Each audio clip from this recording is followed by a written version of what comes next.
We'll call to order this budget information session for Thursday, June 16th, 2022. Before we get into the meeting, just want to get consensus on to have Commissioner Eggers participate via Zoom. Any objection? Any rejection? All right, we'll make that happen. Good morning, Dave. Welcome. Good morning, everybody. Thank you. I'll be try not to ask as many questions as normal. See ya. Thanks, guys. Just remember, we can always just, completely turn you off there. Thank you, Charlie. All right, Mr. Burton, get us started.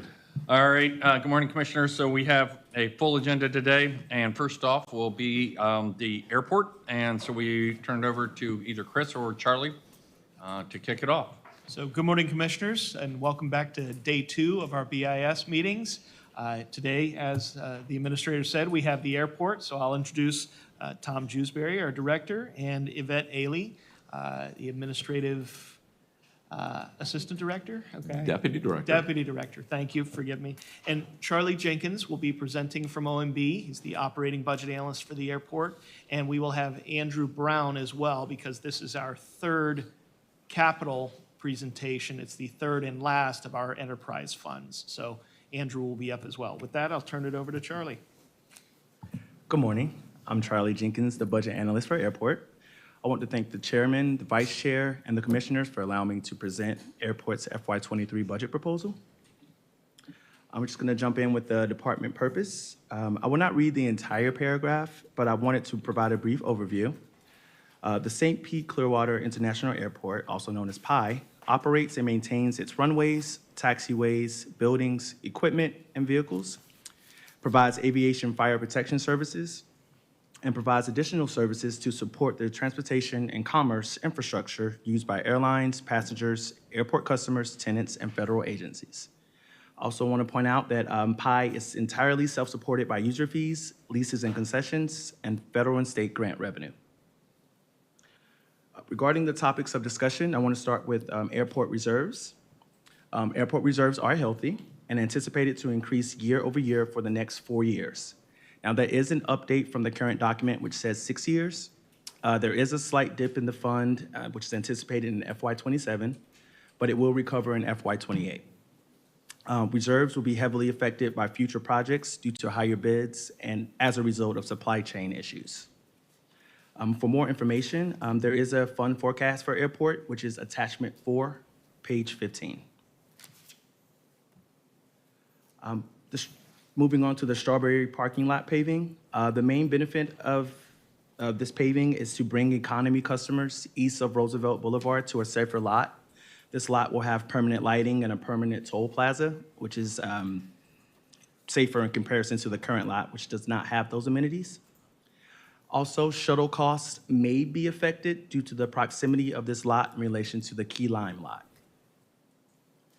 At this time, I would like to pivot to Airport's Director, Tom Jewsbury, to provide more context on the following, which will cover terminal expansion plans, regional stormwater plan, and the pavement maintenance to runway 1836. Very good, thank you. Again, Tom Jewsbury, Airport Director. Some of the things I'd like to expand on, the terminal expansion plans. This is going to be probably the biggest undertaking, certainly for the terminal, for the airport. This is something we've been planning for a while. This is a result of the airport master plan that was completed a year ago. What it's going to do is it's estimated to be about a $106 million project. We've been working over the past several years to obtain FAA and FDOT grants, saving reserves to be able to pay for this with zero debt. So we're very proud of that.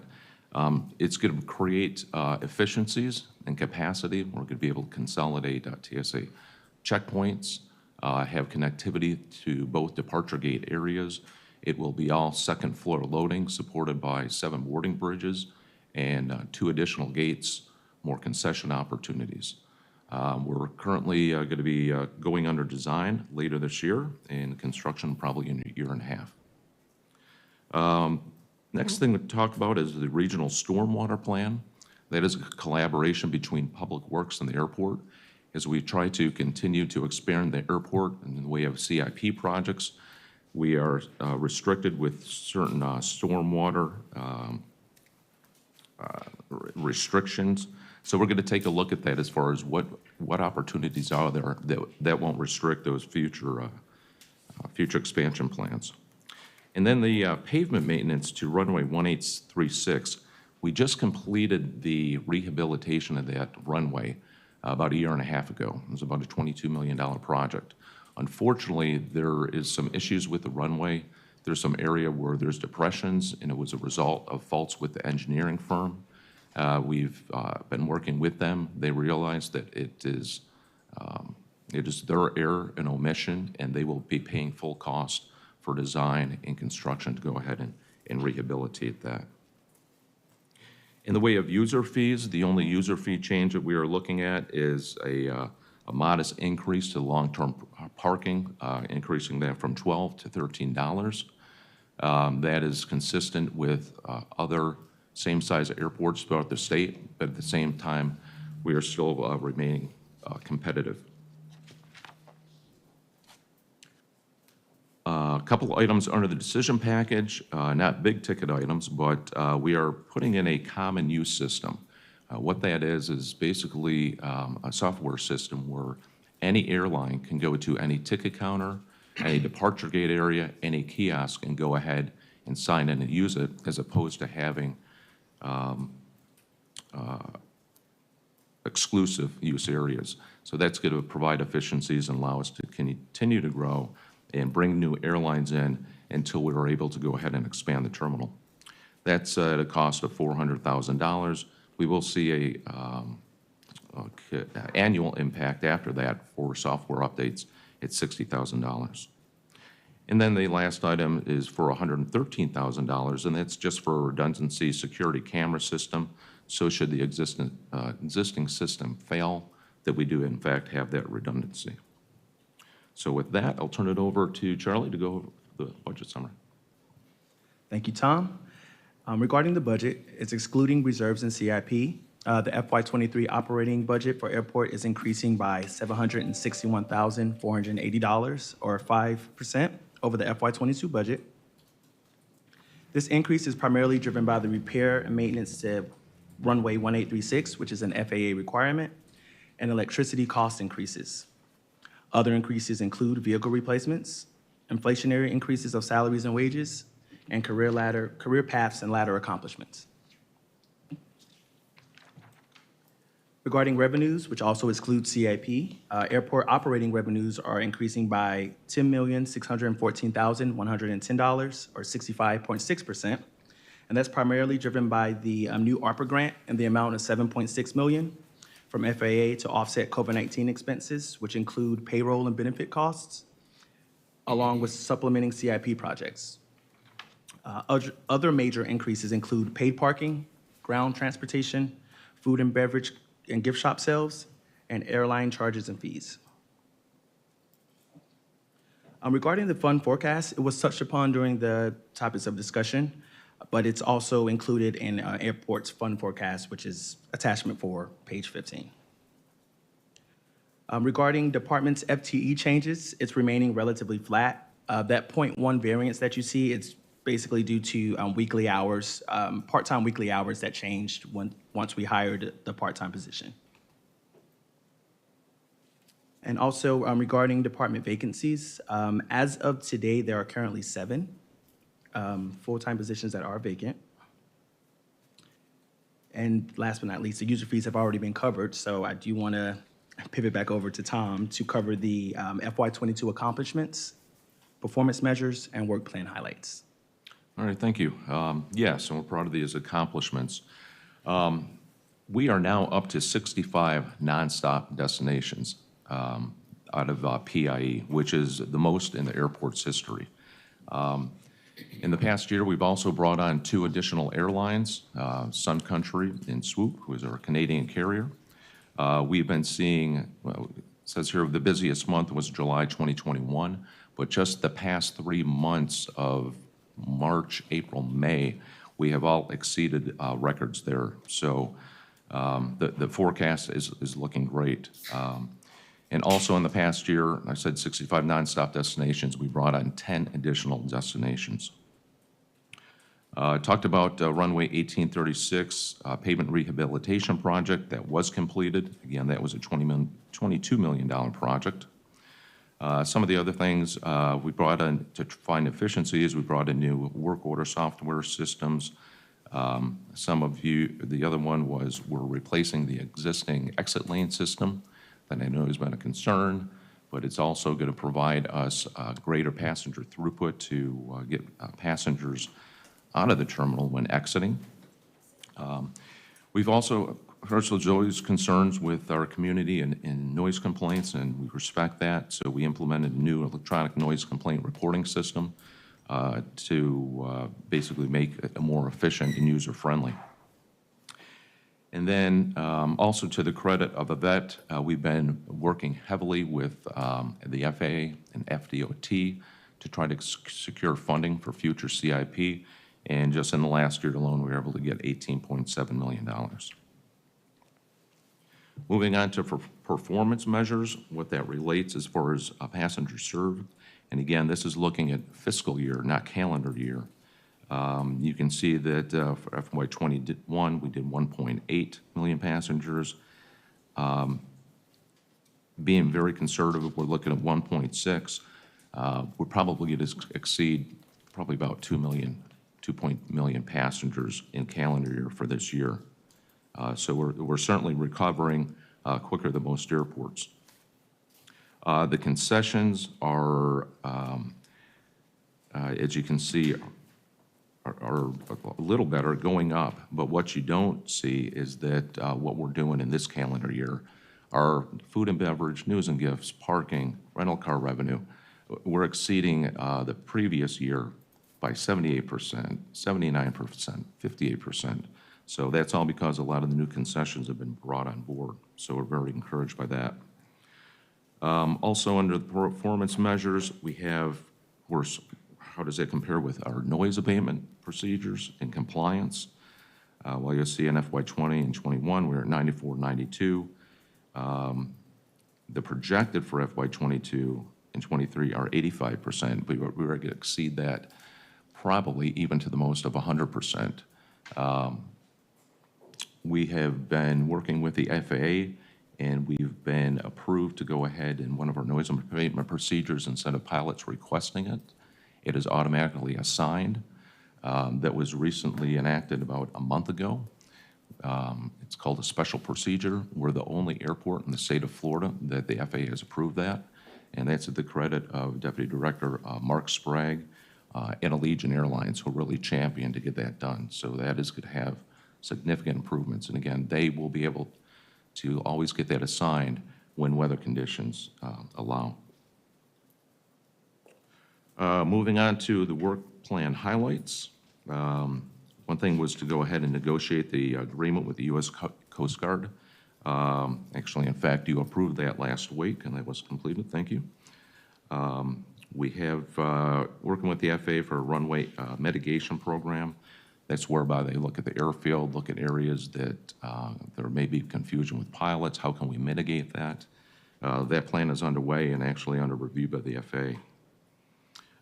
Also, our new airport concession DBE program, while we have completed our part of it, that's currently under review by the FAA when waiting for their approval. And then our next application for our passenger facility charge, that's money that's collected for each passenger that boards a plane. We collect $4.50. That has been completed and will be going to the board for approval next week. And with that said, Andrew, I'll pass it over to you for the CIP. Thank you, Tom. Good morning, Commissioners. My name is Andrew Brown. I'm going to be your capital analyst today for Airport.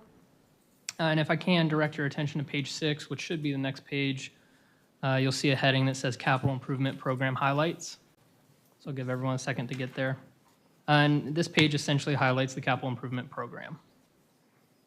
You'll see at the top, our current approved 6-year plan for FY22 adopted, 23 through 27 planned is $142.8 million. Our proposed 6-year plan, including new projects and additional funding for the years FY23 proposed and 24 through 28 planned, is 136.1 million. So that's a decrease of 6.1 million. That decrease is due to one project specifically, the new parking garage project being pushed out to FY '30 and '31, so beyond the 6-year plan. So that is the reason for the decrease. We also have other notable changes to capital projects that we want to call your attention to. We have the passenger terminal improvements. We have this in the budget estimated at 88.7 million. That is an increase of 24.8 million, but that's simply due to the inclusion of FY '28. And that estimate is still changing, and we will revisit it annually every year and update it. We have the new parking garage. Again, that's the project that was pushed out to FY '30 and '31 beyond the 6-year plan, and its estimate is unchanged. We have the construction of new general aviation taxiways and roads. This project actually decreased 3.6 million to a new project estimate of 8.9 million. And that decrease is due to a reduction in scope due to the FAA deciding not to fund taxiway J. We have two projects, Airco site preparation and the construction of Airco access roads that are going to merge, and they have a new project estimate of 11.7 million. And that did increase 1 million year over year. We are paving the Strawberry parking lot. The scope did increase for this project to include toll plazas, permanent lighting, and paving of an employee parking lot per the parking study. And it increased 2.6 million for a total estimate of 4.5 million.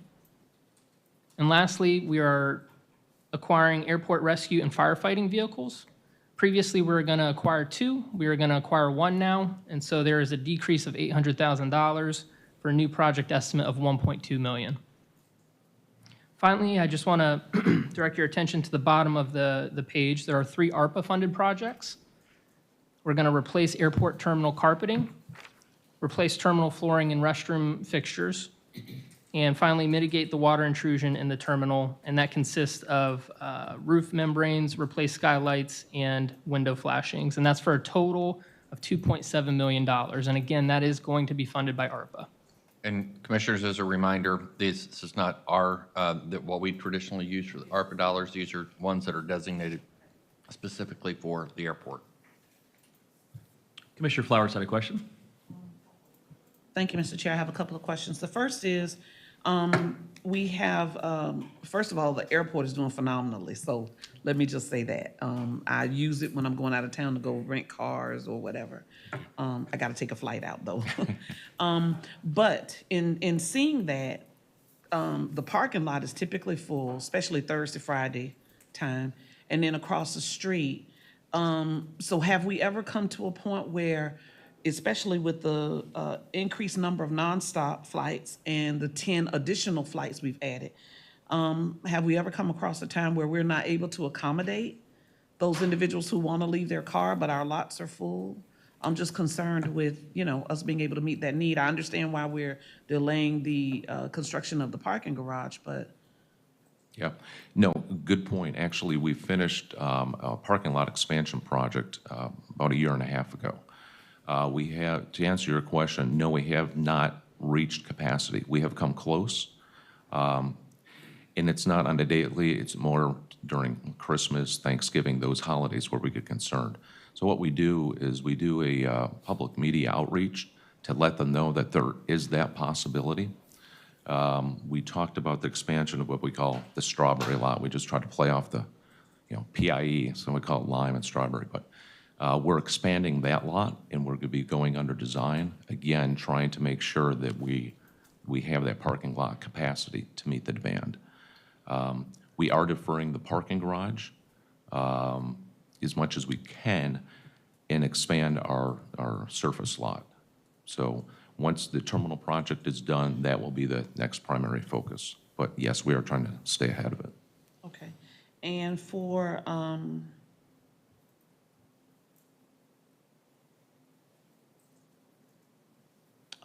should have wrote my questions down. That's okay. I'll expand on one thing we were talking about, the expansion of what we call a Strawberry lot.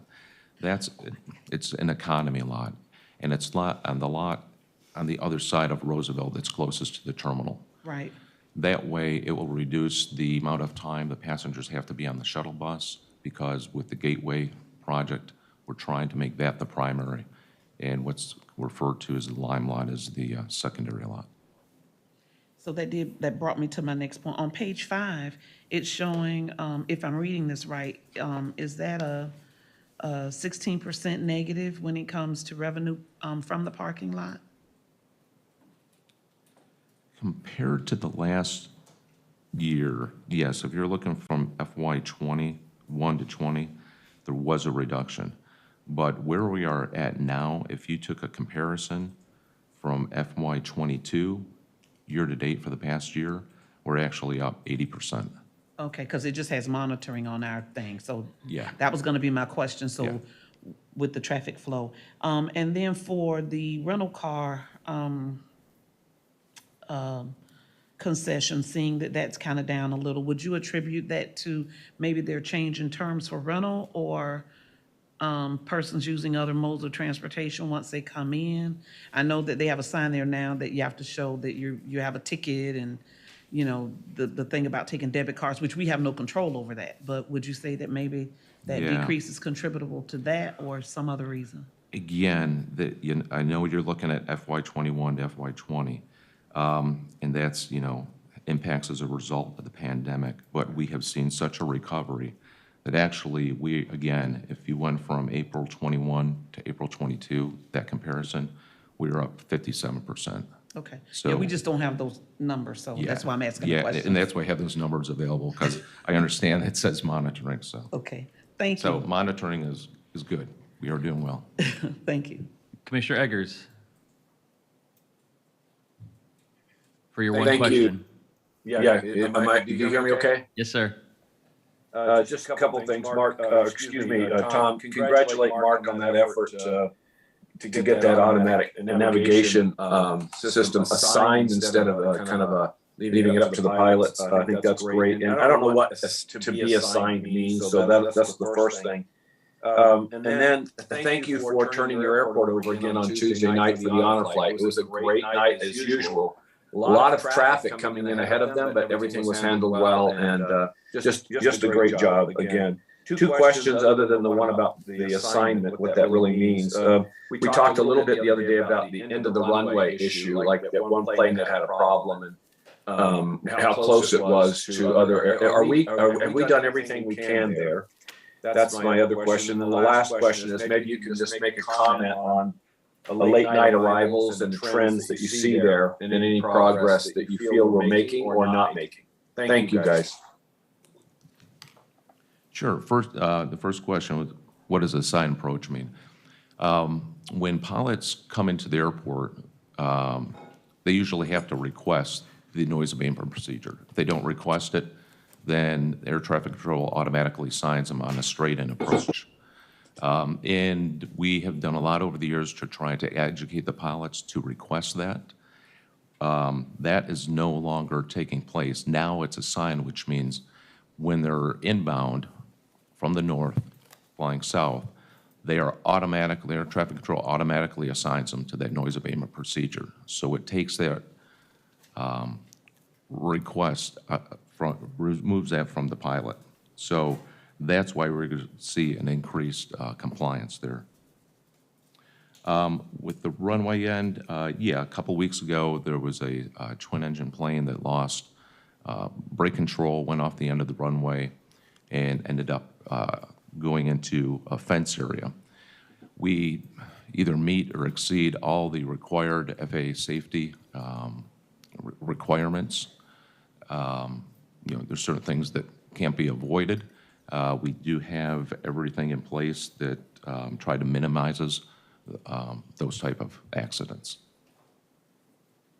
And then the other question with regards to late time arrivals,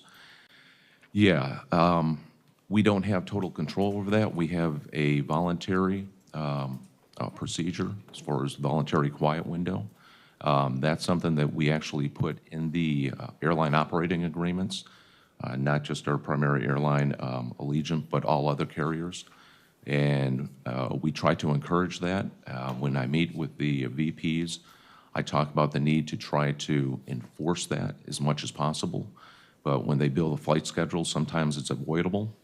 There's certainly delays, whether it's a result of weather, cancellations, or whatever they may be, that forces planes to come in past that voluntary quiet window of 11 p.m.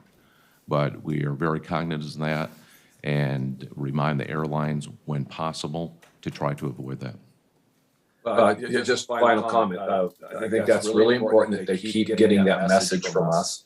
Again, congrats to Mark on getting that, the navigation system assignment issue in place. And if we can get the FAA to do that, you'd think we could get an airline to not schedule after 11. I think it's pretty amazing. I'm not talking about the stuff that happens out of their control, like weather and that kind of thing. I'm just talking about the actual scheduling. And that's all I have, Mr. Chair. Thank you. Yeah, and just quickly, we do not have the authorization, nor do other airports, to be able to restrict or impose fines. Now, there are a handful of airports, I think there's maybe 6 of them in the nation, that were grandfathered into it before the Noise and Capacity Act went into place. But that is something that we don't have control of, but we do work on the community's behalf to go ahead and try to get them to adhere to it to the extent possible. Thank you, Tom. Mr. Brown, did you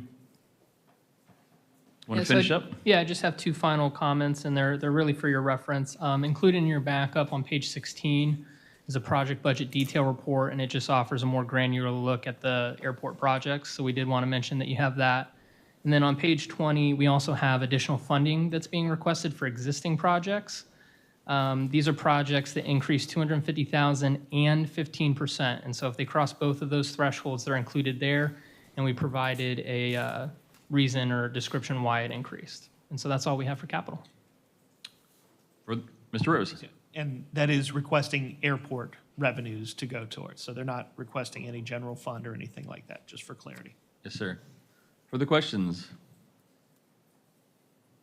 All right. Thank you very much. Thanks for being here. Tom, like we talked about, feel free to hang out the rest of the day and watch the rest of the presentations. I know you were. Appreciate the offer. Thank you. All right. Next is Convention and Visitors Bureau. Steve Hayes, Director. Jim Abernathy, OMB. Mr. Rose. So while we're switching folks out, you will see Drew back again for the capital presentation. He'll be doing it actually with Jackie, but Drew's going to do most of it, so he'll be back again. Mr. Chair, Yes, ma'am.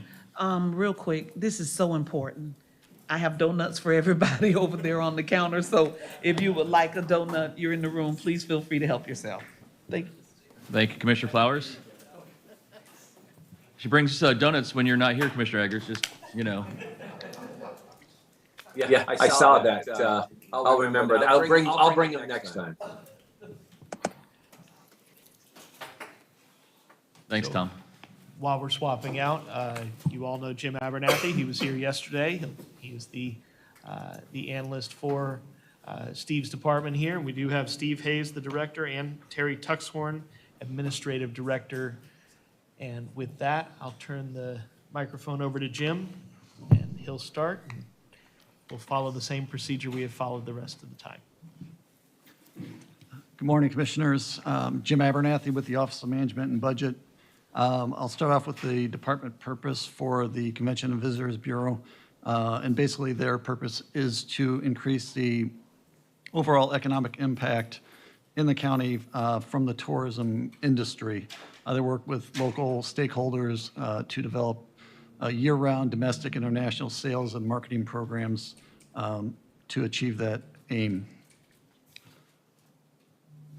The CVB's FY23 budget request is an increase of $7.2 million, which is 16.5%, to $50.5 million, excluding the reserves.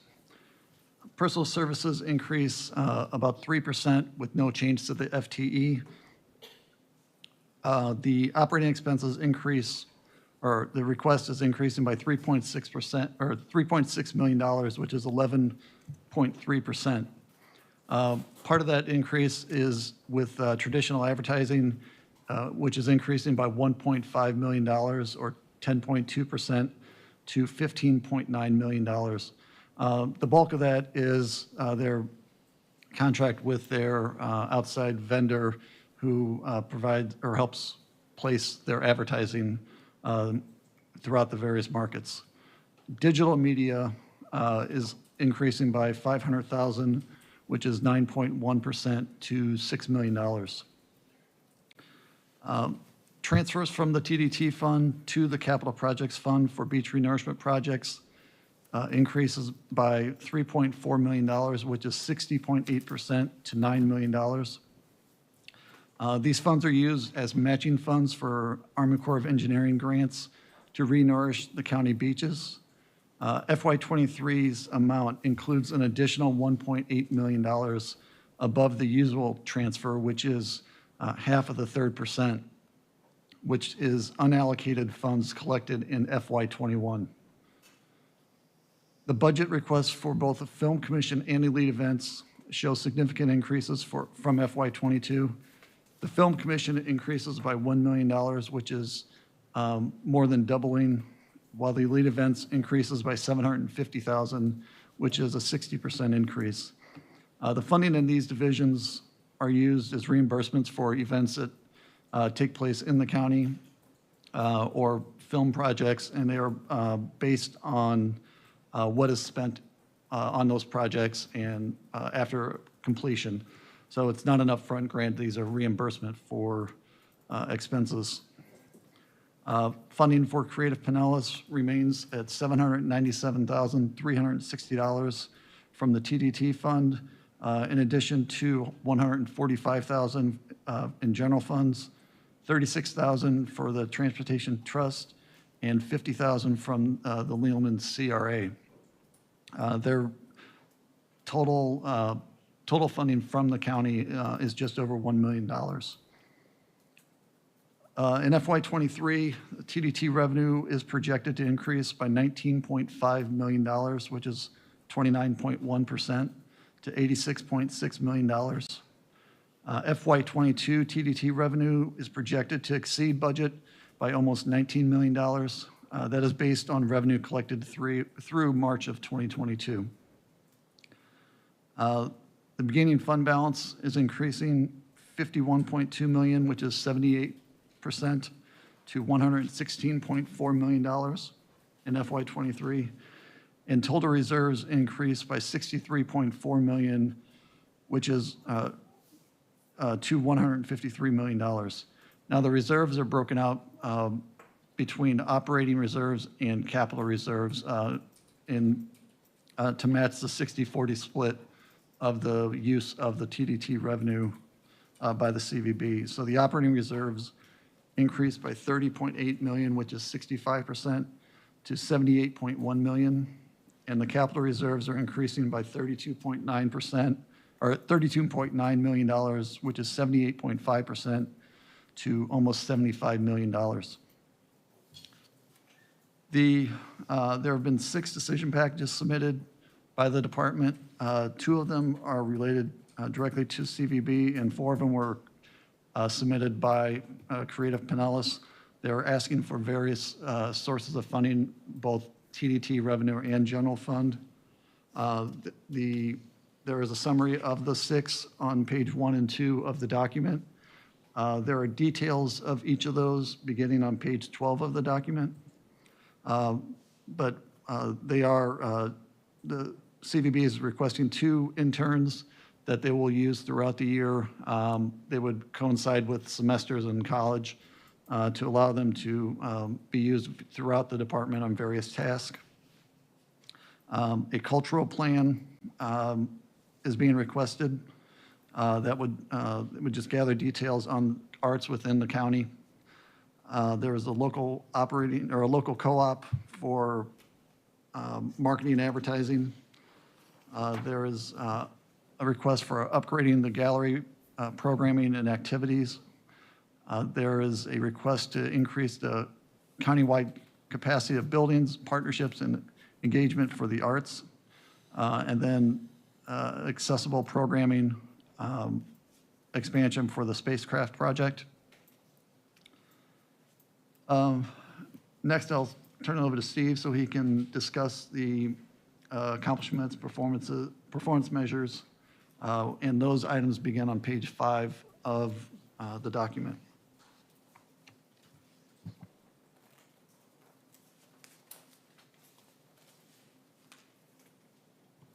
Thank you, Jim. Commissioners, good morning.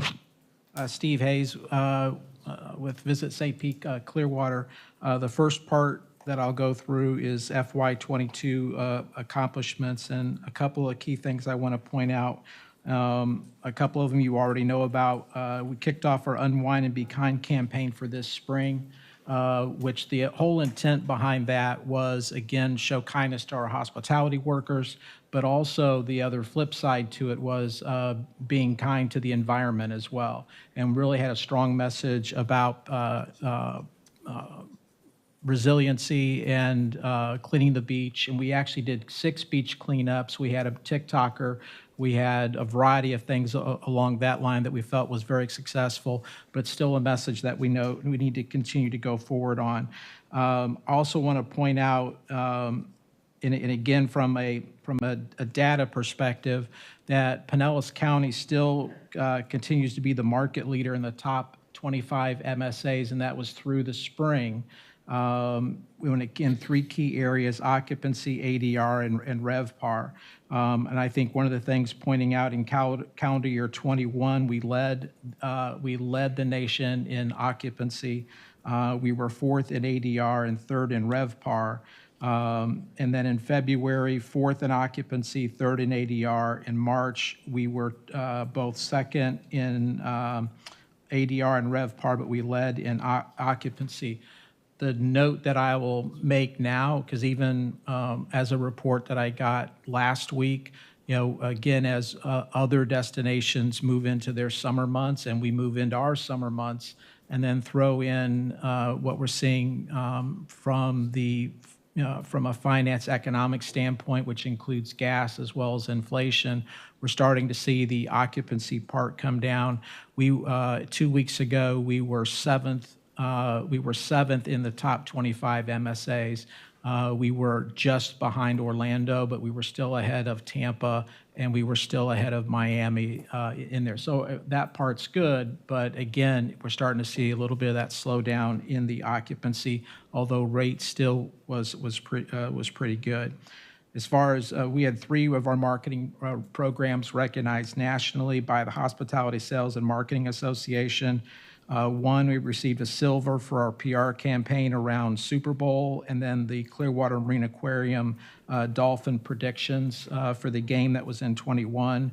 We received a bronze for our integrated marketing campaign with Visit Florida and Life's Rewards, and then a bronze for Atlas Obscura and a brand alliance, and it was actually built around the arts. And this was a new program that we did. I did want to add one new thing, because it actually just came out on Tuesday. And I think you all are aware that TripAdvisor has continued to rank us, our beaches, year after year as the tops. And there's a new area they have, which are Traveler's Choice Best of the Best Things to Do. And again, it's based on travelers coming here, visiting it, reviewing it, and providing the positive reviews. We had 3 specific places that actually ranked high at the tops in the United States. Clear Kayak Tour of Shell Key Preserve actually ended up being number 5 in the world. I think these are out of top overall experience. So it actually placed ahead of going to Machu Picchu, according to travelers. So when you looked at some of the other ones in the world and where we were, you were like, wow. So that was number 5 in the world and number 1 in the U.S. Little Toot Dolphin Adventure at Clearwater Beach, it ranked number 2 in the world for top sailing and day cruises and number 1 in the U.S. And then St. Pete Jungle Prada Site History Tour ranked 15th in the U.S. for culture and historic tours. So this literally came out Tuesday. So we're still digesting, trying to see what else came in there, but again, to help spread the news of this. And again, this goes back to one of the things that we mentioned in strategic plan about our messaging. going beyond the beach. And so it's great we can tell people we have America's best beaches. When you can also tell them we have these activities that you can do, I think is great for the community as a whole.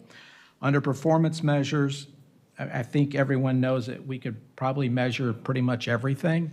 So I'm not going to go through everything here. I am going to touch upon a Steve, couple. before you jump into the next thing, Commissioner Long has a question. Thank you. I found that very interesting, the top few things that people really appreciated when they came here. I was wondering if in the review process, do they talk about any things that they don't like? I would have to get with TripAdvisor and find out how they go through to do this. I think it's based on the ratings that travelers leave on the site because they went there, hey, had a great time, really enjoyed this, saw this, or whatever. So I'd have to find that out. I do know in talking with them, because we asked questions about the beach, because this year we did not place as high as we've had in the past. And there were some issues related to, beach was busier than normal, or there was trash on the beach. So there was some negative comments came out there, which would have pulled down their ratings or how they go through to measure that. And then my second question is, do you have data that shows us what our largest competitor is in the world? I'm sure I do. I mean, let's just put it this way. It may be, and again, it may be based on if I'm a beach destination, where are the top beach destinations? However, if I'm a cultural destination, what are the top cultural ones? So I'd have to go through and look at those specifically, but yes. Well, I remember several years ago how startled I was to learn that Dubai was our largest competitor. And there were lots of data points for why that was. And part of it had to do with the ability to purchase package deals with the hoteliers when they came here that included food, for example, as well as all of their tickets for the various and sundry things they wanted to do while they were here. And I'm just curious about, given the rising cost of everything, if that has continued to weigh in as a reason why people either choose to come here or go somewhere else. I will gladly check into that. Thank you.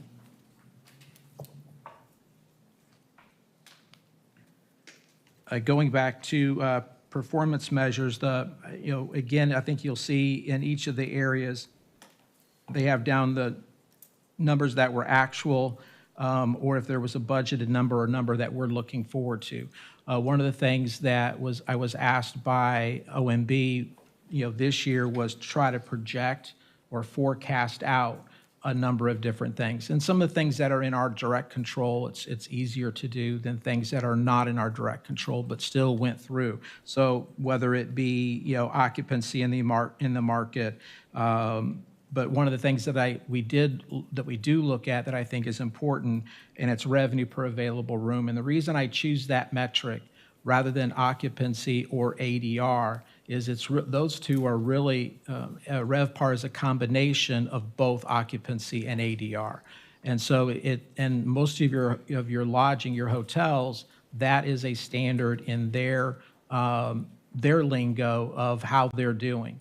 So for percent of revenue available per room, the actual, in 21 was 117% up.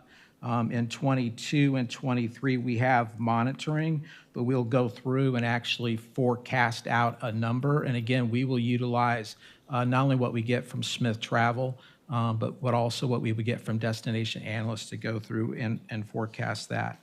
The other item, and this is on page 6 at the top, and it's revenue related to TDT fund per dollar invested in VSPC marketing.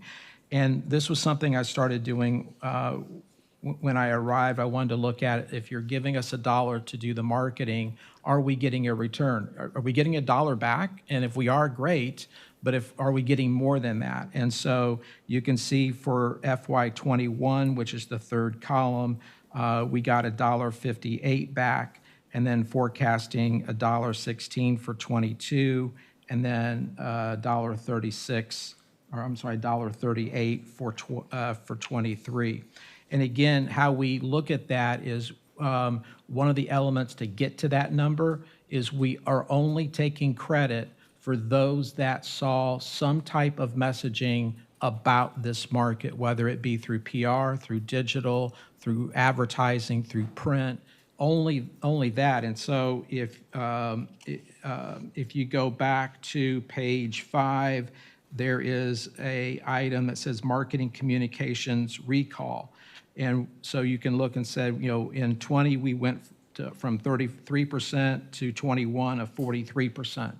And again, we only want to show the credit that our marketing is reaching from a communication standpoint versus those that are still coming here because maybe they've already made their decision to go and visit and they didn't see our advertising. But those are two key performance measures that I wanted to point out to the group. I'm sorry for my inquisitiveness, but I'm curious about what your target markets currently are that you're really focused on going forward for next year. So as we go to next year, I mean, currently where we're at, and as we plan going forward, some of that may change based on the economics. So as of today, we have developmental markets, and really you're looking outside the state of Florida. So you're looking at Atlanta, you're Nashville, cities in the Midwest, where we have not only traditional advertising, we have digital advertising, we've got PR, we've got promotions, a lot of things happening in those areas.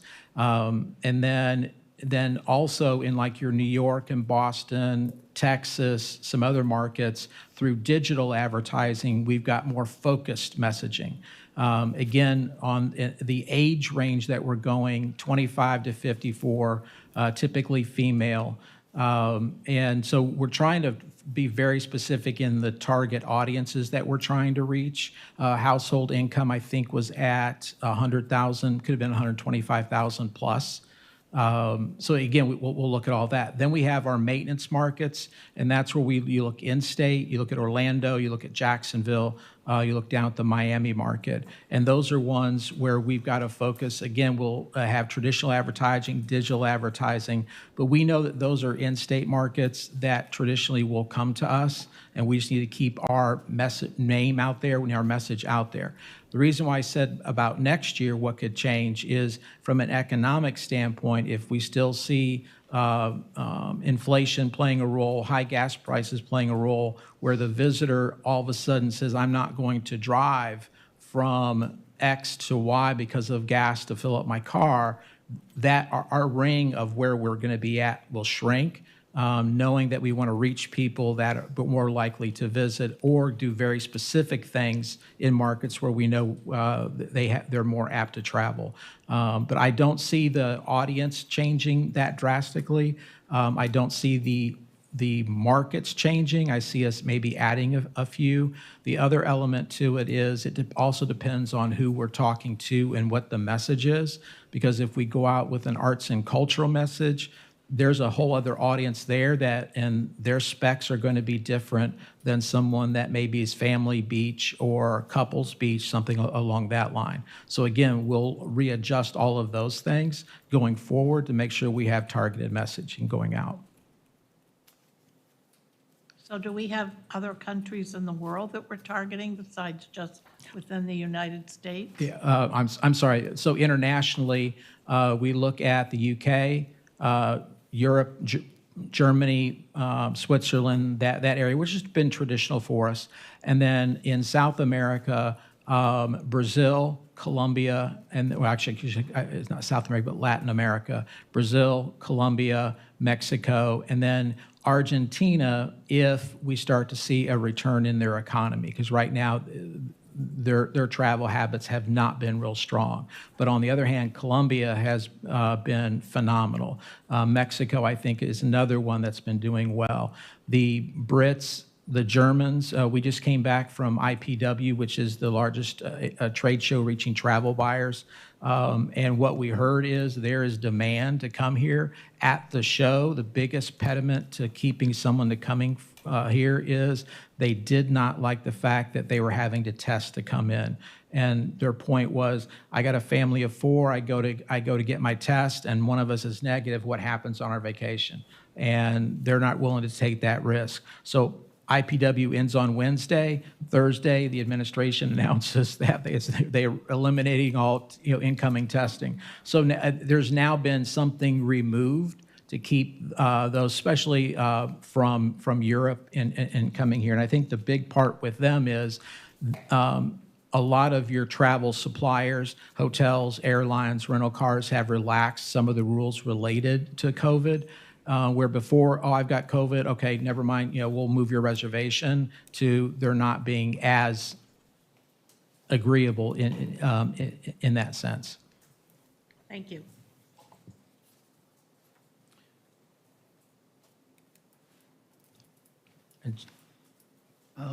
I'm almost finished, but one thing I didn't want to forget is the capital funding program that accounts for the 40% of their budget. We only have one county or signed agreement for county support, and that's with the Holocaust Museum in St. Petersburg.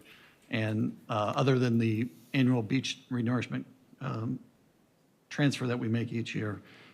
So we really only have a $350,000 project that is due for reimbursement when they finish the project. But that keeps getting, it was originally scheduled a few years ago, and we've pushed it out as they've had trouble getting the project finished.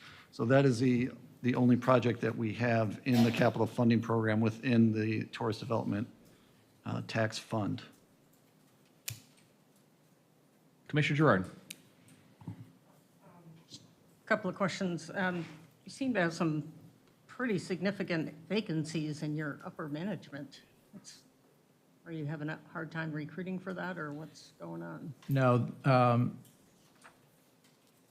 with the positions that are open at Visit St. Pete Clearwater, some of it happened with COVID. Some of it happened as we were starting our strategic plan process.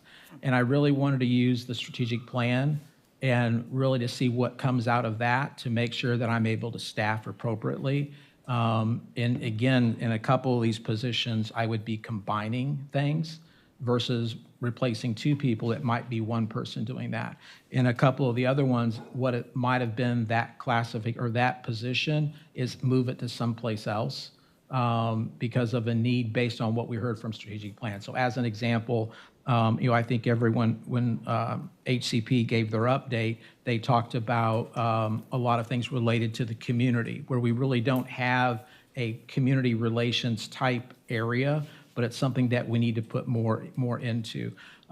In the meantime, with those open positions, and really looking at the 2 main ones being sales and then marketing, on the marketing side, both of our agencies with our team have, really taken everything under their wing. Some of the agencies doing some more things than they normally would do, which is good because they still provide that feedback to us as staff.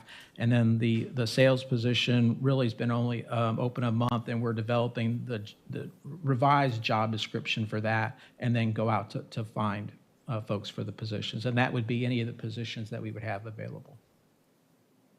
And the other question, I guess, is for y'all. Do we look at Creative Pinellas separately, don't we?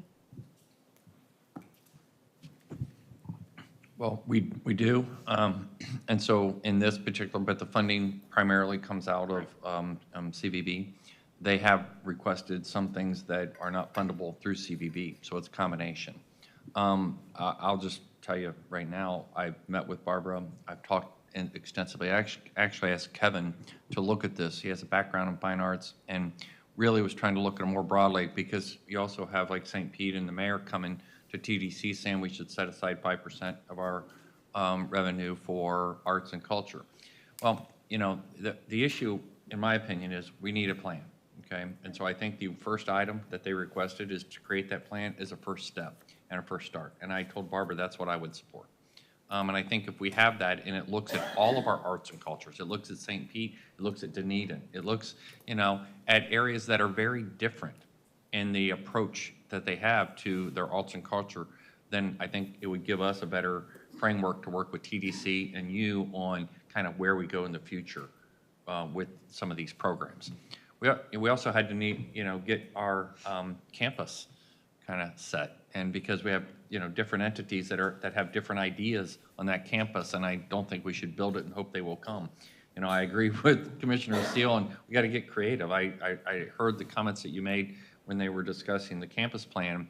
We do need to get creative on that, and I think we need to understand how art fits into that.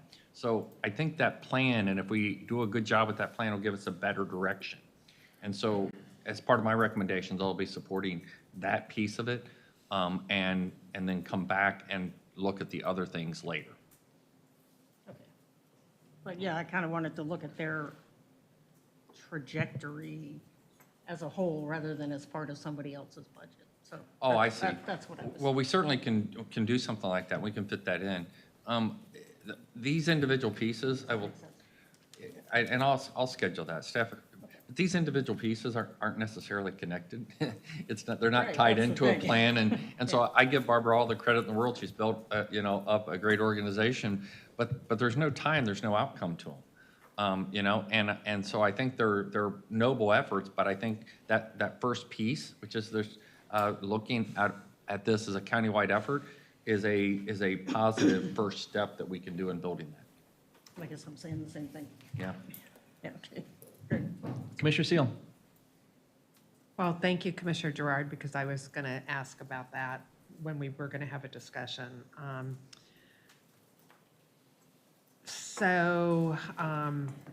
One of I gave Barry yesterday, up in Wesley Chapel, they've taken containers and created a village of containers with, I'm not saying to put this at Pinewood, but shopping and food, and it's really like a pop-up kind of thing. So Spacecraft, one of their requests was to continue Spacecraft, which has been a public art interactive project. Well, one idea might be to move those containers to Pinewood and continue to program it or to do pop-up something or other. So I'd like us to maybe take a look at that. I also at least would like to see if we could do some of the gallery programming, the request that they made for that. That is $180,000 altogether, part TDC funds and part general fund. Because I think they've been proving that there is capacity and that people are coming to the exhibits. And by upping the game there, that may help the whole campus. It's not a significant amount of money.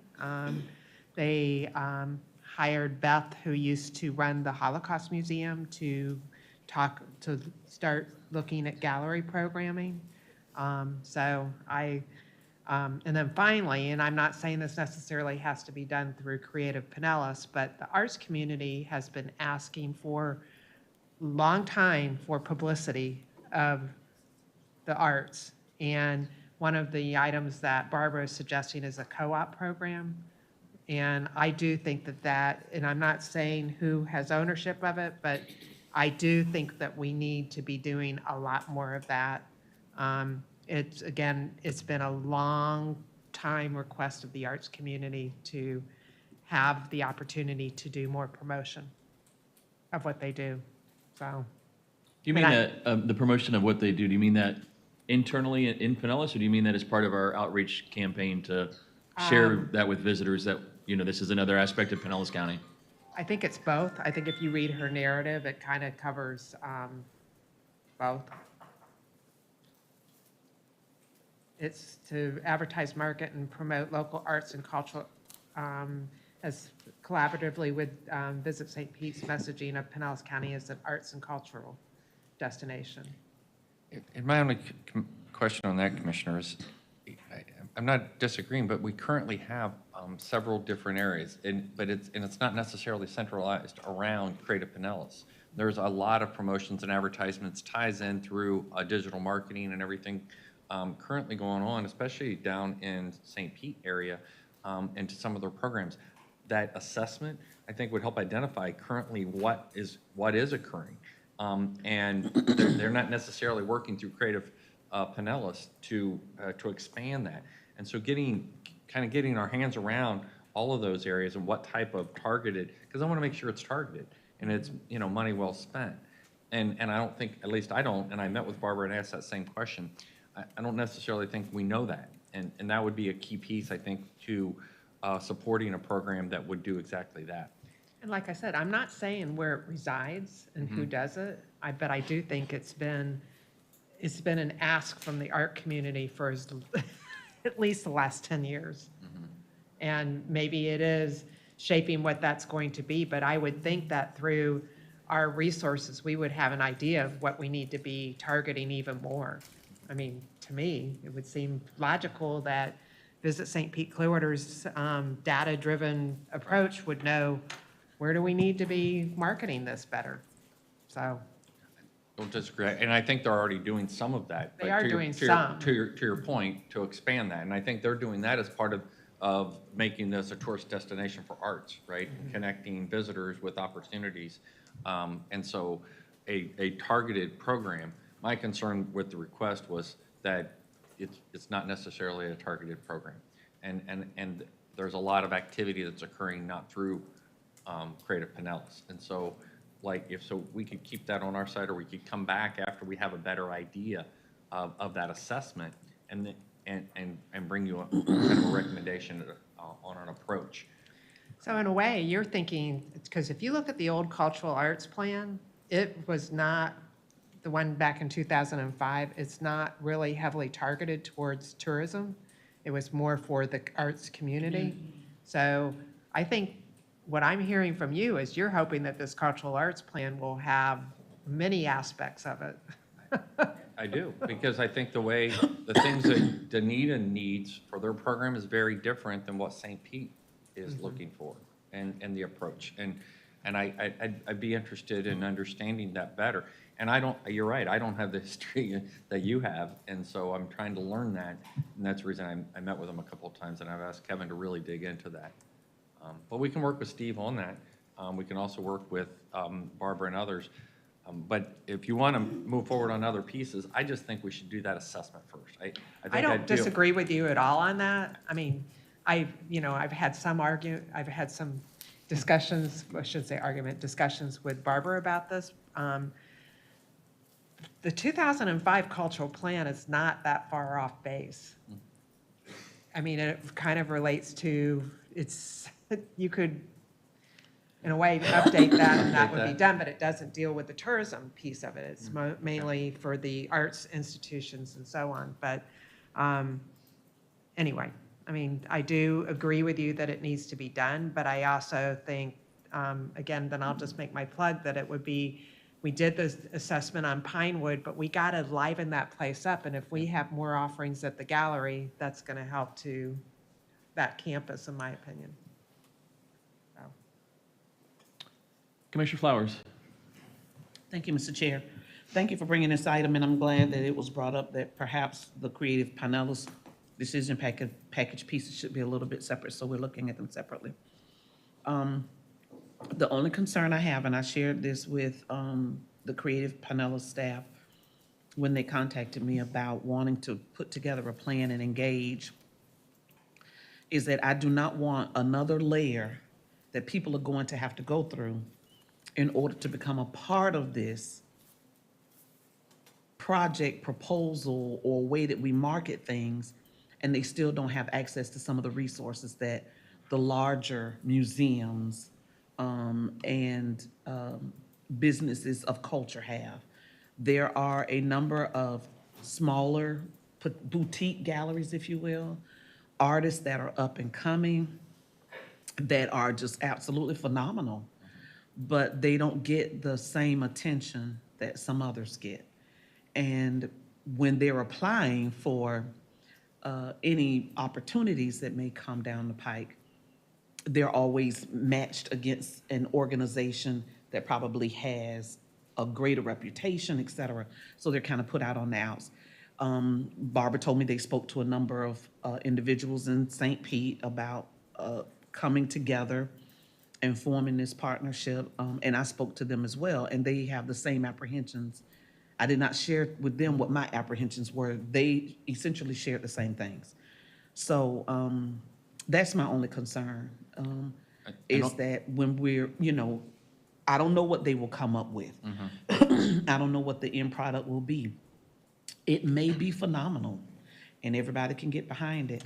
I just want to make sure, and I'm sharing that if it adds any additional layers where they've got to go through Creative Pinellas to get to this layer to get to that, I'm not supporting it, because, I don't want to pay Creative Pinellas an administrative fee to oversee when we have an organization that can already do that.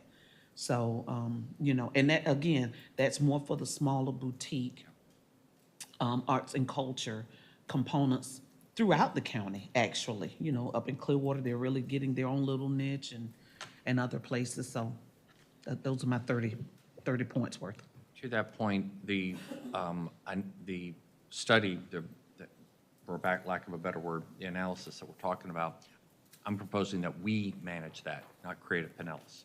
And so Creative Pinellas would be a partner along with other art organizations, to where we get the way you set that up and the way you look at that, obviously can be different, And so if we do that in partnering with the arts organizations, I think it would give us a better feel of people's, ideas, and we'll work with them. But I don't think we should just do that separately with Creative Pinellas. And the last thing I want And to I say. talked to Barbara about it, and I, so. I'm glad. And the last thing I want to say is, I have shared, we've had good conversations about just making sure, to your point, Commissioner Seal, that when we're advertising so that when people are coming into our county, that they know about all these other neat little places that they can go visit. With us having the Sunrunner coming down, they know that they can get off on the Sunrunner. And I love the Museum of Fine Arts, but there are a couple of smaller museums before they even get to the Museum of Fine Arts. And so having all of that information in the marketing plan that the CVB does, I think would be really advantageous, and they would be able to partake of some of the financial windfalls that the heart of the city is being able to take advantage of. So that's it. Okay, I think we're getting far away from I would like to have that discussion just of Creative Pinellas. And, I would love to see us have a plan that sets aside a certain amount of marketing dollars from VSP that are related to, and not necessarily totally separate, but that are targeted for bringing people in for culture, arts and culture. I mean, I know we do some of that, but I think that's a whole different market. And yeah, okay. And I think a cultural plan is different from that. It's about where is Creative Pinellas as our organization that sort of directs or assists artists and arts organizations in the county. Where are they going, and what are they trying to do as a whole? What is their purpose, and what do we want to fund of that? I think that's a whole different thing than a marketing plan. And I also understand the need for the desire to have this co-op funding, which is a whole different, it's not just marketing outside, but it's about, say, Duncan McClellan's gallery wanting to advertise and getting matching funds from CVB. I don't see it targeting Pinellas County as an arts destination, so I'm not sure. And I think it could fit into what Commissioner Flowers is talking about, maybe having a fund. I don't know how much it would be, but that at different levels. And City of St. Pete does arts funding at different levels. There are arts organizations, museums, and big performing arts. And then there are actually funds, I think, maybe for individual artists to come in and get, maybe not, but I can see us giving money, or they have done some of that through Creative Pinellas, and I'd like to see them do a little bit more support of individual organizations and smaller organizations, depending on their budget or whatever. Because I think it's easy for us to fund the Holocaust Museum or the Museum of Fine Arts, but there are different things going on that are struggling. So we need to have that discussion. That's not, what do we do with Steve's budget, but where's Creative Pinellas going, and how does CVB help that? And how does Creative Pinellas help CVB in terms of promoting this area? So that's. Why don't I schedule that? Then we'll have a separate discussion on that. Steve can then, we'll invite Steve at that, because I'd really like him to talk about the things that they've engaged in, because they're probably doing more than you and I probably even know. And so let's spend some time and talk through that. In the meantime, I'll look at some of the things you mentioned here today. Commissioner Seal? Well, I think that would be valuable, because I think having a deeper dive into this and a deeper discussion would be good. I also really would like to make sure that we intelligently approach the arts and culture plan. I'm not sure if I believe that it should, I think it should be done out of Creative Pinellas as our local arts agency. That's countywide.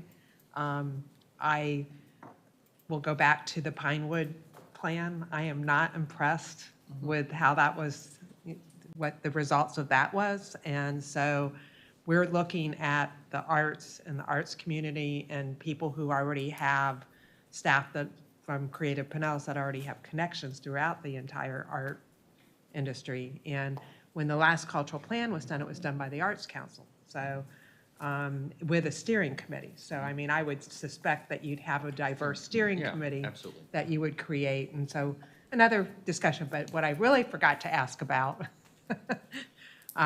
was are we doing any capital project requests this year? I thought we were going to.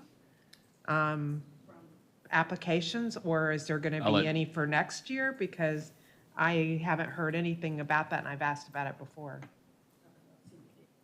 Yeah, it's, the one out of these 24 slides was my favorite slide that Jim gives us a few times a year of the Right. 5-year TDT projection. That's my favorite slide. I have it taped all over my office because it's such a one that we get talked about a lot. Steve, you want to talk about the capital? Thank you, Mr. Chair. Commissioner Seal, yes, we are in the process of redoing the guidelines for the capital program. We've already gone through and, let's just say, made some cosmetic changes to it. Now we're going to go through and look at some other key things that we can then, that we'll bring forth to the TDC, have them approve that, and then bring that forward to you as a recommendation from them for you to review and approve. And we're looking at late fall to have that done. Yes, ma'am. Then when would the process go out? Next year? So it would go out in October, November, and then actually do awards at the beginning of next year. And on that note, we already have a consultant that we had gone through the bid process, so they're ready to go. That will help in reviewing all the applications when they come in. And again, we've been working collaboratively with staff as well as the attorney's office and then the TDC to start build out the guidelines and make whatever changes that we need to make to move this forward. Do you have any specific areas that need to be dramatically changed? A couple of things that came out of it was going through and looking at some of the scoring. You know, again, the categories of how things were scored. You know, as an example, They went through, and it has to have incremental room nights. Well, was that per year, or was that in total? What was, a projected impact after 5 years? I mean, there were just things along that line versus, and then, so you have that part. And then also then getting into potentially on the financing side, and you all know on this, and before it was, you had invoices, you gave it to somebody at the end of the month, and then they went and checked to see if it was done, and it kept being paid. The next round came back and says, no, we're going to do everything by reimbursement into the project. And that's not, and that hasn't really, it's worked for some and not worked for others. So do we go through and provide alternatives that said, based on the type of project and the value of the project, when working with OMB and county administration and the BCC, is here's the recommendation that it could be paid out at milestones, it paid out at the end. So there's a choice in there versus it's black and white.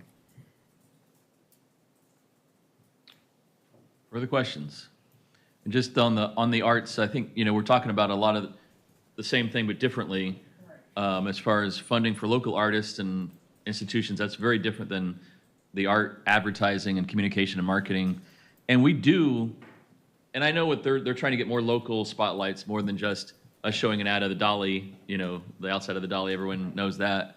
But I think when you look at our advertising and you look at our communication, I don't know if you follow VSPC on social media, but they highlight so many local institutions and artists and restaurants and businesses throughout. And I don't know what our reach on that is, but I think we're having two conversations at once, which they got to be kind of broken out. But my 2 cents. Commissioner Eggers, did you have something on that? No, nothing on this. Thank you. Thank you. All right. I don't know where we left off before. Well, the chart you were referring to, it has not been updated since I sent it to your offices like a month or so ago, but it will be updated over the next couple of weeks as we get more information, and I can get it out after we update it. Okay.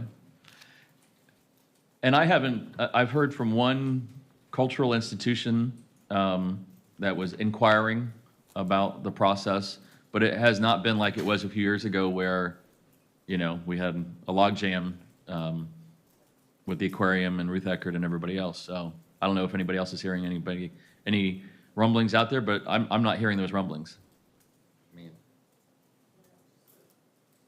We had a couple of St. Pete institutions that were asking that were having issues because of St. Pete issues, the Dolly and the History Museum, was it? Right, the Dolly was restructuring with the race and everything, I think, and they were kind of remodeling their thing, Right. and whether St. Pete did their full arts campus was going to impact their design of the facility, because they were going to go into the existing parking garage, and now St. Pete's talking about Right. scrapping that and building a whole new parking garage, so that Oh, would and it had change something the, to do with a referendum that they had to have, or and then because of the leases, yeah, the historic, the historic. they're seeing construction cost projections change from what It's been a they while were. since they initially came. Yeah. Both those projects have been identified as, we've said yes, but we don't have an agreement with them, along with the Phillies project Phillies, in Clearwater. So both those are on our radar as far as what they initially asked for. And I know the construction costs are changing, but, that doesn't mean we have to change our commitment. But all three of those items are kind of footnotes on that chart that I referred to that you asked about. What's the current balance in that account? I mean, just ballpark. In the Capital. it's almost $77 million is what we're projecting at the end of FY '23. It's like 40 or somewhere around there right now. So. Okay. And that goes to the conversation we had 6 years ago when we talked about baseball, and we did have a logjam, a request of capital, that we funded everything short-term, 1 or 2 years, or cash straight up, so that we would not touch that one penny, so that it would be available for stadium negotiations. Now we're kind of back in the same position, except we don't have the logjam request. So if something does happen with the stadium, maybe that's part of our negotiation is instead of bonding for X number of years, some of it's just cash straight up front, if that occurs. Or if it doesn't occur, then we have cash up front to do some other projects that we might be excited about. So, anyway, I'm sorry, go, carry on. That's all I had. We could talk about this all day, I think. Yes. Anything else before we let these folks go? Steve, what is do we have one, I know Commissioner Long talked about targets and markets, and we had the airport here a while ago, but is there a market that is part of our goals or targets that we have less than stellar air service to that should be our next thing as far as either Pi or Tampa targeting? So I guess Bora Bora's out. Only unless we're doing site visits this year. Yeah, I think right now, and I brought up Latin America, Mexico, and I know it's one that they've talked about. And thank you for reminding me, because I know I'll get a call. Commissioner Long, Canada, internationally as well, is in there. And with one flight right now currently out of there into Pi, and then what you have over at TPA, that's a strong market, and then everything else that goes with that. But I would say Mexico, because there is no service there whatsoever. So maybe there's an opportunity there, especially with any of the charter operators. That would be the first thing that I would think of domestically. I think between the two airports, I think we have most everything covered. I haven't seen anything glaring at this point. Okay, very good. Thank you all very much for your time this morning.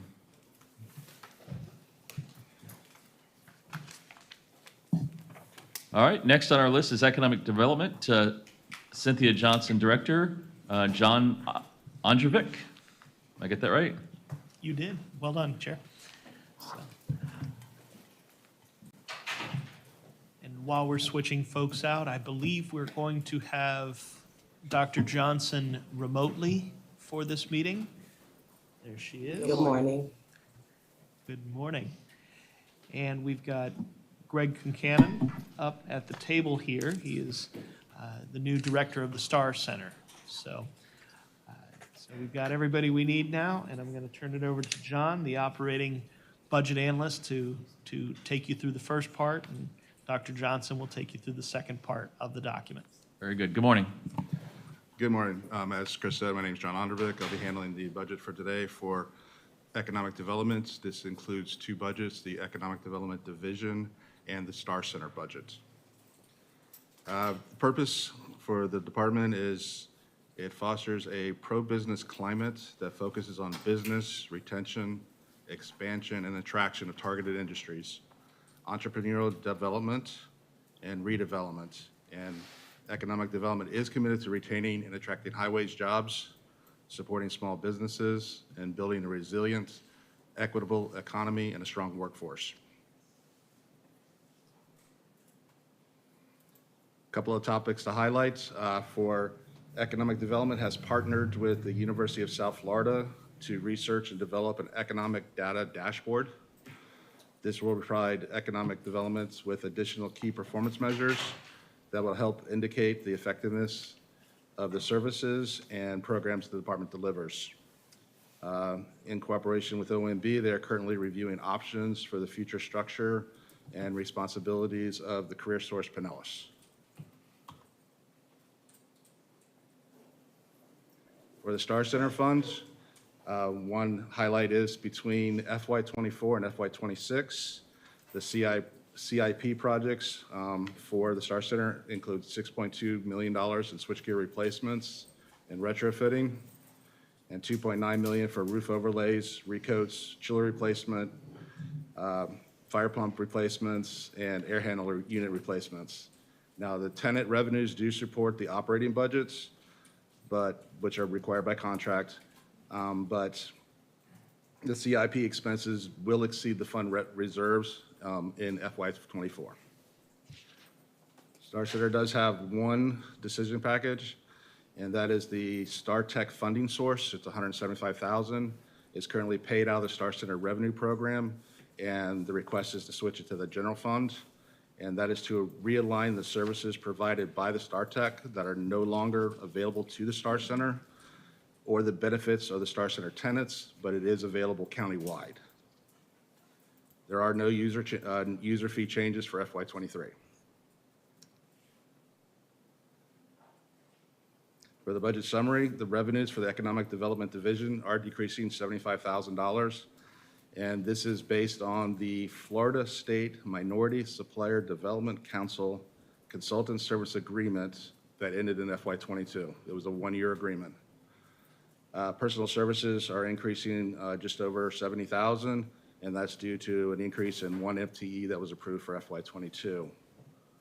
The operating expenses are decreasing $83,000, and that majority of that is based on that service agreement that was the one-year agreement that I just mentioned, and some small decreases in the promotional activities. The grants and aids budget is increasing $25,006, and that's resulting from increases in annual payments from the QTI program. That program has now sunsetted, and they are due to incentives approved by various BCC resolutions. Currently, the overall budget for economic development shows a slight increase of just under $13,000. Revenues for the Star Center are projected to increase $272,000. That's resulting from additional revenues projected in lease space and ground leases. Personal services are decreasing $38,000 as a result of turnover. Operating expenses remain relatively flat for the Star Center. There's a slight increase for capital outlay, and because of all the CIP projects that are required and that are looking into the next year, reserves are decreasing by $500,000. The overall Star Center budget is decreasing $525,660 when we compare it to last year's budget, and that's mostly taking the CIP projects and pushing them out to further years.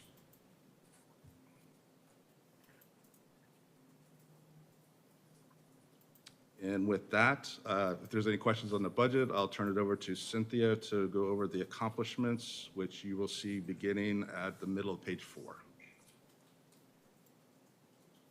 Okay. Good morning. Good morning. First of all, I'd like to say I'm Cynthia Johnson, Economic Development, and briefly, I'd like to go over a few of the accomplishments that we realized this year. So amongst the many accomplishments our department has realized over the year, I'm just going to highlight a few of those items.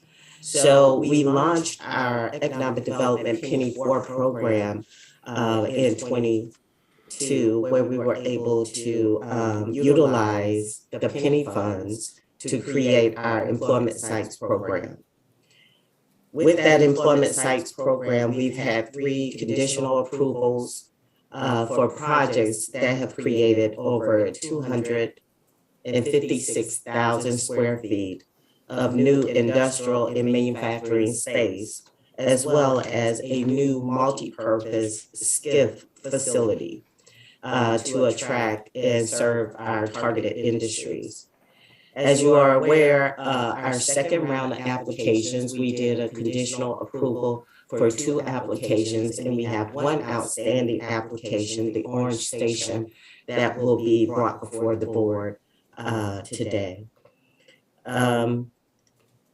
Right now, we're in the process of reviewing 11 applications that were submitted for round 3.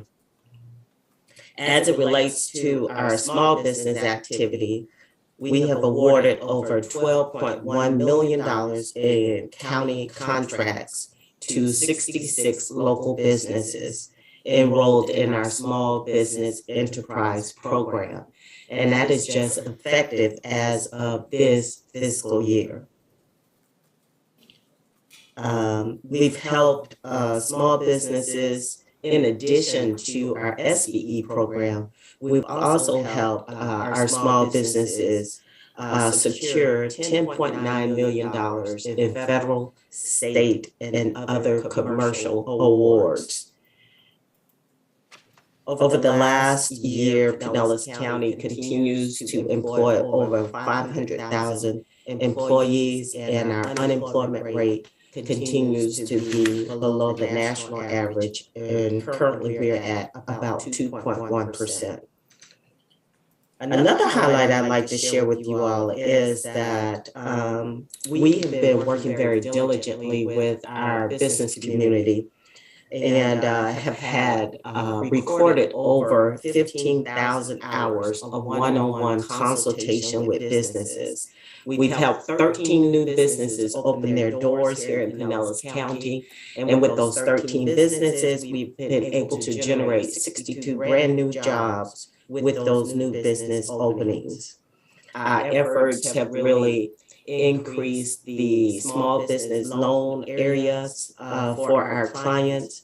And we have increased revenues of over $11 million for the clients that visit Pinellas County Economic Development for business and technical assistance. As you all are aware, we did have a good fortune of having the ceremonial groundbreaking for the ARC Innovation Center, the 45,000 square foot purpose-built innovation center that will be located in the city of St. Petersburg. And I'm proud to say that we have actually had our first pour. And so we have concrete, and I've been assured that we're going to have walls start going up soon. So we're excited about that. And lastly, our collective efforts in economic development have resulted in over $85 million in capital investment through our business assistance, expansion, and relocation efforts. Those are some of the highlights of our accomplishments, and I'd like to just share with you some of our key performance measures.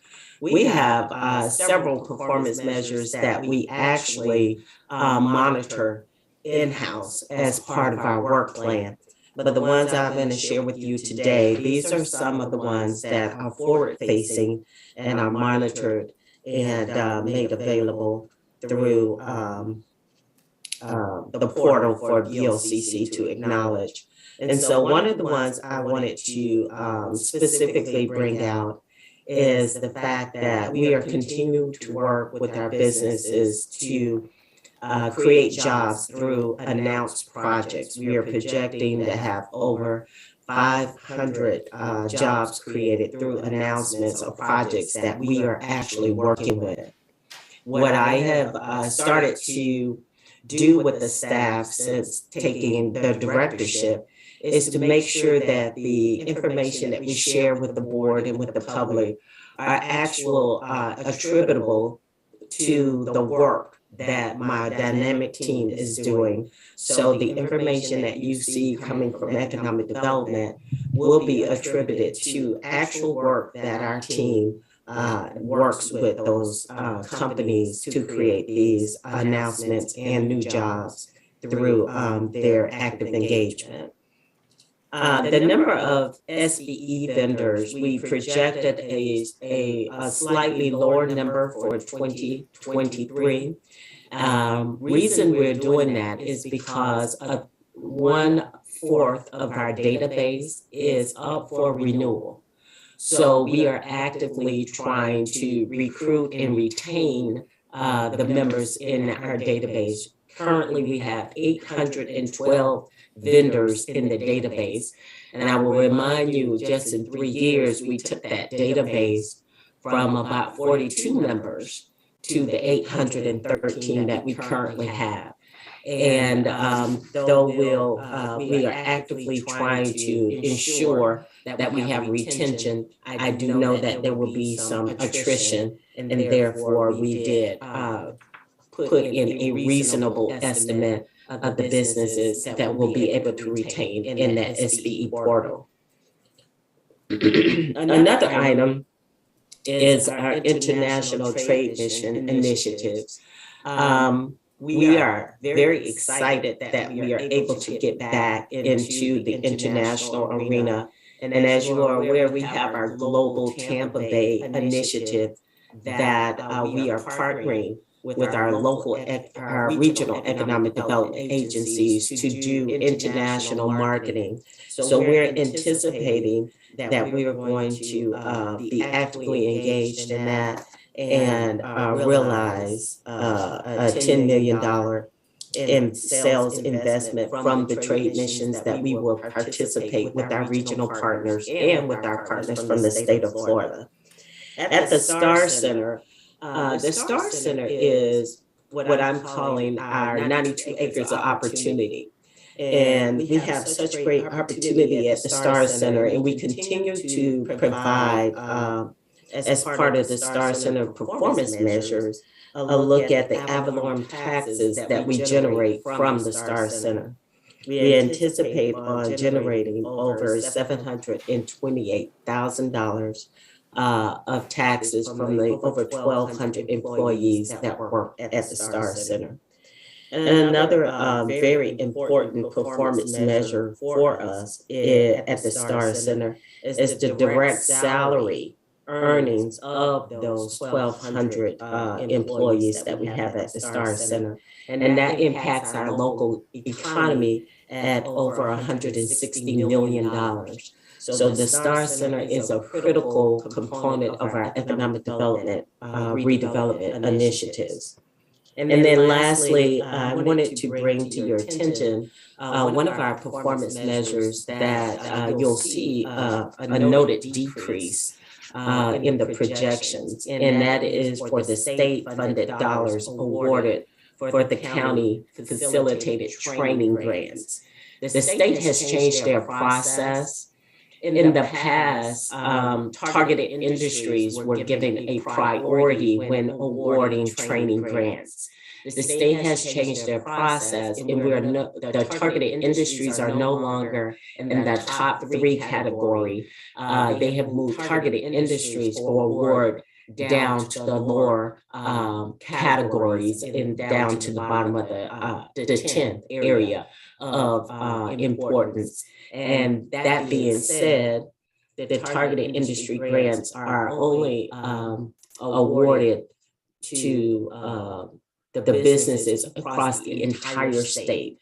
So where Pinellas County has traditionally been #1 in the state for the awards, the award pot of money has decreased, and the award criteria that the state is using has changed, and so it has changed our ability to actually receive those dollars. Though we do anticipate on getting as many dollars possible for our Pinellas County businesses, I did put a realistic projection, and this has us performing at the very top of any community in Pinellas County. So those are the highlights that I have for our performance measures. And then lastly, I'd like to share with you 3 key items for our work plan. Our work plan for this year in 23 is really, really active. Today, we have our steering committee that has their first meeting today, and we have 9 CEOs that will be meeting virtually today with me and with our consultant, Stu Rogel, to talk about the steering committee, which is designed to help create the governing structure for our new and improved Pinellas County Advisory Council. So we look forward to working with that steering committee. So that's a key item on our work plan. Another key item is that steering committee is going to help give some insight to us as we embark on our strategic plan. We did submit an RFP for the strategic plan, and we had 9 respondents. And on Friday, the 24th, we will be reviewing those applications to identify a firm to work with our office to create a countywide resilient strategic plan for economic development. This is a tool and a resource that we have not intentionally engaged in many years. And so I'm so excited, 1, to have so much interest that we had 9 active respondents, but 2, to put together a plan that is countywide, that incorporates all of our communities, that takes a nice deep dive at all of the various strategic plans of our city partners, as well as some of the analysis that we have been doing with some of our other partners, like the teal study that we're partnering with Ford Pinellas to do to identify our targeted industries. All of those will be part of the aggregation of information we use for our strategic plan and developing a county-wide strategic plan for One Pinellas. And then lastly, as everyone is aware, we are on target. Had a meeting yesterday about the ARC Innovation Center. We are currently on schedule to open our doors for the new Innovation Center in July of 2023. So we will continue to work with our operator, Tanya Elmore, and start in TBIC to ensure that that operations are going well and that the construction will be completed on time. So lastly, I would just like to say, as we work on re-engineering how we are really implementing economic development, as I mentioned earlier, our STAR Center is definitely I call it 96 acres of opportunity. But it is a place where we're going to really be looking at how do we create a master plan to really redevelop the STAR Center in a very tangible, intentional way where we can grow the job base there and create an epicenter of defense and technology businesses that support the existing businesses that are there at that campus. So with that, that's my update, and I do appreciate you all allowing me to speak in my very white voice. I'm not used to it, but I feel much better than I sound. I'm glad to hear that. You sound great. Commissioner, questions for Dr. Johnson? Commissioner Flowers. Not a question, but just, one question and then a comment. So the question is, if you recall when we were at the Enoch Davis Center and the staff were giving an update to the community, very well attended. But one of the main questions was the cost per square foot to be able to utilize the space. And I know that they were using current cost estimates per square footage, but we heard from a number of residents that, for some people, especially small business owners, it was a little out of their budget range. Do you know if they have looked at any additional projected costs? They did say that they would kind of look at that and see what they could do. Is this the ARC? Yes. Okay. Yeah. Yes. Thank you, Commissioner, for that. I'm glad to announce that Tanya and I have been working together to come up with some creative solutions to make sure that there is a portion of the innovation center that is accessible to all of our citizens, regardless of ability to pay. And if that is a community common area where there will be some utilizations of a space that people can, sign up to attend, we are really looking very intentionally about how can we meet the needs of all in making that center not only accessible to those who have the funds to actually have space, but there is some shared space that we're looking at for other uses. Understanding that we do have a targeted industry that we're focusing on for that center, and we're looking for technology-based companies to have to create the synergy that really is going to make that space and place so special. So to answer your question, yes, we are definitely looking at ways to see how we can accommodate the needs of our community that may not necessarily rent space full-time at the Innovation District, but have access to the resources. All right, and the last thing is I just want to say thank you so much to you and your team. I love the fact that you said my fabulous team, you guys are working well together. I don't think any stone has gone unturned when it has come to individuals who want to relocate here. And I think your partnerships with all of the other municipalities, and particularly those areas that have CRAs in place, working with them to try to develop those so that they make the best use of the opportunity. So thank you so very much, and I sincerely hope you feel better. Thank you, Commissioner. Thank you, Commissioner. Mr. Burton? Just one clarification. So Cynthia talked about the working with the CEOs on getting input.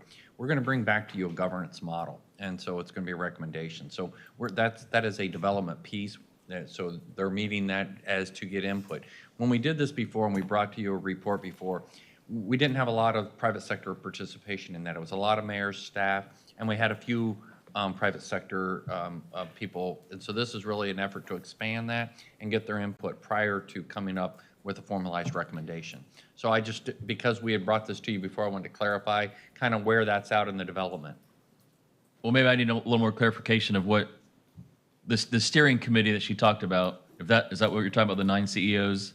Well, this is just an advisory group at this point. We haven't formed a formalized steering committee or governance structure yet. And that's really where I want to go, because I'm not sure whether we want, when we brought it before, there was a lot of people that said we should go to an EDC, okay? Or is it a government structure? Well, we haven't decided that yet. But this is for the Economic Development Department globally, not just the Innovation Center. Oh, yeah, absolutely. Okay, all right, just want to make sure. That was just for me understanding what we're. Yeah, we really need, whichever way we go, whether it's, through nonprofit or government or whatever, I think the real input was that we need more input, and it needs to be meaningful meetings, and I think that's the piece we're trying to come up with. So we're still working on that structure. So I'm hearing about this today, which is fine. I want to see that input, but we really kind of come up with a governance structure on kind of moving forward. Okay. So that's still a work in progress is my only point. All right. Commissioner Eggers. Thank you, Mr. Chair.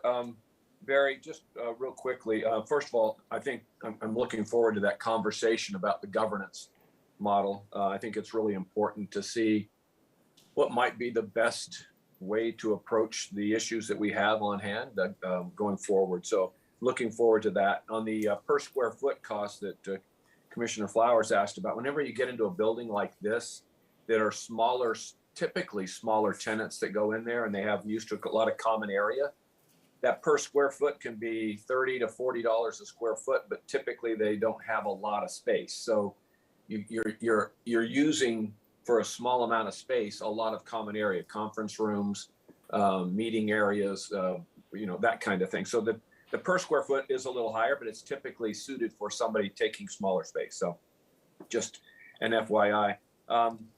The only thing I'd like, Dr. Johnson, maybe you could talk a little bit to, there seems to be a little bit of a disconnect today on, unemployment rates so low, companies struggling to find people, and that has changed significantly in the last 3 years. So the thoughts about maybe what that dynamic is. I think there's the unemployment number where people are at home now and not actively seeking would be significantly higher. So companies that are struggling with that, and obviously we're trying to up the game in terms of the jobs, the maximize income potential for everybody. So I know you've been working with universities, colleges to try to do some rapid training to help these businesses. So anyway, just some thoughts about that, because I really do. I'm not quite sure I get this disconnect, and I know I've had a lot of people throw theories at me, but just what are you seeing and what are you hearing, and what is our effort going forward so that we can get folks back working again? Thank you. Excellent question, Commissioner. As we all are experiencing a universal issue with our workforce. And so it's not specific to Pinellas County, but what we're finding is we've been having some very meaningful engagements with the companies as well as with our education providers. And what we're seeing is the disconnect is in the mix match of skill sets. So we're announcing we need a particular occupation field where it may not necessarily be the skill set that we're looking for. So a lot of it has to do with the ability to identify the actual skill set needed for the jobs that are available.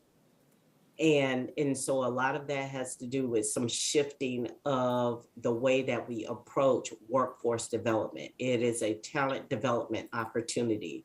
And so in the talent development opportunity, we are specifically meeting with companies to ask for what are the skill sets that you are needing for the talent that you are seeking, and then convening them with the proper training entity to help them with the resolution of making sure that they have the skill sets that are needed for the opportunities that they have.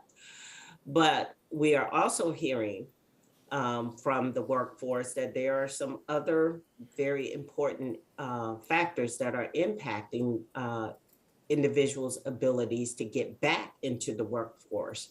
Childcare continues to come up high on the list. We continue to have a quarterly meeting with the city economic development partners. And these small groups, we are really talking about issues that are impacting. And childcare continues, the affordability of childcare, should I say, continues to impact the workforce coming back into the workspace. So these are some of the issues that we're seeing. And what we are doing is with Career Source Pinellas and with our training providers, we're trying to be very intentional about identifying programs and opportunities to provide the specific skill set needed to build that talent pipeline. So as we address these issues, we're utilizing the data that we're getting from our staff. David Chalk is my new data analyst, and he's creating some great data to help give the businesses information to make informed decisions about what those skill sets are. And then we're working with the college and university and Pinellas Technical College systems to see how we can match those skill sets with those opportunities, as well as with some of our other entities like AmSkills as well. Yeah. Well, thank you. I think the two approaches, one, that global approach that you're talking about, we've got so many talented business people out there that I'm sure have solutions, and that we just got to get that out on the table for discussion. And those conversations with the universities are critical, conversations with businesses out there. But I also wanted to commend your group for the one-on-one meetings that you have, the very local level, where a lot of small businesses don't get heard at that global level that we were talking about. And that's a critical piece. And so the expansion of those chamber interactions and business interactions continues to be really important on many, many levels. So anyway, appreciate your comments. Thank you. Thank you. Further questions? I did have a question about the STAR Center, the master plan. That's something that we're working on this current fiscal year coming up. That's in this, and what's our timeline for when we'll see something? We have conducted an analysis of the facility. Colliers completed that analysis right before Kim Sorcello, who was our previous director, left. And so we have that information from that analysis. Now we're taking that information and we're folding it into a full redevelopment plan for the entire site. So over the next 6 months, I'll be working with Greg, our new STAR Center Division Director, to come up with a master plan for redeveloping the STAR Center. So I look to definitely have something more tangible to share using the information we received from the Colliers analysis to share with the board at a later date. Okay, and it's about 1 million square feet, right? Yes. And what's our vacancy? How many square feet do we have available? Currently, we're about 92% occupied of usable space. And so we don't have much availability there at the STAR Center, but we have lots of opportunity to make the space that we do have more resilient, so that we can continue to retain and attract new clients there at the Star Center. And what's the, just out of curiosity, condition of the old school building there? Oh, the old school building no longer exists. Okay. All right. Well, it's been a while since I've been out there, I guess. No, we now you can actually see the facility. We did take that building down. Okay. Very good. It wasn't that long ago that we almost sold the whole thing. So it's interesting to where we've kind of come full circle on it. All right.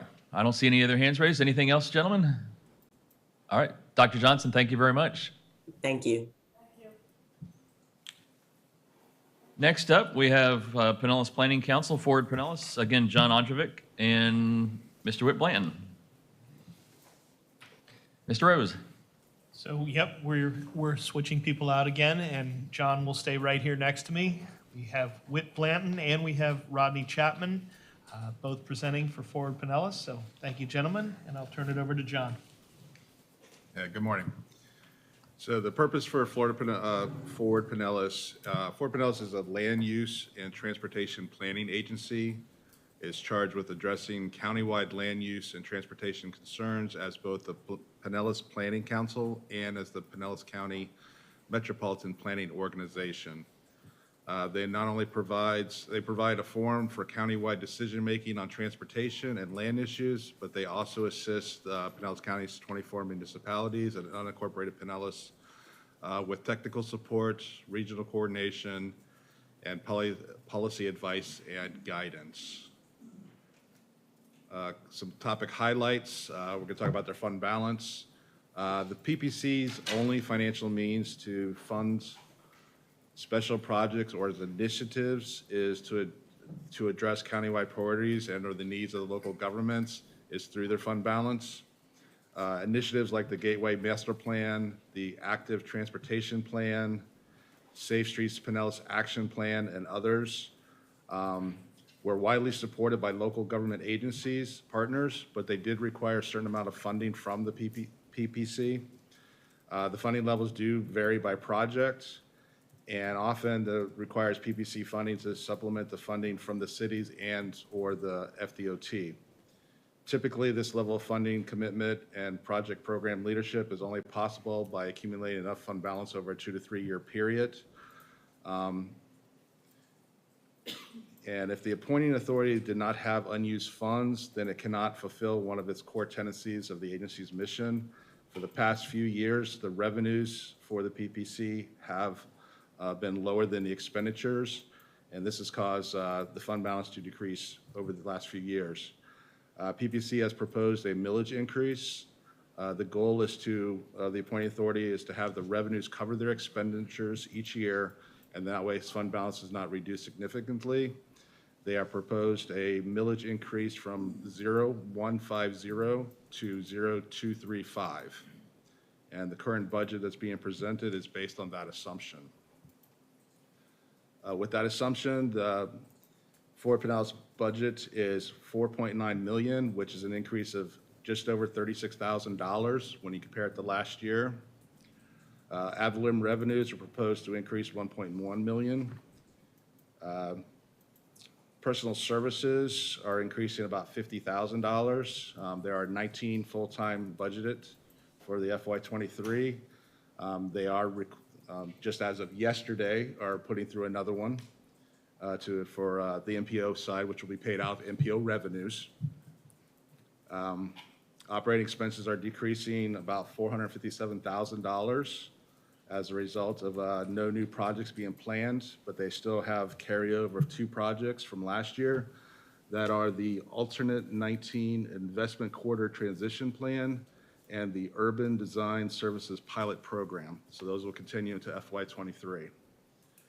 Reserves are budgeted to increase $429,000, and this is to achieve the goal of the appointing authorities to have revenues cover their expenditures so that fund balance is not affected.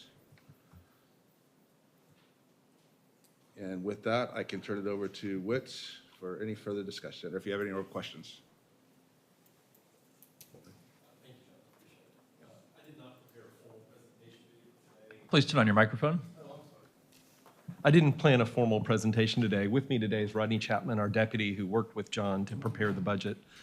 And Rodney certainly can help me answer any questions that you might have. I think it's important to understand that our unassigned fund balance that John mentioned is really our working capital. I spent 30 years in consulting, and I really understand the value of having some working capital available. We do not sit on a whole bunch of reserves. That helps us be responsive to the technical assistance needs and countywide policy issues facing our partners at the local government level. It also serves as a match for funding from the state and federal governments as grants are made available, which is an increasing need in transportation funding these days. In developing our budget for you, we did examine multiple scenarios, including cuts to our operations. The proposed budget does reflect lower operating expenses and a shift of some other expenses to the MPO. So that's been something that we've done to maintain fiscal efficiency. But this modest increase in our millage, which is in line with historical levels of taxation for our agency, is the best at maintaining our current level of service to all 25 local governments. And with this budget, we would absolve Pinellas County of its $50,000 local contribution to one of our recurring federal grants, where we lost state support for that. We reduced our millage substantially with my first budget here in 2017 as we were reorganizing and rebranding following the 2014 merger. And I was hired in June of 2015, and by then the budget for the 2016 year was already pretty well set. We had a large unassigned fund balance at that time, and we're just beginning our efforts to establish trust and partnerships with state and local governments under this new management structure. Our workload has continued to increase since 2015, reflecting our strong commitment to collaboration, increased credibility, and technical capacity. It really is a different approach than how we operated prior to 2015. And our staff is currently stretched very thin, which is made worse by some recent departures to the private sector and federal government. But our staff size has not changed since I was hired in 2015. We're still at about 17, 18 full-time equivalents. And we've been using retirements of several long-tenured staff, 30-year veterans of the county in some cases, to promote internally and to hire younger, capable planners to bring in new talent and skills. And this has really enhanced our innovation, creativity, and efficiency. So with that, open it up to any questions that you have of our agency and how we can help you. Questions, commissioners?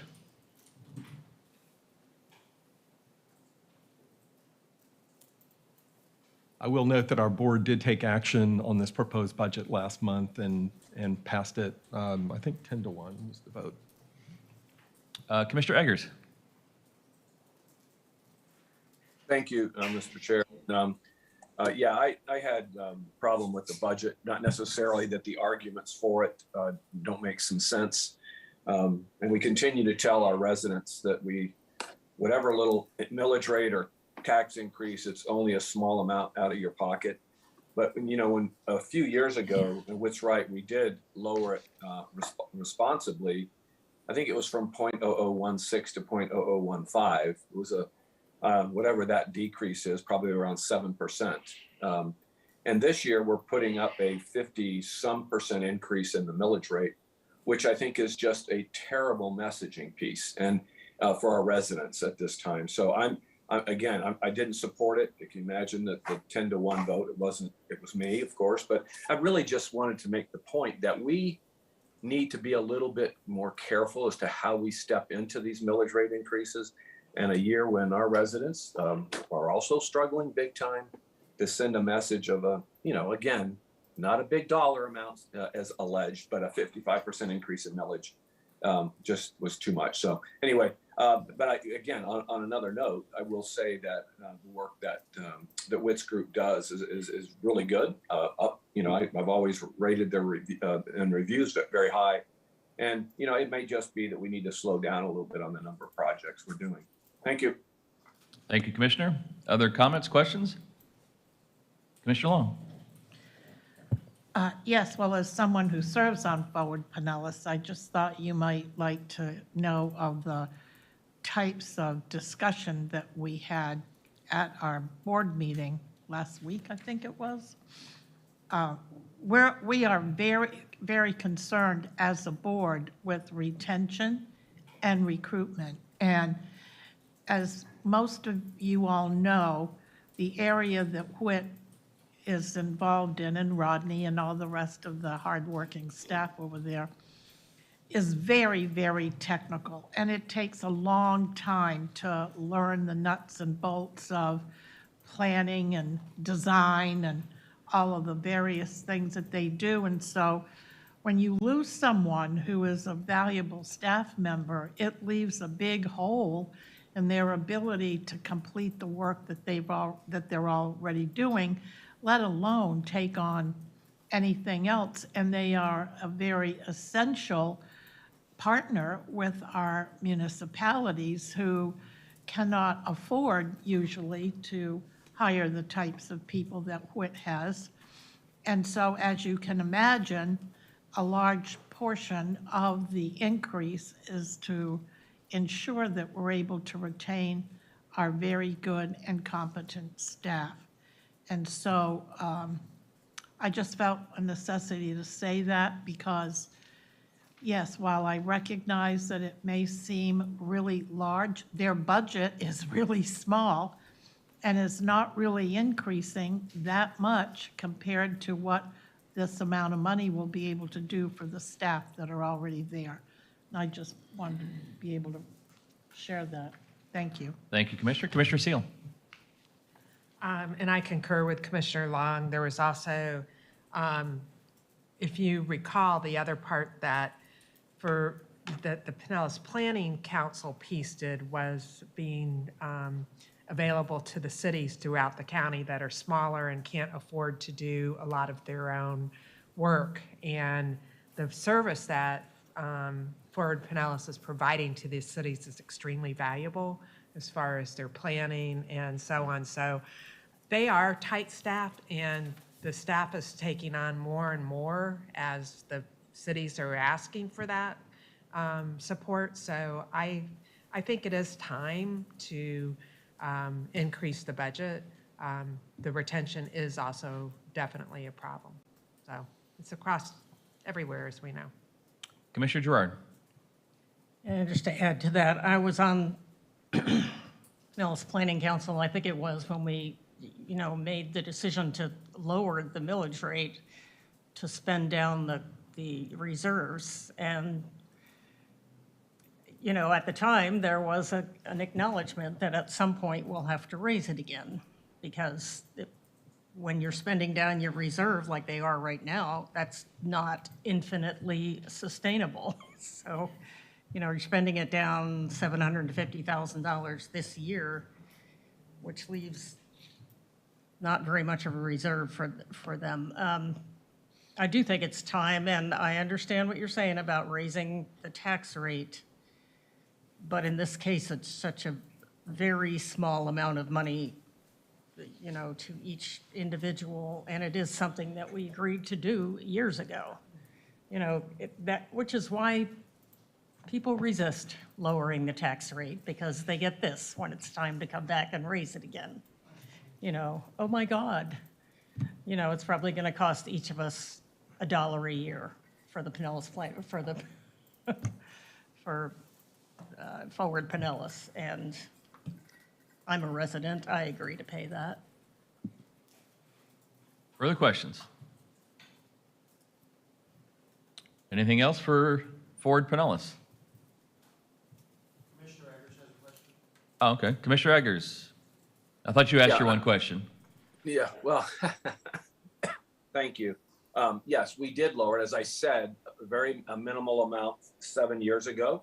And yeah, nobody wants to raise the millage rate, and that's a good thing. We don't want to raise it. When it's needed, we should, and we should have a plan to more judiciously, step into this, because, if you raise it just a little bit each year, it's even, to your point about not being a lot of money, well, it's a lot less money. And so all I was saying was that there's a lot of good work going on here, a lot of good stuff for our cities. Either slow it down just a little bit or be a little bit more gradual in the increase in the millage rate. That was my only point. Thank you. All right. Very good. Thank you very much. Thank you very much. Great to see you all. Ms. Burton, what do you think? Can we do one more? All right, let's do one more. Yeah, let's do one more. Housing and Community Development, again, John Ondrovic, Carol Strickland.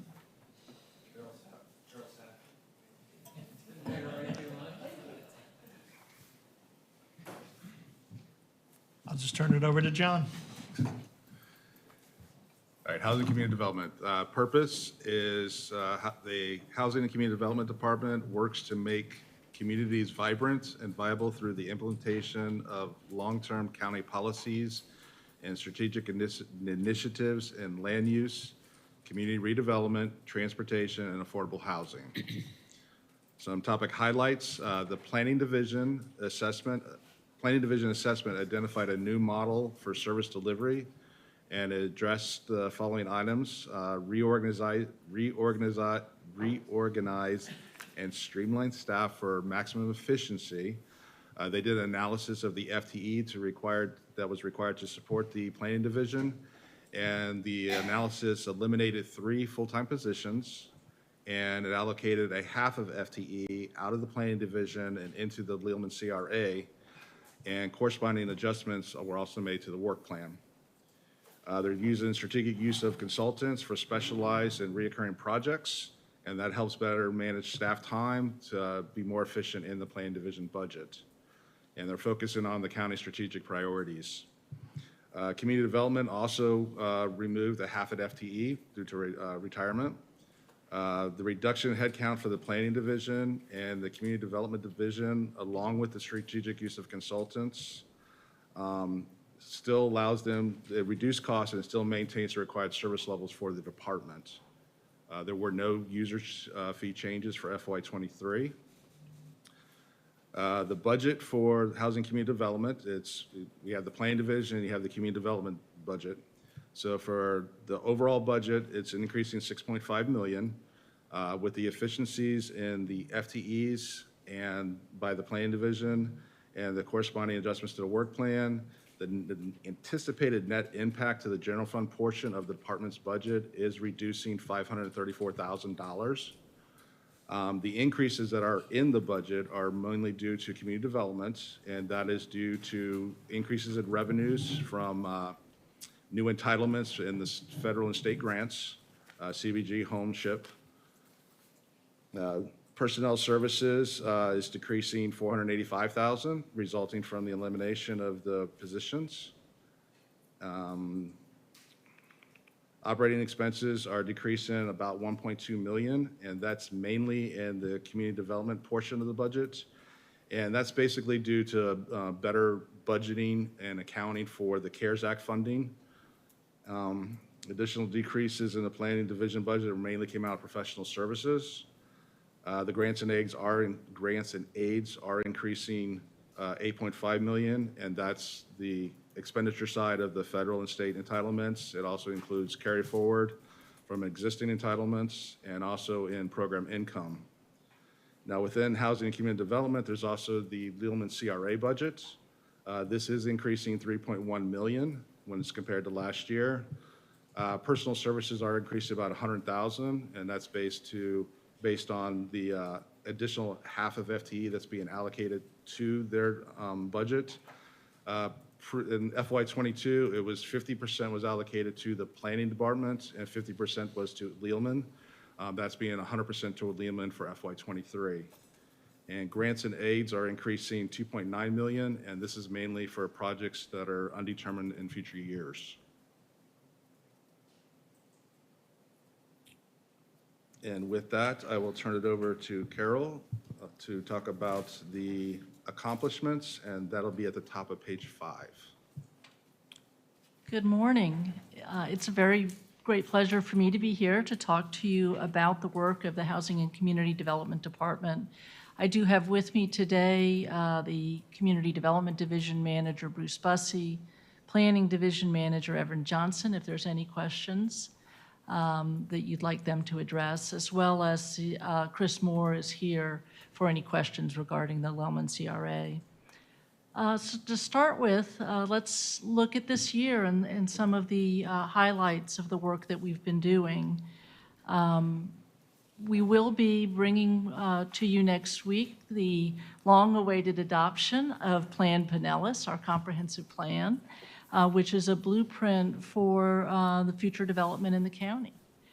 Another significant achievement was the final adoption of the Housing Compact and the partnership that embodies with the other local governments, and that will continue into our work in 2023.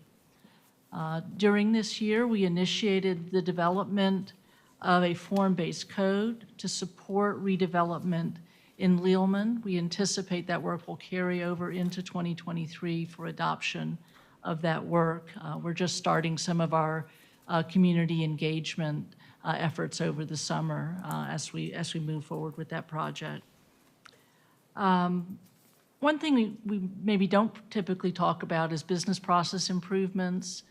We have made some changes in the planning division that focus on development review, how we process zoning and land use cases, the types of community engagement to involve affected residents a little more directly in some of the proposals that are coming forward. And I think we've seen a great deal of progress in that and look forward to continuing that in 2023. On the community development division, we have spent a significant amount of effort, all hands on deck, for administering the emergency rental assistance program. With the exhaustion of the funds anticipated in the next month or two, that program will be winding down. However, we are watching what the Treasury will do in terms of reallocation to the state of Florida and potentially to Pinellas County.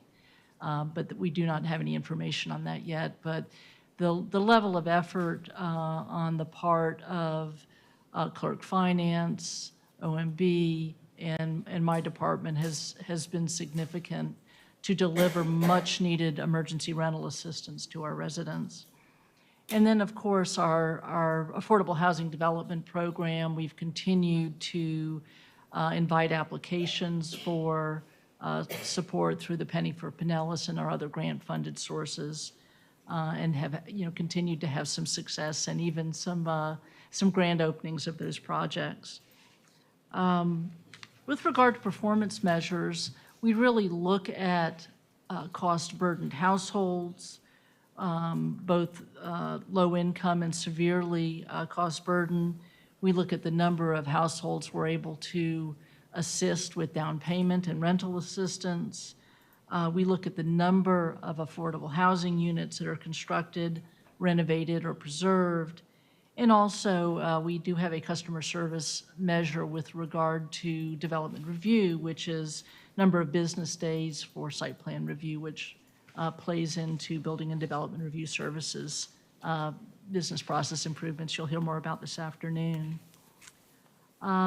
Just to look ahead for next year, we really are in some unique times. I don't recall a time when there's been so many factors that are affecting the need for access to housing in our community.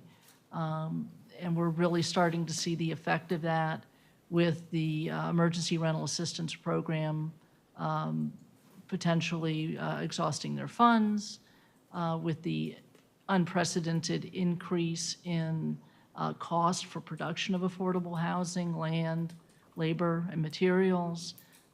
It's really a challenging time, and of course, much of the work that we do is a little bit more long range in terms of looking ahead, making sure we have the regulatory reforms and partnerships in place to increase the supply of affordable housing, as well as through our grant programs to respond to immediate needs for support for our community. So in the area of the Housing Compact, we approved that in this year, but what we'd like to do next is expand that partnership. We have interest from other local governments, we have interest from our community partners, in becoming part of a larger partnership to implement the Housing Compact. We hope to do that through a housing summit that we're planning for next year. We are also working with our partners to formulate a 10-year housing action plan, which would include countywide housing targets for the production of affordable housing. As part of that work, we're also putting together an affordable housing regulatory toolkit, sort of best practices that the county and our municipal partners can use to support production of affordable housing. Specifically, work of the county, we have engaged a consultant to update our Affordable Housing Development Code and our affordable housing certification process, incentive process. We are reviewing those recommendations with the Affordable Housing Advisory Committee that Commissioner Gerard sits on, and we'll bring those recommendations to you later this year. We also plan to complete the manufactured housing strategy in this upcoming year. We're going to continue the work that we're doing on our Affordable Housing Development Program with the Penny for Pinellas funds, as well as John mentioned, increases in grant funding. We did, for the second year, get a significant amount of SHIP funding, so we hope to be able to also support our AHD program with those state funds. And in closing, there's a new initiative that I'd like to highlight coming out of our Health in All Policies work that we've done over the last several years, which is budgeting to prepare a food access study for underserved communities. So that'll be a new initiative that we'll be undertaking in 2023. And with that, I'd be happy to answer any questions you may have. Commissioner Flowers. Thank you, Mr. Chair. On page 5 of the report, under number of affordable housing units constructed or renovated, preserved countywide, that number looks a little low. Is that separate from Penny projects or anything? I thought we did more than 120 units. Well, 75, I'm sorry, it says actual. 75 for 21 and budgeted 120. So I thought we provided many, many more units. I'm going to ask Mr. Bussey to come up and address that question. I want to give you all the kudos you deserve. Good morning. Good morning. One of the challenges with performance measures when we count the units. I'm sorry, microphone. Okay, now we're ready for kudos. One of the challenges with measuring the performance of units produced is the time you count them. And so a lot of the Penny projects that we've talked about, the numbers that we've talked about, we've committed dollars to those. In our performance measures, we usually only count them once they're not only constructed and completed, but leased up or sold to an eligible buyer. So by using that methodology, if we commit funding to 100 projects today, we're not going to count those 100 units until they've been constructed, we've gone out, we've monitored, and they meet those requirements. So in a way, there's a little bit of a time lag on units produced because we're defining a unit produced as one that's been completed fully and occupied. Okay. And the reason I drew that up was because we were talking about the number of units, and I think within one of our reports that we distribute, it has like 880 units, that we provided. So maybe that's units that have been paid for but not completely out of the ground. I don't know. But anyway, I was just looking at that because I thought our numbers would be much higher. But I understand what you're saying Those about documents completion. are kind of highlighting the Penny program and how many units have been committed to. And so it's a little bit of a different measure. Okay. And then just a question or maybe a comment for the ESG funds. I sent an email to Tom, I believe it was, or somebody, and they responded. So thank you so very much for responding in noting that some of the projects that persons probably would have typically requested ESG funds for, they were able to get those projects completed with some of our ARPA dollars. So we did have about $1 million remaining in that fund. And the other concern was that entities had not yet applied that qualify for those funds. So I don't if at all possible, I don't ever want to return any money to any entity, because sometimes what that says is the following year when you apply, you'll get that amount less because you've not been able to show that there was a valid purpose for those dollars. So are you all thinking ahead about what we can possibly do to assure that any technical assistance we can give to organizations who should have qualified and should have probably applied for those ESG dollars? Anything that we can do to make sure we don't have to return money? Because I guess if we don't spend it well, we're projected not to spend it, so we would have to return about $1 million. And one thing to note is that we did receive notice from the federal government that we had an additional year to complete the expenditure of those funds, so we do have some more time, but. So I didn't know that, yeah. But as you know, with an interim spending deadline, there will be money that will be returned this spring because we were unable to allocate those monies based upon the applications that we received, not just this year, but last year, to access those monies. But going forward, we are working with our community partners, the Funders Council, to make sure that those monies have the opportunity to be accessed by our partners. And I know the Funders Council is wonderful. I serve on the HLA and the COC for, as the representative. But then there are other organizations who are not necessarily, coming or accessing that information. So anything that we could think about or doing, or that we can do, it could be technical assistance. It could be that there are things that are occurring that maybe delays payment. So if they have to pay so much up front, they don't have the financial wherewithal to be able to do that and wait on the reimbursed compensation. Or I know one of the concerns I got was something that was being requested by the way of paperwork, but if it's a federal guideline that we have to follow that says you need to have these things in place in order to get reimbursed, that's what we can't really work around that. I'm not even advocating for that. But anything that we could do, because we know that there's a need out there, but you've got to have a conduit, an organization who, applies for and qualifies for those funds. So I know that that's not on us, but anything that we could do to try to assist to push those dollars out when we receive them would be absolutely fabulous, because I don't want to give anybody any money back.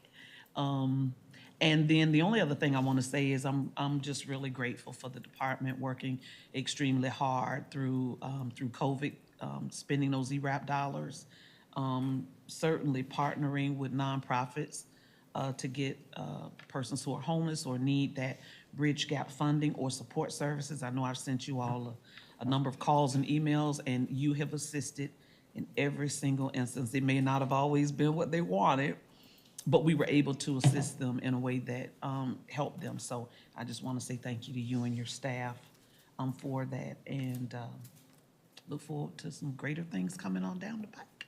Thank you. Thank you, Commissioner. Commissioner Seal. Yes, in looking at your org chart, are the vacancies that are vacant, one still vacant, or two, are those going to be the ones that you're reorganizing? If you're referring to the planning division reduction in the FTEs, the 3 positions that are being eliminated are vacant positions.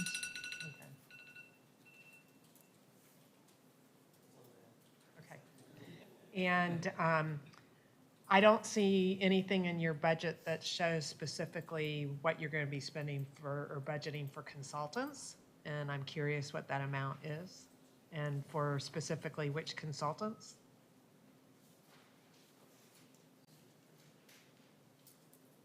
Because you might be reorganizing, but are you really saving money?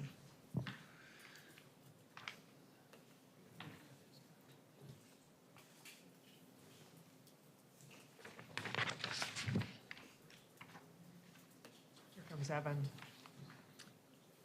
Commissioners, give us just a moment to look. Okay. And then I guess specifically, what are you going to be using consultants for?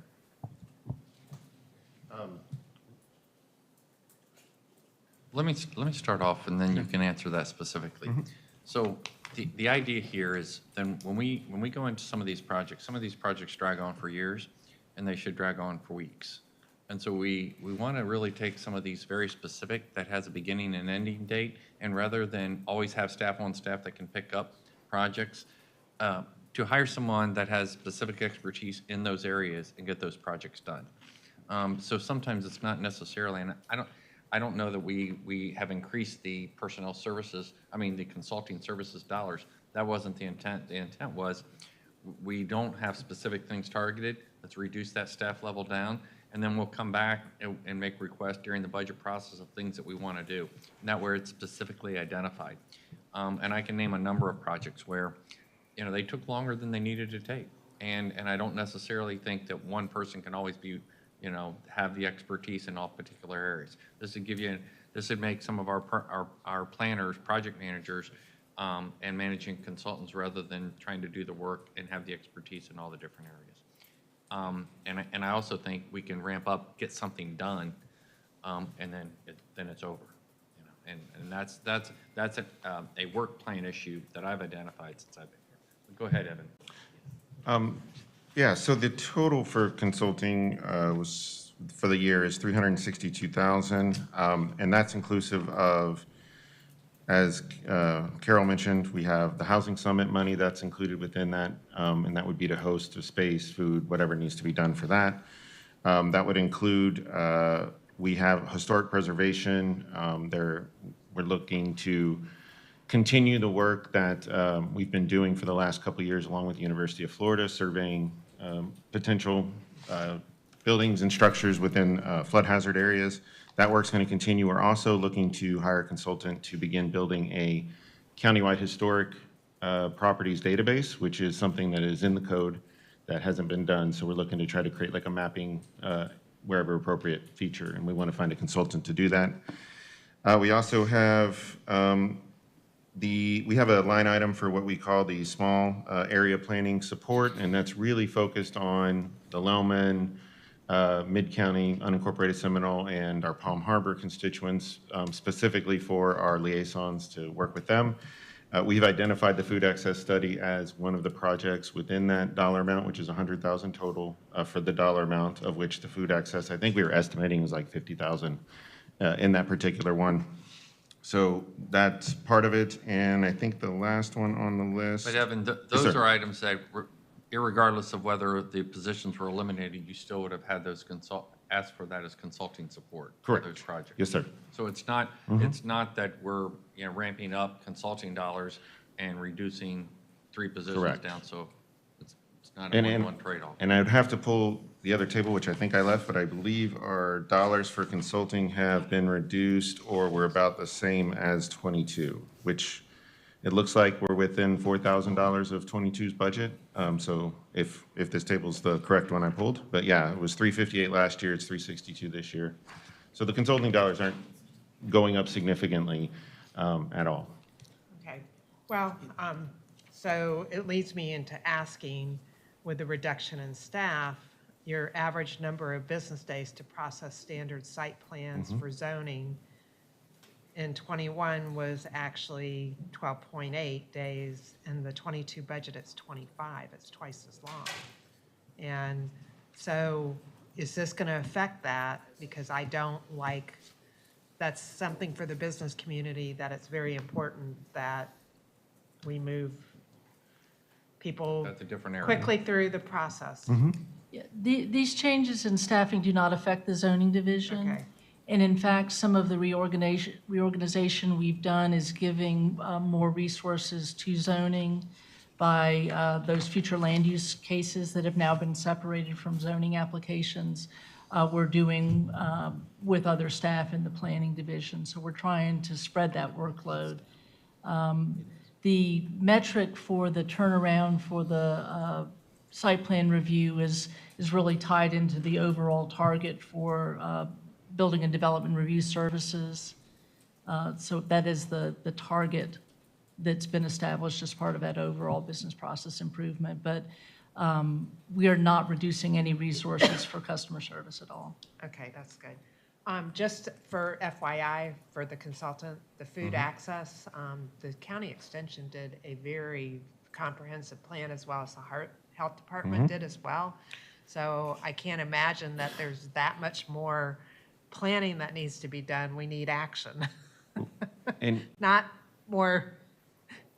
and absolutely, and we've been in touch with them. We've been in touch with them as well, coordinating the efforts, so to make sure that whatever comes out of that is very specific 'Cause to they- action. I mean, they have it mapped, they have it all, kind of done, so. And this is not really for you all, but I know this is for Barry. Previously, we asked for a list of all the consultants and what we are paying consultants, and we haven't seen that yet. I have that, and I'm going to do that in our next one-on-ones. Okay, thank you. Commissioner Gerard. I just wanted to ask about the new funding for grant and aids. Is that mostly from the federal government, or where's that coming from?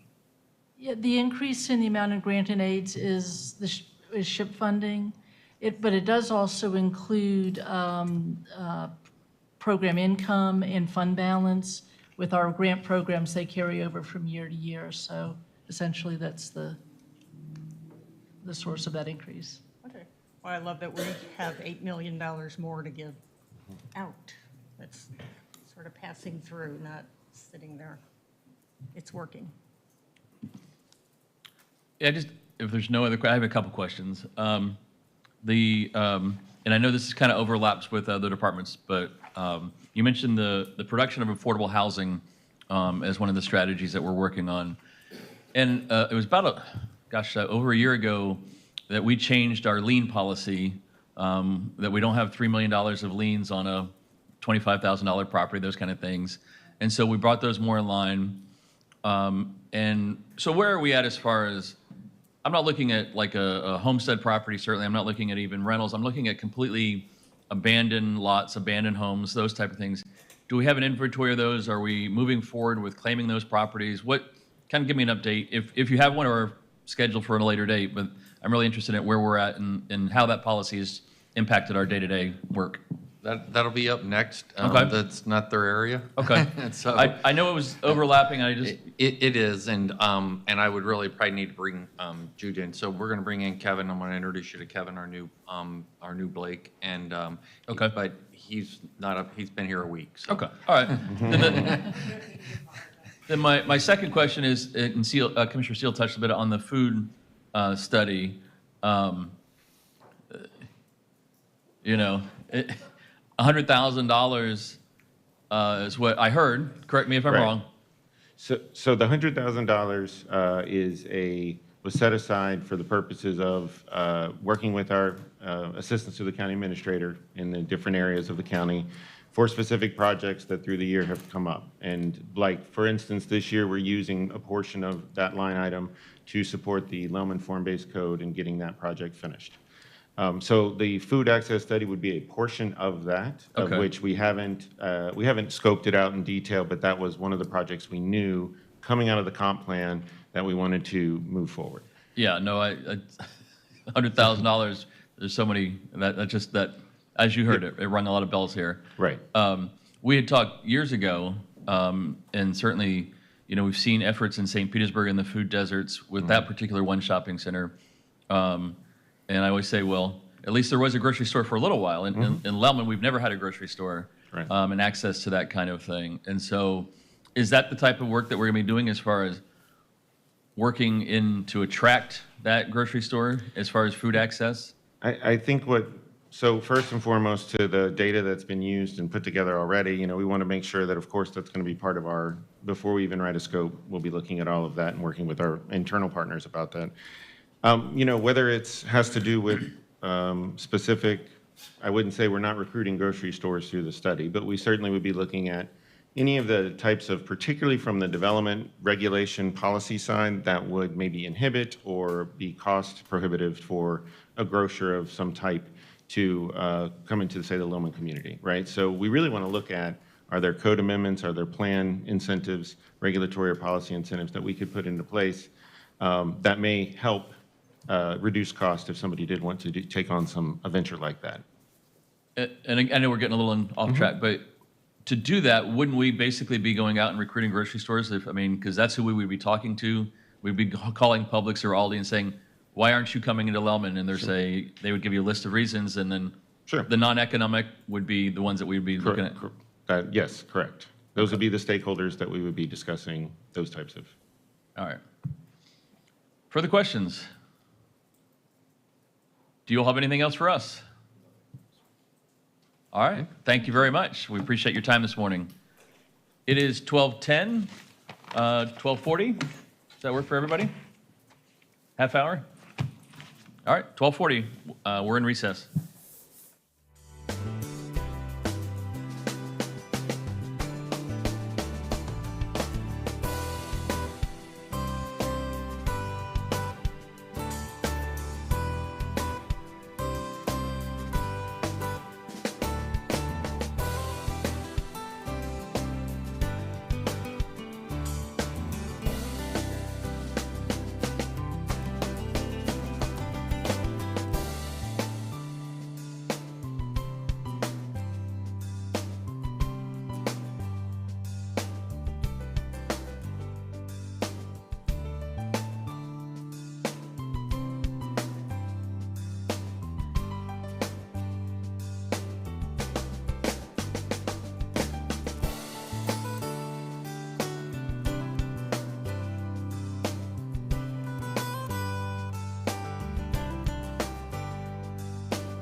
All right, we'll call the meeting back to order for the budget information session. We're on item number 6, Building and Development Review Services. Mr. Rose, Well, first. or Mr. Burton. Yeah, if you would, Commissioners, just first let me introduce Kevin McAndrew. And I sent your resume, or his resume to you, but Kevin is now the new Director of Building and Development Review Services. He's been with us 2 weeks now, something like that, and 10 days, okay? So you know, he's got his honeymoon period gone, so you can be as tough as you want on him today. But he comes to us, you know, with a tremendous amount of experience, both in the public sector and in the private sector. So he's worked both, and so his most recent experience is working for the city of Sarasota.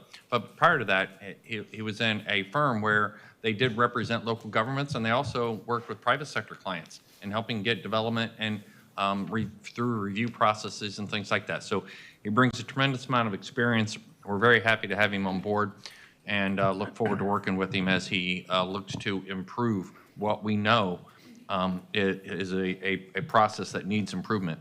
And so we're happy to see the changes and have him here with us today. You all know Michelle, the Deputy Director, but just Kevin, if you want to say anything? Sure, thank you, Gary. You can hear, he does, he even though he had a house here, okay, and he is a Pinellas County resident, after he talks, you'll know he's not originally from here, so. I thought I heard Sarasota all over that. I'm not sure I have anything left to say after that, but thanks, Barry. No, Mr. Chair, Madam Chair, fellow commissioners, I'm thrilled to be part of the county's team. And as Barry alluded to, I'm really excited about the opportunity to lead such a talented and dedicated staff in BDRS at such a critical time when the efficiencies of the department, processes, this initiative is underway, and to have the ability to be here at such a critical time is just, like I said, just super exciting to me. So glad to be part of the team. All right. So with that, we'll jump into the budget. Chris? Yes, sir. So thank you again, Commissioners. I am the budget analyst for Building and Development Review Services. So I'm going to take you through the first part of the document, and then I'll turn it back over to Kevin. And it has been a pleasure already working with him, and for a long time working with Michelle over here. So we're going to start at the top. I'm not going to read the whole purpose statement, but you can see how why the department exists and that it is there to protect the citizens and businesses that are out in Pinellas County. I'll take you through the topics of discussion. The first one, the thunder has already been stolen, so I will just say we've got a new director, and he and his team are going to continue the efforts to find efficiencies and work through the permitting and review process. So the second bullet there is a big one, and I'm just going to put it out there. We are in the second year of 3 years of reviewing BDRS's building fees only, not the development fees. We have the last bullet, actually, we'll talk about that. We're going to start that process next year for inclusion in fiscal year '24. But we're in year 2 of a 3-year process that we've been telling you about for a while, and we will continue that. The third bullet is House Bill 423 is going to go into effect July 1st, 2022, not too far from now. And it does impact the department and the department's budget in 2 ways. Number one is if we don't meet timeframes on certain permits, we will be giving back 10%, we will not be giving back, we will be withholding 10% per day on what we would collect for those permits. The second thing is, well, and I will just tell you, we don't know the impact of that yet. We are reviewing that still. The impact is not built in right now, but it is something we are concerned about and watching. As this year progresses, we'll have a better idea, and if it impacts the budget in a way that we really need to come back and talk to you, we will. But it's under review. The second way that House Bill 423 affects the department is that if we it allows applicants to use private companies more than they are allowed today. So that also may affect our revenues going forward. Looking at all of that, keeping it in mind, want to have it out there in front of all of you. The fourth bullet is vacancies and retention that we've talked about in a lot of departments, and we will continue to talk about it as these days go on. It's a moving target a little bit, so at the time of printing, it was 15 vacancies and 16.7%. It's now 13 vacancies and 11.5%, so it does change a little bit from day to day, but it's still a significant number going forward. So something to watch for. And the next bullet, e-permit hub. Oh, forgive me. Chris, while we're on that, Commissioners, I mean, we're going to see this in every single department that we face. And so recruiting's a real challenge. But in this particular area, it also goes with our process improvements. This morning, Tom and I, did an exit interview with the interim director that we had, Mark. One of the things that we've been talking about and working on for a while is we cannot hire our way out of this. Okay, we've got to have process improvements. We cannot hire enough inspectors. And we require inspections for things that maybe we don't need to have. We're going to have to make some judgment calls on where you spend your resources, and because you're not going to be able to meet that expectation. So to speed up that process, we're going to have to find ways of improving that. So I tell you that under the vacancies, because this is still going to be a challenge. And so we've got to look at process improvements to fix that piece of it. So I want you to know that, because I know you hear it firsthand. I hear it firsthand, and we have to fix it, and we're committed to fixing that. But it's going to require a combination of staffing, a combination of regulatory changes, a combination of looking at how we do inspections and where we do inspections, and doing certifications, and making taking some risk in terms of how we have this overall permit process. But I know you hear it every day, and so I just wanted to comment under this item of the efforts that we're doing to try to improve that. Thank you. So the fifth bullet is e-permit hub, and that is, I'll shorten it, say it's electronic plans review. So we are underway, and it is not implemented yet, but when it does, we want to alert you that it may cause some disruptions, some things are going to change drastically once we get there. So just be aware that that is something coming, and we want you to know about it. It does affect the budget somewhat in that we need some more professional services surrounding it, but we've already got that baked in and prepared for it, and we know it's coming. So. When we implemented Acela, we did not turn on the electronic plan review piece. Okay? I don't know why, but we didn't. Okay, and so this is a fix to that. Okay, so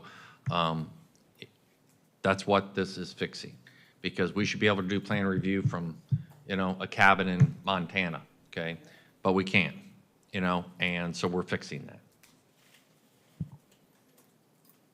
So the sixth bullet there under topics of discussion is what I referenced already, is that we're going to start year one of the development review fee review as we're doing the third year of the building fees review in the next fiscal year going forward.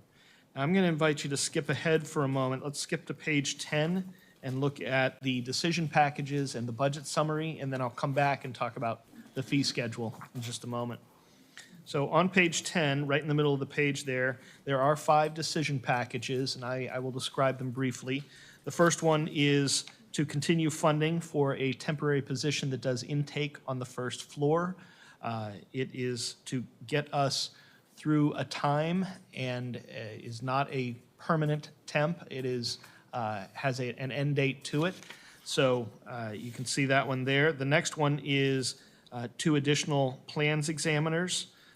Request for an increase of 2 FTEs, and it does have an impact to the budget. If we were to do that, we would reduce some of the professional services and overtime as well, though, in the budget to offset some of those FTEs joining. The third request is a project manager. It is also an FTE increase and has a budget impact of $84,000, and that is to help guide plans through the process. So not exactly a plans reviewer, but someone that knows the process and moves plans through the process instead. Top of page 11 are the last two decision packages that the department has put in, and they are both to continue funding for temps. They also have end dates associated with them. The first one is the records services scanning. So that one has a clear end date when they finish scanning the backlog. It is done. And the fifth and last one is another temp that is also helping just move plans through the process, and it also has an end date. I'll take a quick look at the budget summary there in the middle of page 11.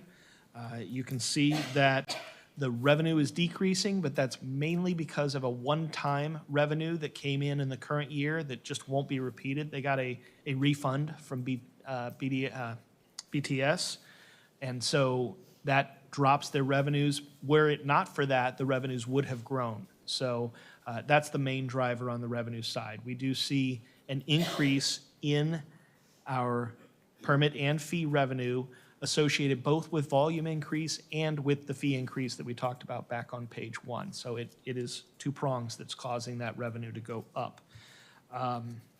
The second paragraph there deals with the expenditures, and you can see that the expenditures are increasing, and that's mainly two reasons for that. One is 2 additional positions that are coming on full-time that we had not fully budgeted for. We hadn't budgeted for in the current year, so that is going to increase next year's budget. The revenues associated with those positions are going up to meet that as well. And then the other one is Deputy Director Krikovico here is being cost accounted between both building and contractor licensing. So you will see an increase on the BDRS side, you will see a decrease on the contractor licensing side, and we're going to cover that next. So that is also an increase. And then finally, operating expenses are increasing associated with the contract review. We do hire a firm to help us smooth out peak periods and do plans review, and that number is going up as well in the fiscal year 23 request before you. You can see the tables on the next page that talk about everything that I just described on page 12, are both the revenue and the expense side of the department. And with that, I'm going to invite you to join me back on page 1, and we'll talk about the fee increases for just a minute.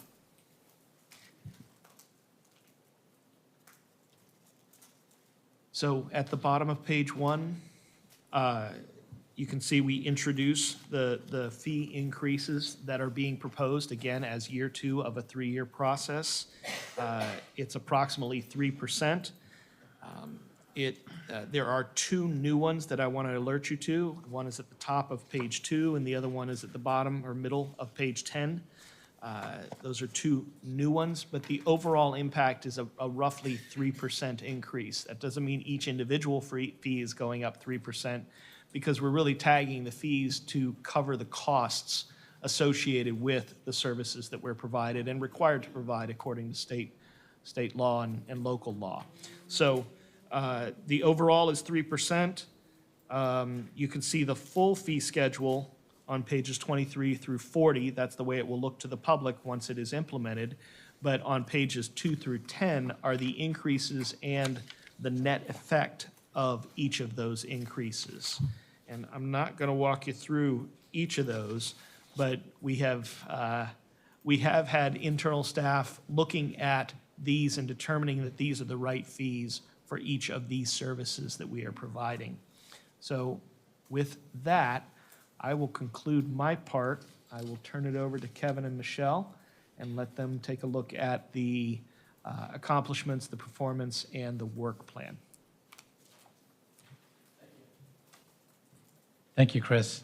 I'd characterize the identified fiscal year 22 accomplishments as being appropriately aligned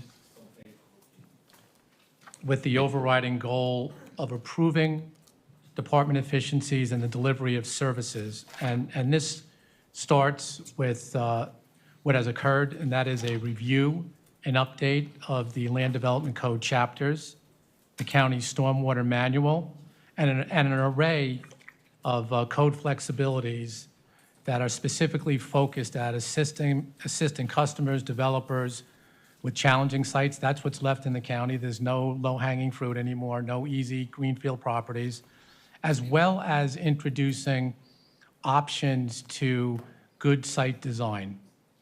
Important consideration.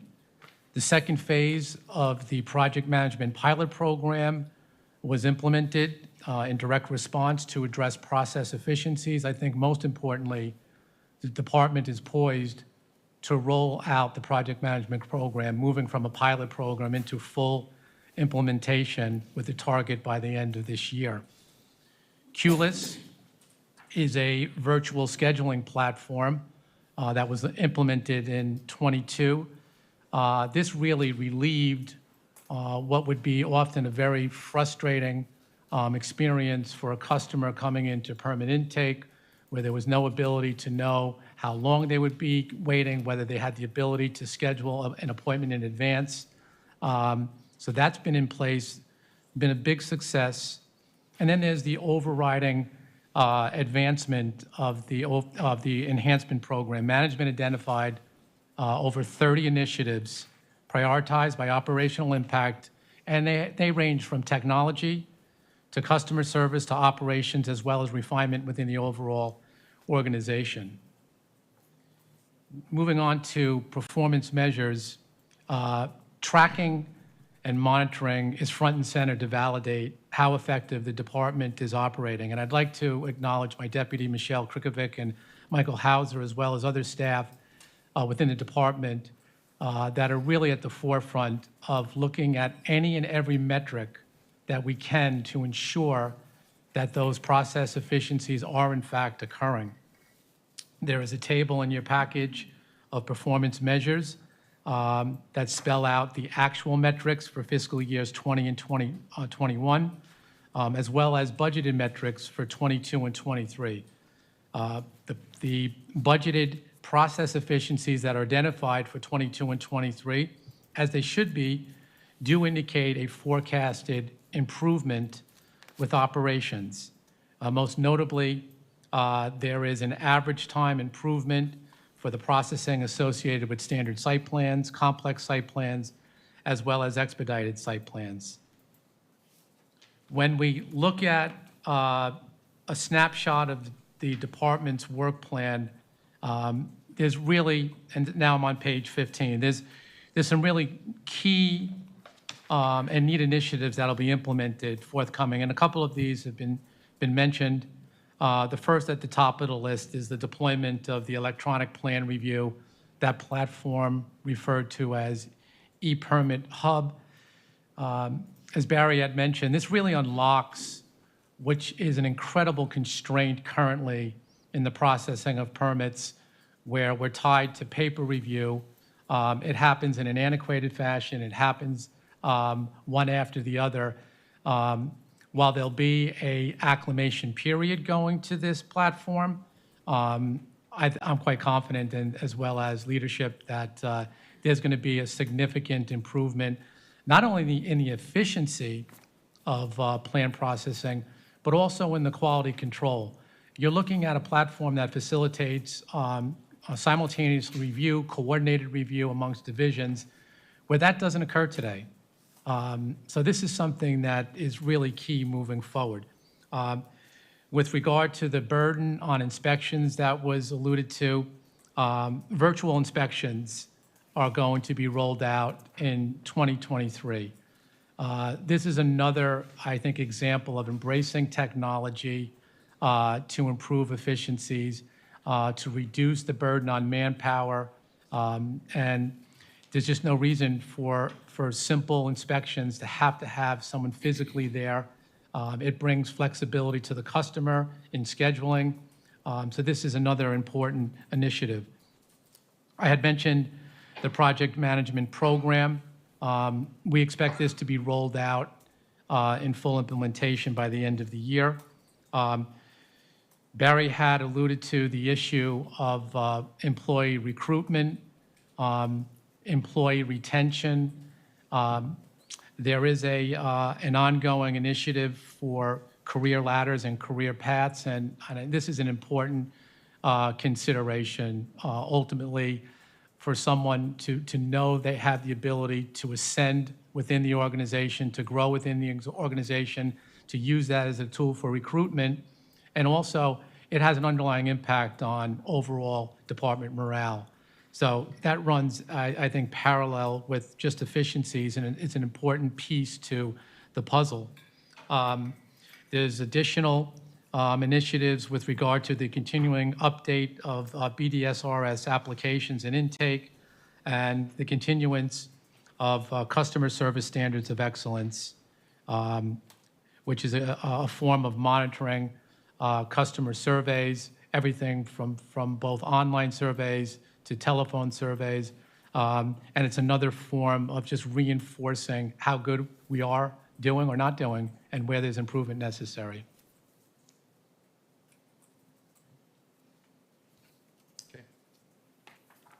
Commissioner Flowers had a question.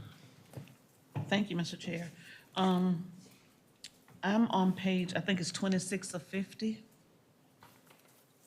where it says, I guess it's 4-1 for solar permits. I don't see any fees set next to that. Are we not charging for that? Or is it that they're charged somewhere else in here with that I'm not looking? Under combination permits? So I'm not seeing any cost there for solar permits, or am I looking at it wrong? Because underneath you have domestic water heating, photovoltaic systems, pool spa heating. Introduce yourself and go ahead. Yeah, the solar permits, sorry, Michael Hauser. The solar permits underneath that domestic water here, photovoltaic, pool heater, and space heating, that's all the solar permits. So those are- So there's subtypes of that permit Okay. group. So each one of those is broken down to its individual type. So it's not a one size fits all. We actually broke them into better packages. Okay, I didn't see that. So, I mean, I see where it's like 1-1, Yeah, but I thought. some of our permits are like one large group, and then we break them into smaller ones because we don't want to just charge arbitrarily a fee when there's not really there. That's what one of the main parts of the review of the fees was, to get exactly what we need to get paid, not overcharge or undercharge. That makes good sense. Early on, when I first got onto the commission, I talked about inspectors having the ability to do dual inspections while they're out to probably help cut down on time. I can't remember, please forgive me, because so much has happened between them. I can't remember if we said we do that. An example I gave was when I was on council, in order for us to try to make sure that we were trying to be as timely as possible, because time is money, while people are waiting on permits, we may have a person to go out that has the ability to inspect, I'm gonna say plumbing and electrical, I'm just throwing it out there. So that if you have an inspection, they don't have to have a plumber come, and then next week, they've gotta wait because the next week, the next person comes. So, have we looked into that as a possibility to help us when it comes to timeliness, especially if we're gonna be charged to refund people 10% back on permits because we've not been timely for construction? And again, time is money, especially during the hurricane season and summer months. So that was one question. And then the other comment or request is, there are a number of, especially historically, colleges and universities that graduated a record number of engineers and persons within this field. So instead of us waiting for people to come to a job fair, is there an appetite to go out and strike conversations up with those colleges and/or universities, because they've got to do internships, so they have at least some form of experience under their belt. I'm not going to say they're senior level, but they certainly could be entry level. And that way, when they're walking across that stage graduating, they have a job. If things work out. And that will certainly help us. I mean, that's what I did for teachers. That's how we were able to get teachers in Pinellas County, is get them before they they graduate, pending they meet all other qualifications, of course. So those are my two questions. Do we have an appetite for dual certification and try to get things inspected quickly, but appropriately? And that will certainly help us with any outstanding fees or services if we don't, it's a whole lot of things that go into whether or not something gets inspected timely, but I don't want it to be because we just don't have the staff.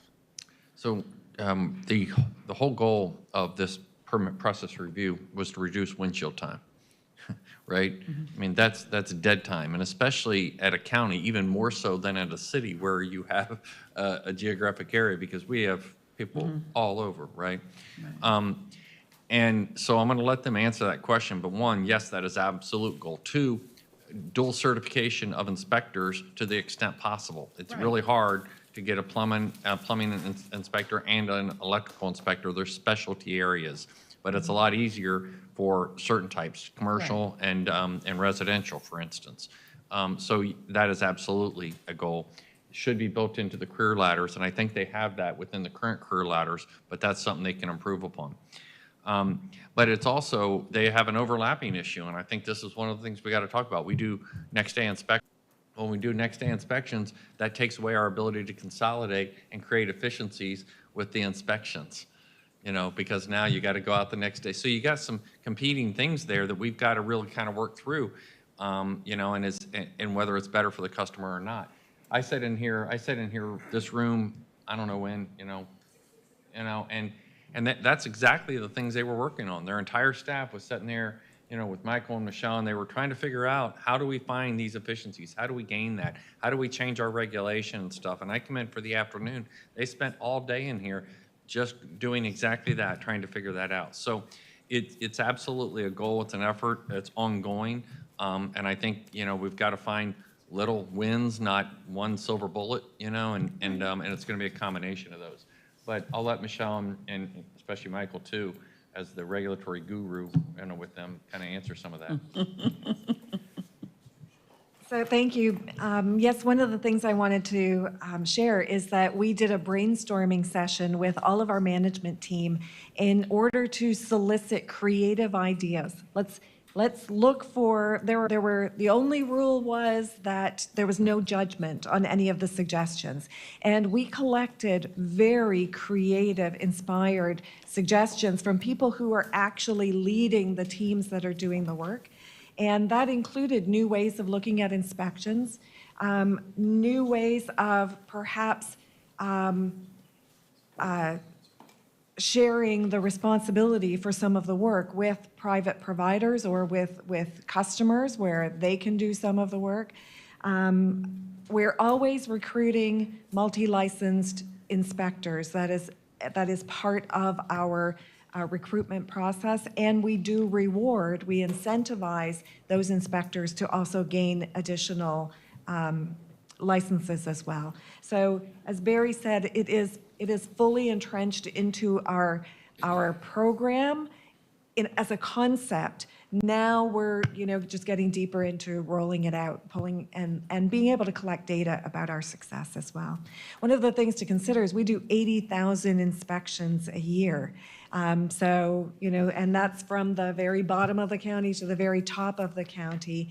And that includes anything from a building inspection to a habitat inspection to a drainage complaint. So we have a lot of moving parts, a lot of moving people, but we are really considering creative ways of improving our services.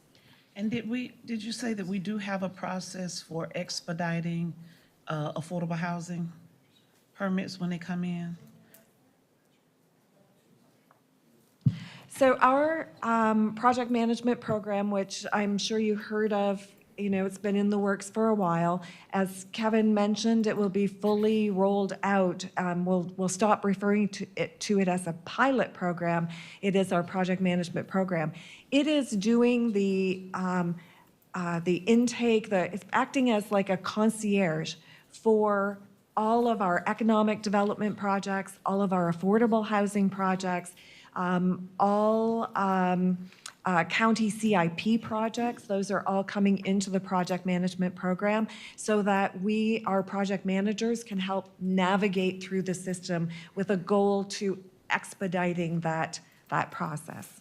So yes, affordable housing is a critical component of our process improvement to deliver services faster, better.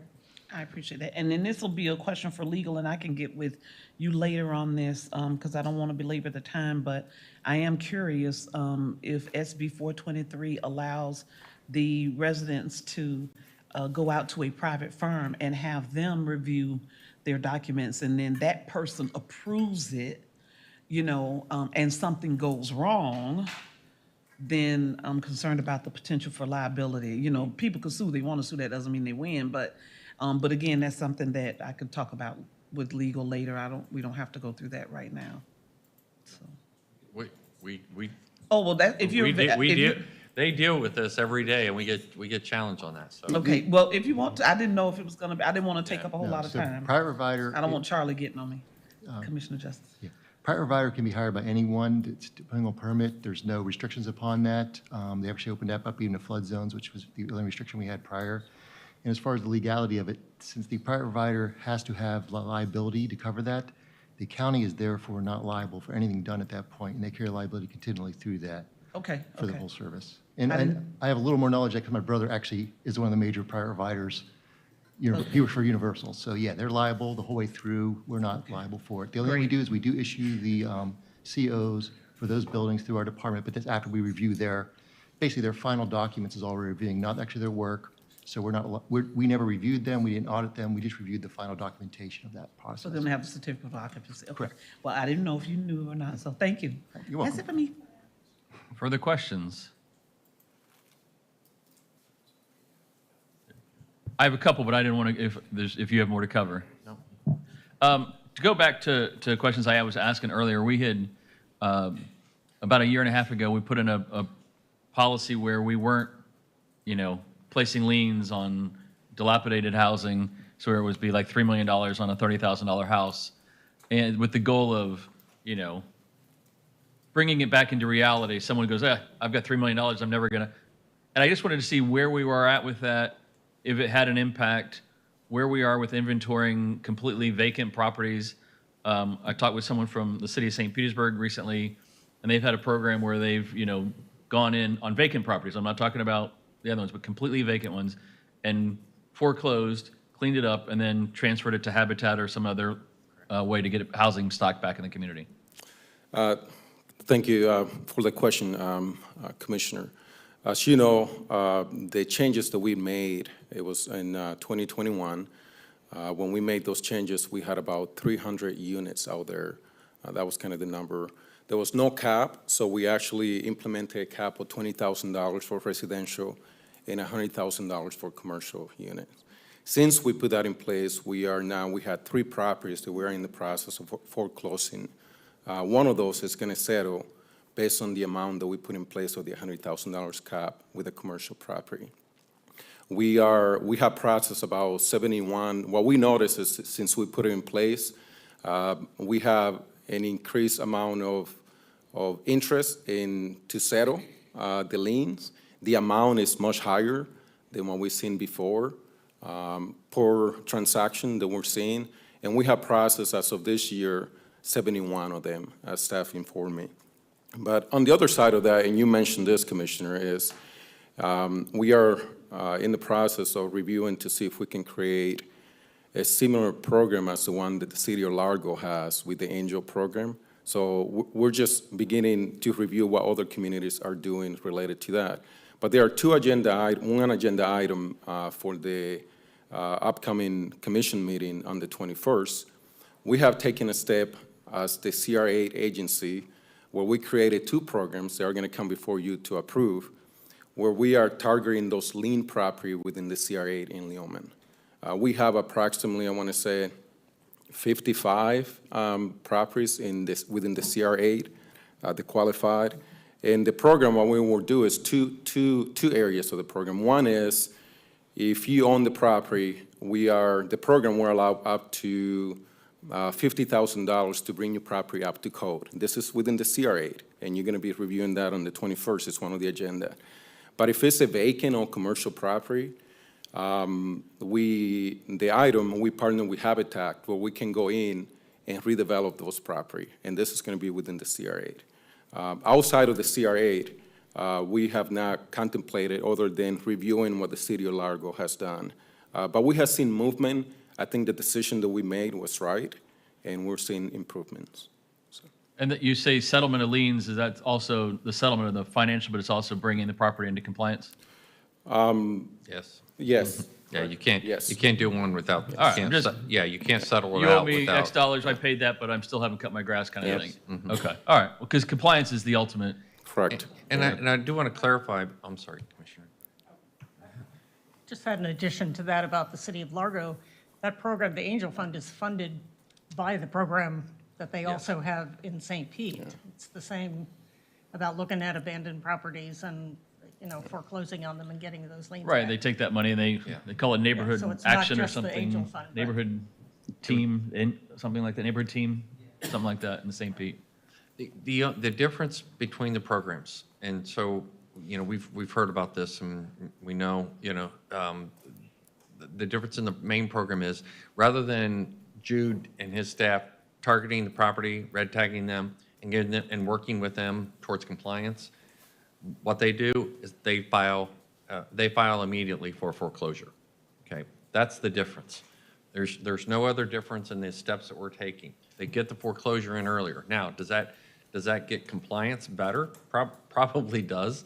And so you probably get a mix. You got people that, oh my gosh, you're heavy-handed, you're coming down on me before I even have a chance to respond.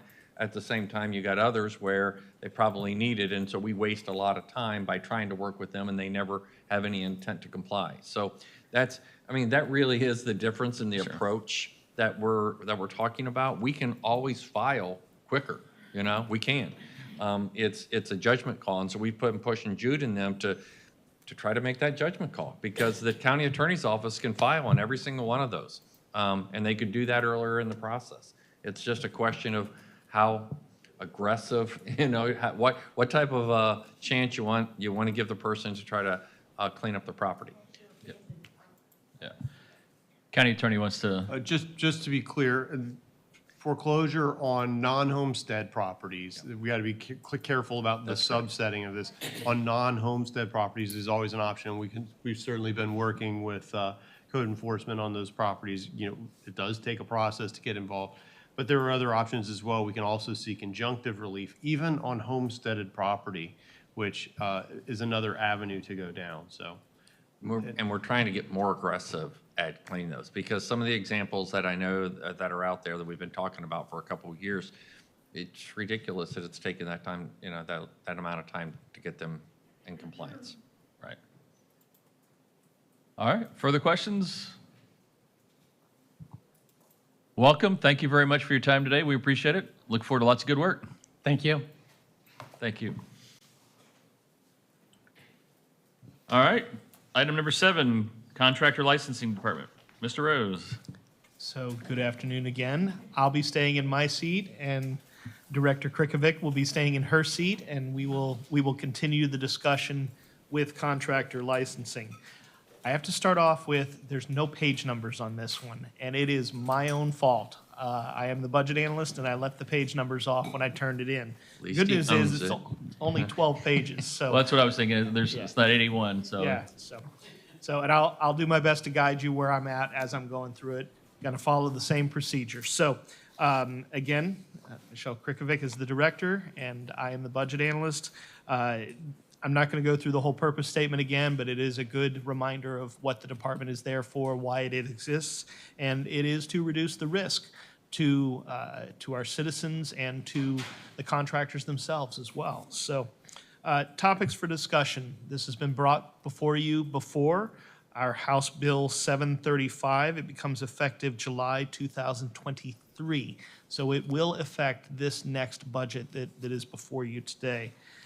We're looking at a full year impact of about $225,000.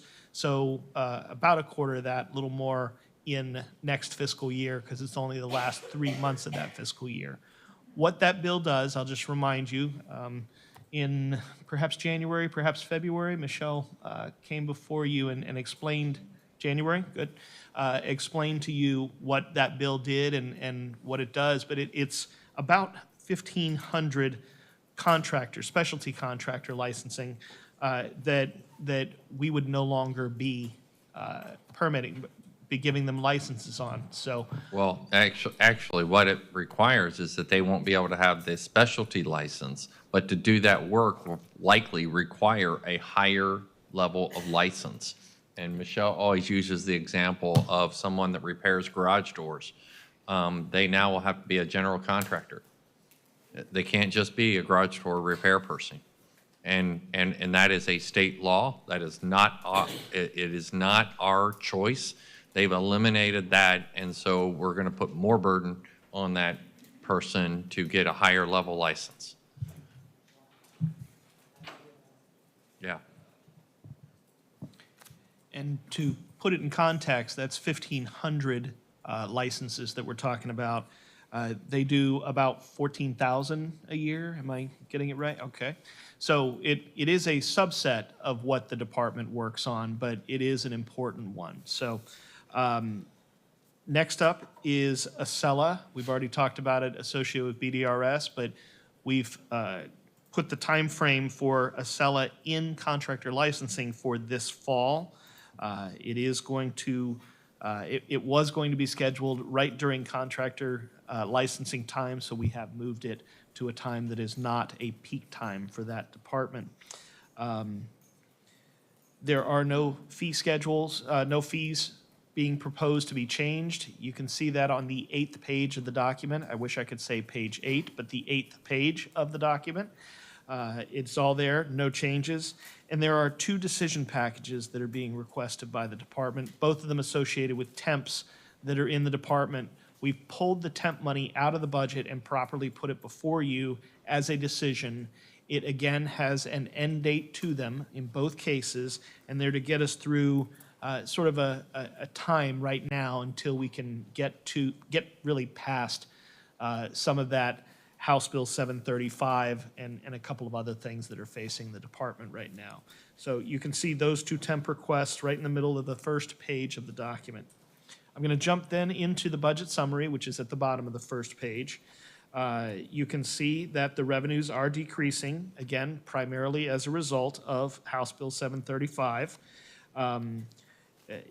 We would have seen a bit of an increase were it not for that. Not much, but a little bit of volume increase associated with the licensing that is there. And then we also see the expenditure side of the department going down, and this is the other side of the ledger that I was talking about in BDRS. We are cost accounting Michelle's time partially between this department and partially between BDRS. So it's a reduction on this side and an increase over on the other, as we already discussed.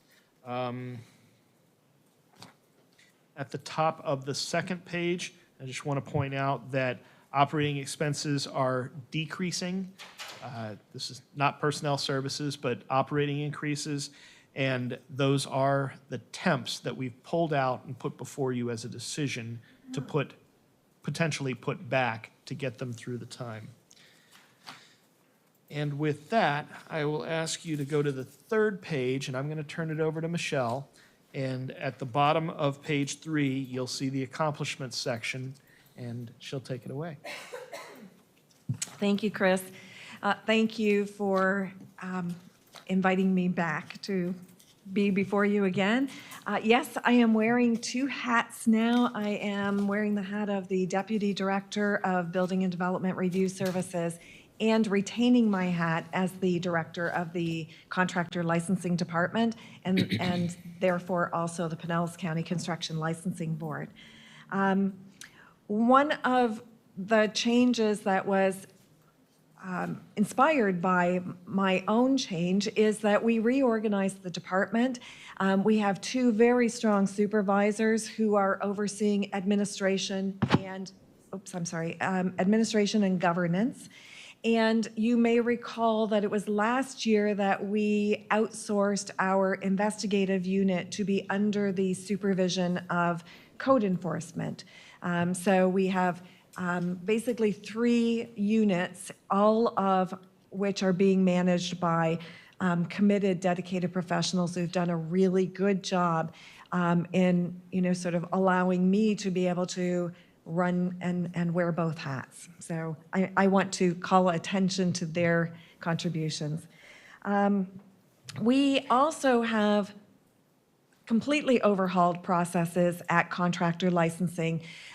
We have formalized the examination process, the application and examination process for new applicants for licensure. We have been collecting data on our performance of those applicants, and we have a 96.4% success rate in approving applicants for licensure.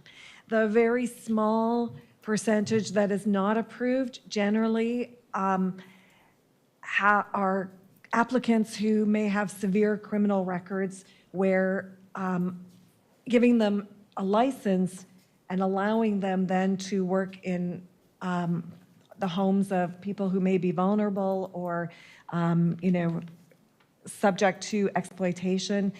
So that our examination committees take that responsibility very seriously in protecting the public.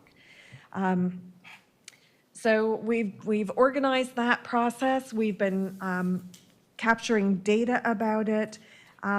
We also have even reorganized how we are serving the customer at the front door.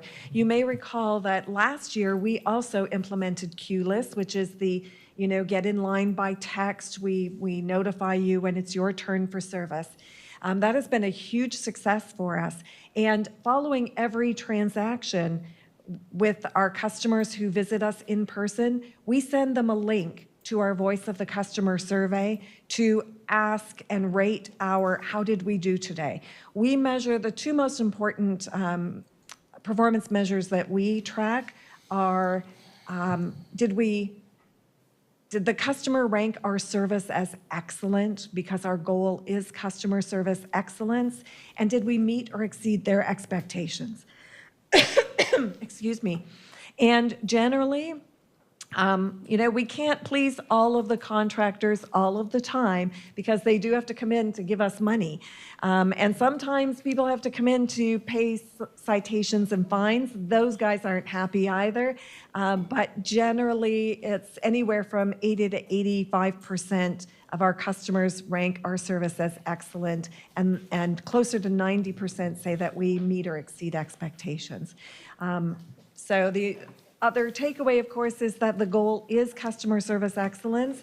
And, our team is very well trained, even in being polite and pleasant in the face of sometimes very irate visitors.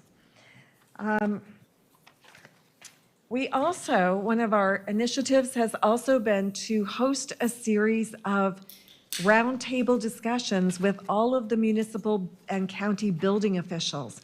We've had 2 of those meetings. They have been very successful. We kicked off the very first one. Barry was our guest speaker to engage all of the building officials and encourage everyone to be working toward finding uniformity in permitting and licensing requirements, especially in light of the impact of House Bill 735. And then Barry also took that message to the city managers of all of those municipalities. And the feedback that I am getting is that our work as facilitators for those discussions has been very successful. And in fact, the building officials now are coming to us and saying, here are items that we would like to put on the agenda.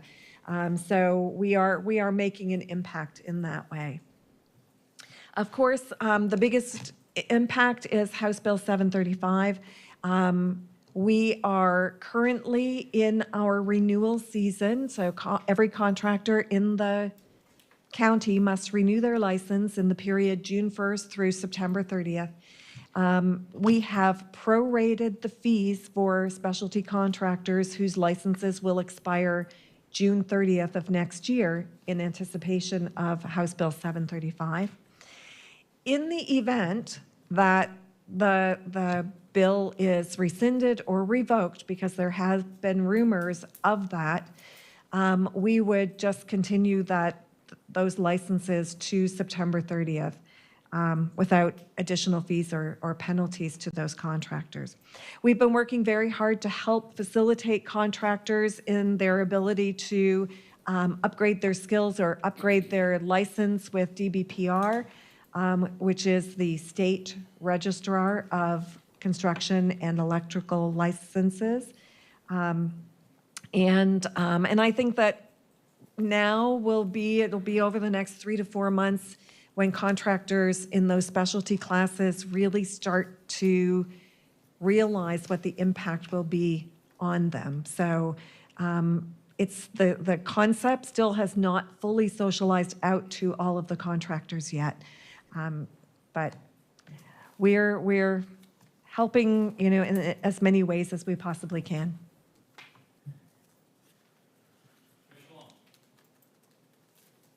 Thank you, Michelle, for that comprehensive report. I'm curious if you're getting any input from our citizens about, I guess this hasn't really gone into effect yet, right, with the elimination of the licenses. So I worry about the effects on our citizens when some of the work that heretofore has been inspected and now it won't be, I'm assuming. Well, it's not so much that the work won't be inspected, but let me give you an example. One of the garage door contractor that Barry was referring to. So that garage door specialty contractor will have to either upgrade his or her skills to a higher license standard in order to be able to pull permits to do garage door repairs or installations. So that sets a higher standard. But for those contractors who have been compliant for the last 25 years, installing garage doors and pulling permits properly, their work will be impacted. There will be some who will not be able to upgrade or will choose not to upgrade. It's been really hard. We've had contractors come into our office, they're 60 years old, they've been working in their trade for their whole entire life, and that license, that right to ply their trade is being taken away from them. So it requires that a higher standard contractor, a higher grade of specialty will have to be the one to pull that permit and do that work. Now, in the case of the garage door, it will still require a licensed contractor to pull the permit, and it still requires a permit, so the consumer will still be protected. The fear and the risk is contractors who are working without a license, without any kind of license, without any kind of insurance, because, one of the great values that we add to protect the community is that we monitor contractors' general liability and workers' compensation insurance. And it's the risk that goes with unlicensed contracting, with not having the proper insurance coverage and, not protecting workers as well. I hope that answers your question. It does, thank you. And I think I agree with you that the consumers don't yet know, because the contractor community is just now starting to pay attention to it as well. So that brings me to another point. Do we have any kind of plan to educate our consumers ahead of time? Well, we have been working and consulting with Consumer Protection right as soon as we learned that this bill was signed into law, which was last June. So it is part of, educating consumers as to what the requirements are. It's part of what we do, and there's a whole section for consumer resources on our website as well. We also have been keeping our communications department for the county well informed about all of our progress, so that as we get closer, we can be ensuring that we're also sending out education messages for the public as well. Commissioner Gerard. Well, just a clarification. So are some of the specialties that we license here things that wouldn't need a contractor or a permit? Well, they probably need a permit, right? Well, it depends. Are So there here's an things that- example, a painting. We have licensed a painting contractor in Pinellas County for 30 years. You do not require in any municipality a permit to do painting. It's interesting because there is a huge body of painting contractors who are very upset that their licensing requirement is being eliminated because that has been what sets them apart from others who are working without the same training or qualifications. But But it's both, because, so you've got areas where you don't, so let's just take painting, and no one requires that. But you have areas where there's no state requirement that you have to be able to pull a permit. But you have areas where there's no state requirement, but it's in the municipal building code of some municipalities. That's the importance of bringing all the building officials together to say, let's get uniform. So fences is an example. In Clearwater, you require a permit, and unincorporated, you don't. So let's decide, should we or shouldn't we? But let's be uniform about it, okay? And so that's where they're working through. So it's kind of a combination of all those, and it'll require all the municipalities to modify their local building codes in order to be able to comply with however we decide to implement this. So there'll be a lot of work being done that will not have anybody overseeing it, things like painting and fences and floors. flooring there, yes, that will be an eliminated license requirement as well. We don't have a specific flooring license, but it is required under the finished carpentry or the carpentry license. So it's going to be Wild West out there for, unlicensed people doing work. Well, you may recall, we fought very vigorously, during while the whole legislation was being drafted and debated, and there's still time for change. Further questions, discussion? Thank you. Thank you very much. Appreciate your time today. Item number 8, Office of Management and Budget. Mr. Rose. Yes, sir. Thank you, Chair. So I'm going to be sitting in a different chair in this one, so I'll be the director. And Cecilia is the budget analyst. She beat me up properly, as you'll see in a moment here. But she's going to be doing the first half, and I'll be doing the second half this time. So Cecilia McCorkle. Good afternoon. As Chris said, I'm the budget analyst for Office of Management and Budget. I'll skip to the department purpose, which is that we provide financial insight for improved performance for the county. Under the topics for discussion, I wanted to update you on the organizational study that we had conducted. We talked to you about that last year before it was implemented. It has completed. There were 2 recommendations that we've actually incorporated into our FY23 request. You heard a little bit yesterday from Barry during the utilities discussion about transitioning the financial oversight and control back to the departments for which we were full service in the past. With that, you'll see an impact on our budget. We've shifted 3 FTE out of OMB, 1 to utilities, 2 to public works. And then this will allow them to pick up some of those services we were providing for them. The second recommendation that we've implemented in the budget is to develop a grants dedicated team. And with that, we're transitioning 2 former budget analyst roles over to the grants team. So we're going to have dedicated folks for our grants team that will include countywide grants management, such as ARPA, our disaster recovery. But this will take us away from having that hybrid approach, so we can provide dedicated training and support and assistance to the county departments to help us stay in compliance as a county. Moving on to the next bullet, one of the things we're working on this year is updating and revamping our budget book. You won't see it yet in the proposed, we're just getting underway with that, but we are hoping to have the revisions done for our adopted budget book, and this is basically reformatting and changing some of what we have in there, including adding the performance measures back to the department pages of the book.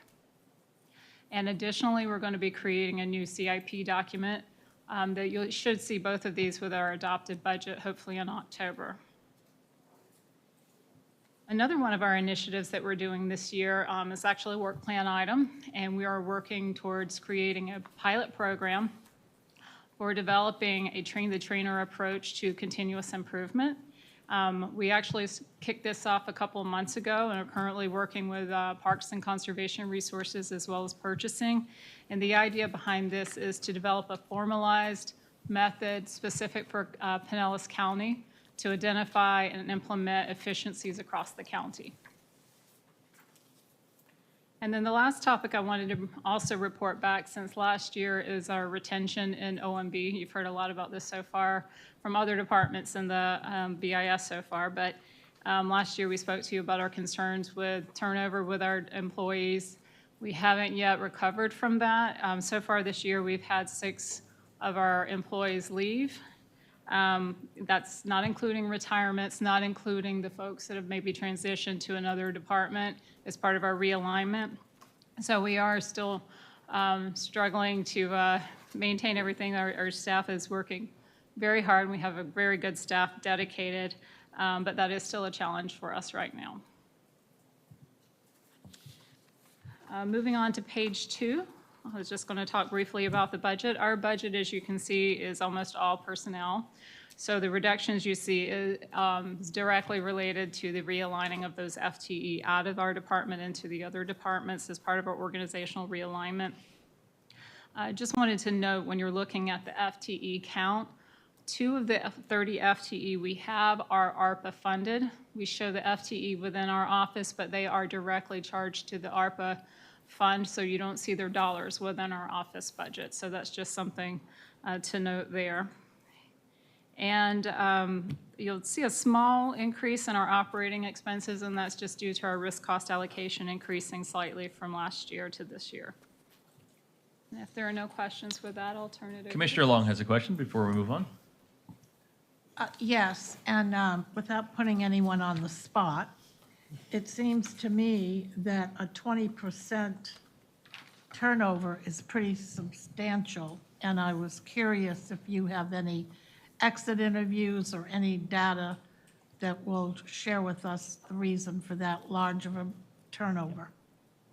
Yes, ma'am. I thought this question might come up. That has been the major challenge this year is the turnover. And I can't tell you how proud I am of the team that's still there and still providing these meetings and this analysis and everything else to you and to the administrator and to the citizens of Pinellas County. It's been a challenge. I've done an exit interview with each person that has left. I've sat down with them. There have been many, many reasons for why they've left. Some folks have, we've got a couple that have gone to other jobs in other departments, which is really, that's a good thing. You know, when they're moving up and out into other departments, that we like. There are others that have left because of how difficult it's been, and the transition has been a challenge to some of them. And there have been a couple of others that just said, you know, it's time to go on to other things. We had one gentleman that said, I'm going to be traveling, and that's what he's done. So it has been a challenge for all of us that are still here.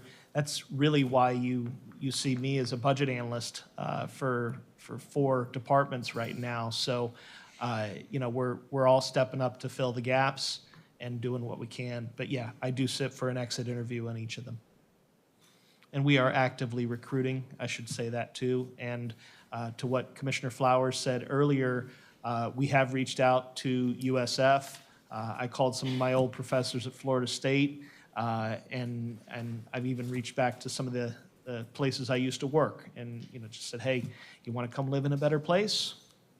So, I've done all of that. So we're actively recruiting and doing what we can to meet the challenges. Commissioner Flowers.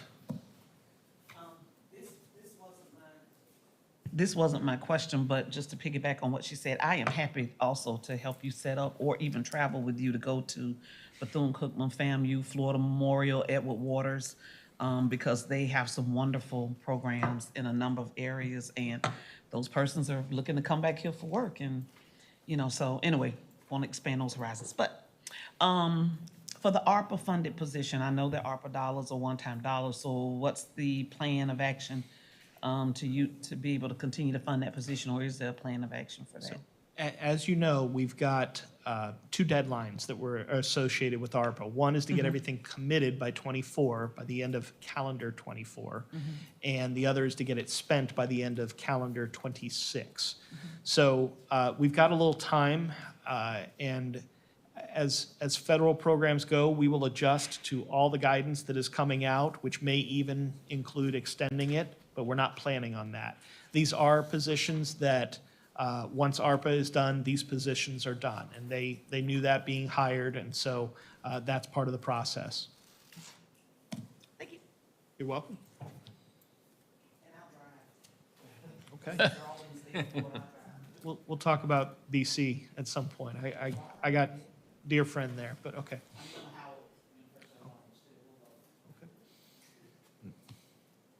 All right. So if I may, I'm going to go ahead and hit some of the accomplishments of the department, starting on top of page 3. We have, for the 17th year in a row, gotten the GFOA Distinguished Budget Presentation Award, which is a really good thing, and I'm challenging staff to see if we can get some of the certificates that go with it as well. That takes a higher level of presentation especially, and it may take us some time, as Cecilia was telling you. There are some technological challenges associated with getting the budget book in a different format. And so we're going to have that for the adopted book. We will have more or less the same format for the proposed book that we will have next month for you. But as we go, we are reviewing the GFOA criteria that we've got, and we're looking for ways to get the capital certificate in particular. We think we're really close on that one already. One other thing in that same bullet is, of course, the county has the lowest per capita debt of any large county in the state of Florida, having only the sewer debt that's out there. And thank you for the refinancing earlier. We just signed off on it yesterday, so that's a good savings as well. One thing I don't have here, but we mentioned it yesterday, is we do run every capital project through the sustainability and resilience rubric and the sea level rise tool that Jackie was talking about. And so for those that are truly interested in it, all of our capital budget is going through that process every time. As you know, we supported the stabilization of the Transportation Trust Fund. You'll see some of that when we talk about Public Works next week.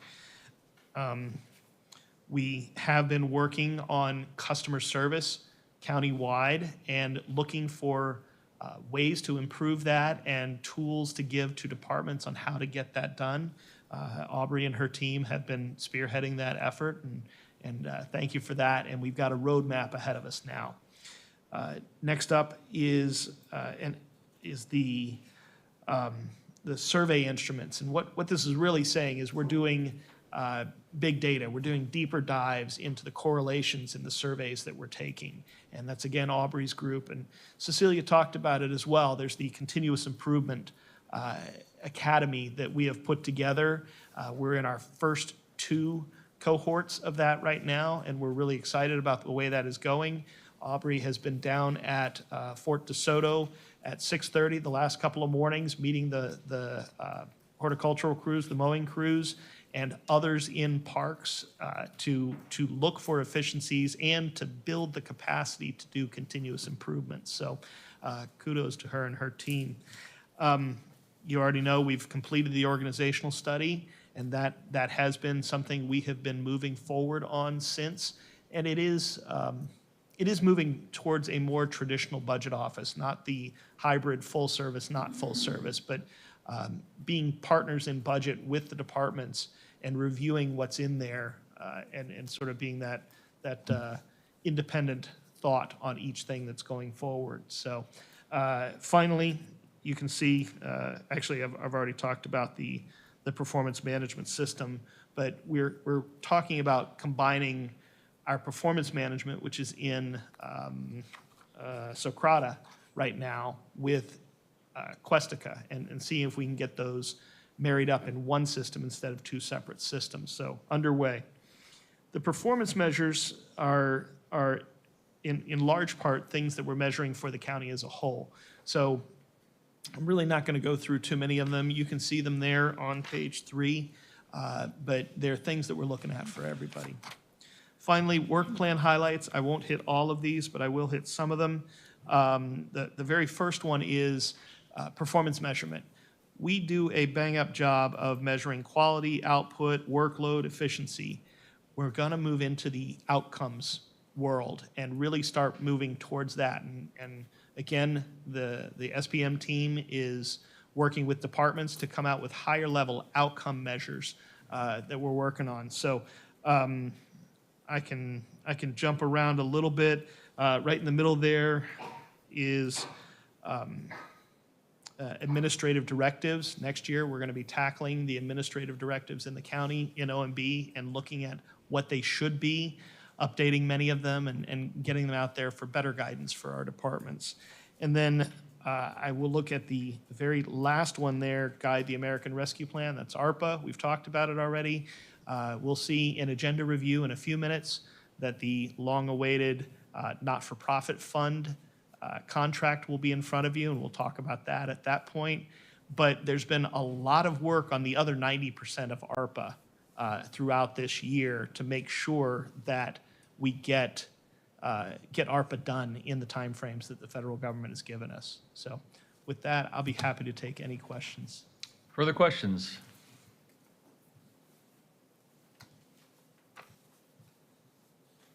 Just that good, Mr. Rose. Thank you, sir. Appreciate your time today. That wraps up our budget part of today. We got a couple other items on the agenda. We do. Let's take a 10-minute break, stretch our legs, and come back and finish off. Public Works right now. Hey, Chris.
Item number 9, public participation guidelines. Mr. Attorney. Good afternoon, Commissioners. Today, we have with us Ms. Kia Townsend, who is going to be presenting to you some recommendations that we've come up with relating to your public participation guidelines. As you know, you've had public participation guidelines for some time that have had to see some changes as the world has been a little bit upset by the pandemic, and we've learned to use Zoom and other methodologies to participate. So we're trying to take into account some of those realities and make some recommendations to you to make some tweaks. So with that, I'll turn it over to Ms. Townsend. Good afternoon. Good afternoon, Commissioners. So for the first major update to the policy, we've clarified that the public forum is a limited public forum. And essentially, that just means that it's limited to matters of Pinellas County public concern. And this clarification is really just to preserve the purpose of the forum. And it's located in the introduction. And so that sets the tone for the rest of the guidelines. The second major update is to virtual comments. So in light of COVID, I know we've kind of moved to a virtual platform for portions of the Board of County Commissioner meetings. And because of that, we've added provisions that address those public comment from public commentator or public citizens, sorry, via Zoom or telephone. And they clarify, of course, that the citizen, the commentator, is responsible for ensuring that they have the proper software and technology to be heard during the meeting. And of course, that any technological failures arguably would be forfeiting their opportunity to speak because they can still attend in person. And that is located in the general procedure section, which is numeral 3, Roman numeral 3, in section 1 and 2, for context for the rest of them. And then the next big update is the speaker's address. So usually when a commentator comes forward, they present the entirety of their address. We've clarified that they only have to provide the municipality or the area of residence that they live in. So that is another big change. And of course, we have also updated the visual aids and audio-visual recordings. So we've had some commentators come through and use visual aids, including their cell phones and props of that nature. And so we've added in a provision that essentially clarifies that all content or any materials must be the speaker's own. So they can't present anything that's, recorded or from YouTube, just to avoid any copyright or trademark issues. And of course, we've given the chair the discretion to interrupt should that happen, and of course, terminate any speaking privileges on the occurrence of the violation. We've also clarified that if they do wish to use use any props or recordings or visual aids, they would need to share this material 7 days prior to the meeting, and that way they can be reviewed by county staff and ensure all the material doesn't violate any of those copyrights or trademarks we've discussed. Of course, with the caveat that, if they disrupt the meetings or they interfere with any other speaker's ability to communicate their own thoughts or anything for that matter, of course, they can be removed. The visual and audio aids, of course, need to be observable and audible to all the commissioners. And of course, any handouts that the speaker presents will be presented to the county staff for review and then handed out to everyone. The other big change is the time for public comment. This is general procedures subsection D. So what we've done is we've clarified that the chair or the BCC can limit the remarks to every citizen to 3 minutes or less at the board or the chair's discretion, while also limiting the entire public comment period. So for example, if you wanted to limit a certain agenda item to only be spoken, or not agenda item, I'm sorry, the public comment period to be an hour long, and then however many participants who come to speak on that will be within that time frame. And of course, we've also updated the decorum guidelines Not too many changes there, but we want to ensure that we have a safe and respectful environment. And so we've just clarified that obviously the speakers have to be respectful of the board and other members of the public, no political candidate campaigning, presentations to the board must relate to interests or issues related to public interest. And obviously they have to pertain to Pinellas County government activities. They address the board as a body, so no individual remarks to commissioners. And of course, letting them know it's not a question and answer period. It's a time for them to give their thoughts and comments to the commissioners. And of course, with that is the discretion of the chair of the board to remove any speaker who becomes disorderly or violates any of these rules. So other than that, no major updates, just more of reformatting to make sure it kind of flows in a better way because there's been some big changes that we've added. But I'm happy to answer any questions if you have any. Questions? And this is for the public citizens to be heard section of our agenda. This is not for agenda items. Yes, correct. I'm sorry that I misspoke earlier. No, that's fine. I just want to make sure that we're on the same page. Yes, absolutely. And the address section, I know I've noticed different chairs kind of do it different ways. Some very specifically say your name and address, and others are less formal. We have their address typically on the card that they fill out and with their name. So we're now asking specifically for them to say Clearwater, St. Pete, or something with their name. Is that what you're? That is correct. And originally, I believe that the entire address was listed as a way for the commissioners to kind of give weight to the opinion. I know we have a few out-of-state speakers who come in and comment, and so obviously their opinions might not have the same effect as somebody who is in Largo, St. Pete, and that. Sure. And then the other thing, we had a citizen address the board who wasn't happy with us and specifically addressed specific commissioners rather than the commission as a whole. And I think he even claimed that he knew he wasn't supposed to do that, but that was, he had seen court challenges, et cetera. Do you have thoughts on the veracity of his constitutional claims?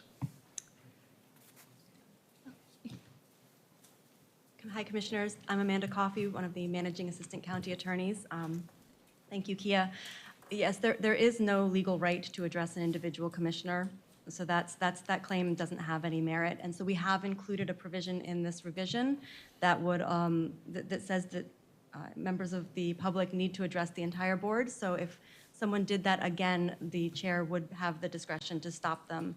And if they insisted, they could be removed.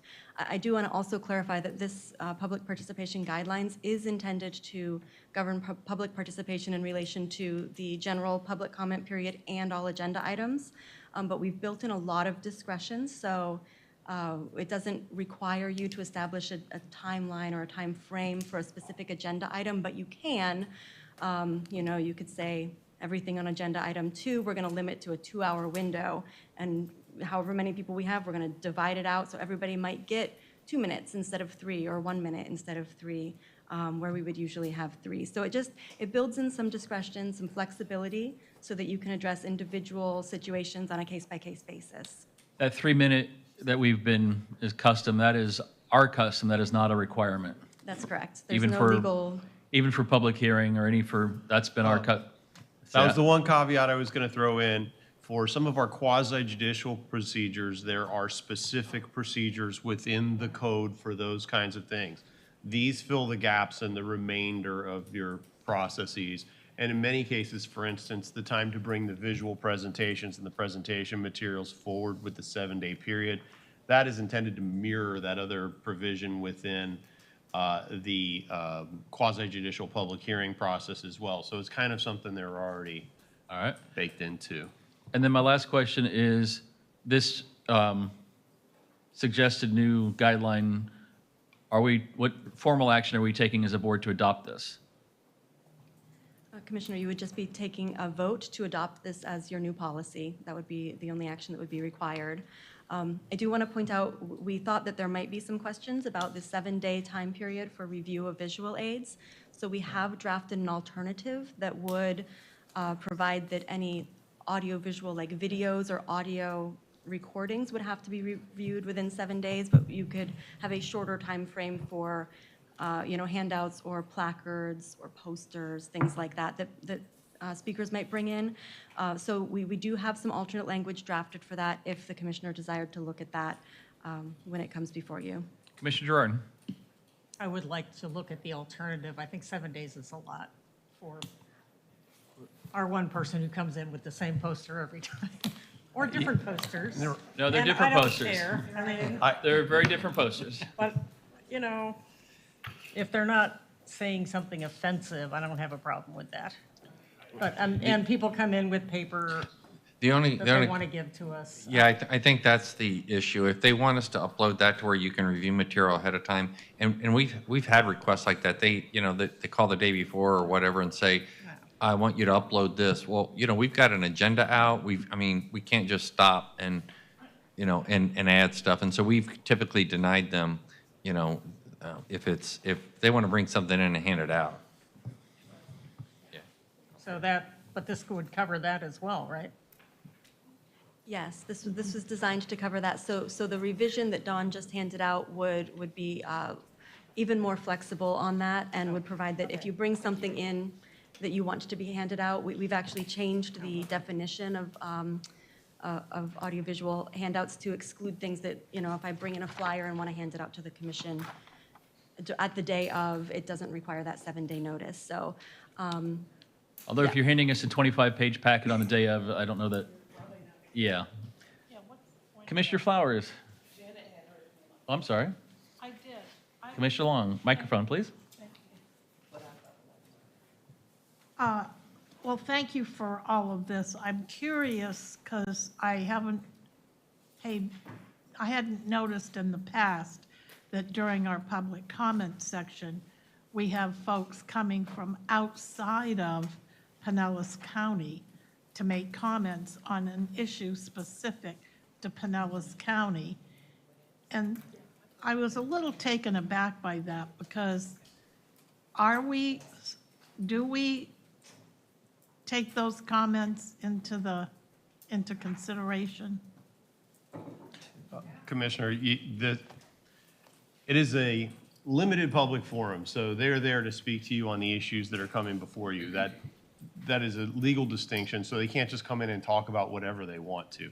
But for instance, on this animal ordinance, that last meeting, you had people from very different places, from Right. out of even state. It is up to you as a legislative body to give the weight to that you decide to give to it.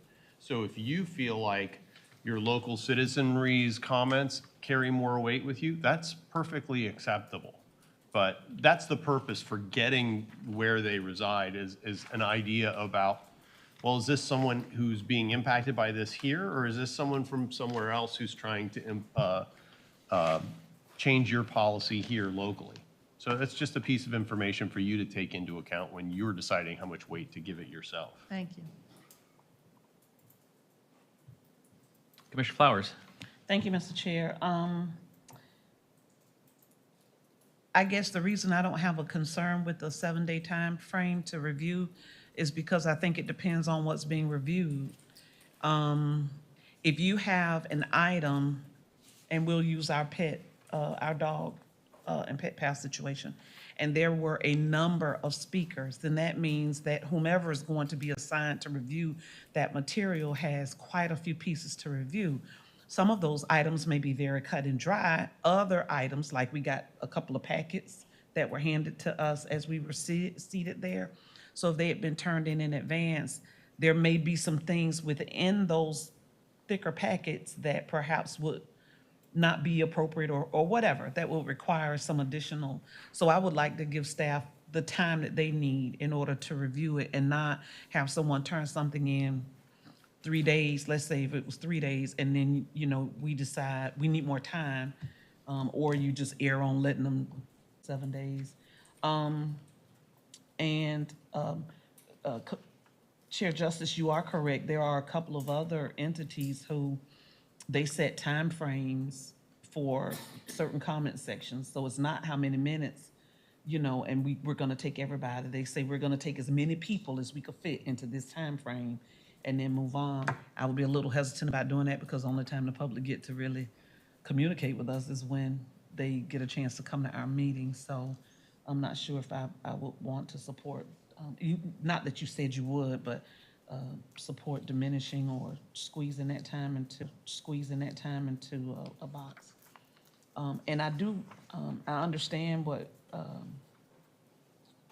the concerns of having persons who don't reside in our county to come and speak on issues when they don't reside in my county, but they were speaking on an issue that affected, well, that they were concerned with in our county because of things that had gone on in the places where they were coming from. And so I listened to what they had to say, but I was thinking more when I made my decision about what's best for Pinellas County, not what's best for Seffner, DeLand, Sarasota, Fort Lauderdale, all the places that they came from. I do appreciate the time that you put into this and giving some structure to it so that we have a process to follow. And I think whatever we vote on, because this has to be voted on, then we just have to do our best to stick to the rules that we vote on so that we don't have to worry about figuring out what we did last time or whatever. So, thank you, Mr. Chair. Commissioner Peters. Yeah, I think this is great, and I think it was necessary after the Zoom stuff and everything, so I think it's great that we're doing it, but, so just because we put in there that we could limit to an hour doesn't mean we have to do it. And I do like, because we had to with the Zoom calls in the very beginning, I mean, it was 4 or 5 crazy hours of public comment where we had to reduce the time just to get everybody in. God, did we have one day, I think was like 5 or 6 hours of public comment. And so when it comes to that, I like the idea that there's some kind of language in there in which we have the ability to pull it in. So I don't think it hurts to have it in there. We don't have to use it if we don't choose to use it. So, you know, I think that's good. The 7-day, I think it's a long time, but that's a great example of the pet one is a great example where there was a lot of material that came in. Now we got big, thick binders that day. We're still going to get stuff that day. So I don't know that they would have had us upload that earlier or not. I don't know how many times we get people to ask for it. And if you're saying no to it, then we don't know, right? But no, I think I'm good with all of this. I like to have everyone have an opportunity to be heard, but I think we have to have that tool to rein it in. I don't have a problem with people coming from other counties, and again, that's my opportunity to weigh in on how I feel about that. And when we were calling in on Zoom, we had people calling from other places too. It was crazy. So, so no, I think this is good, and just telling the city is fine. We don't have to have their whole address, but yeah, I think this is good. Further questions or comments? And when will this come to us for action? Well, we were just trying to get your kind of input and feedback here today, but we can put basically a resolution on it that allows you to adopt this and have it scheduled for a meeting as soon as we can get that on an appropriate board meeting. Okay, very good. Okay. Thank you very much. Nice to see you all. Thank you. All right, that's it, right? Just one final little thing. If you're good with the agenda, you know, so am I. So. All right, let's roll. All right.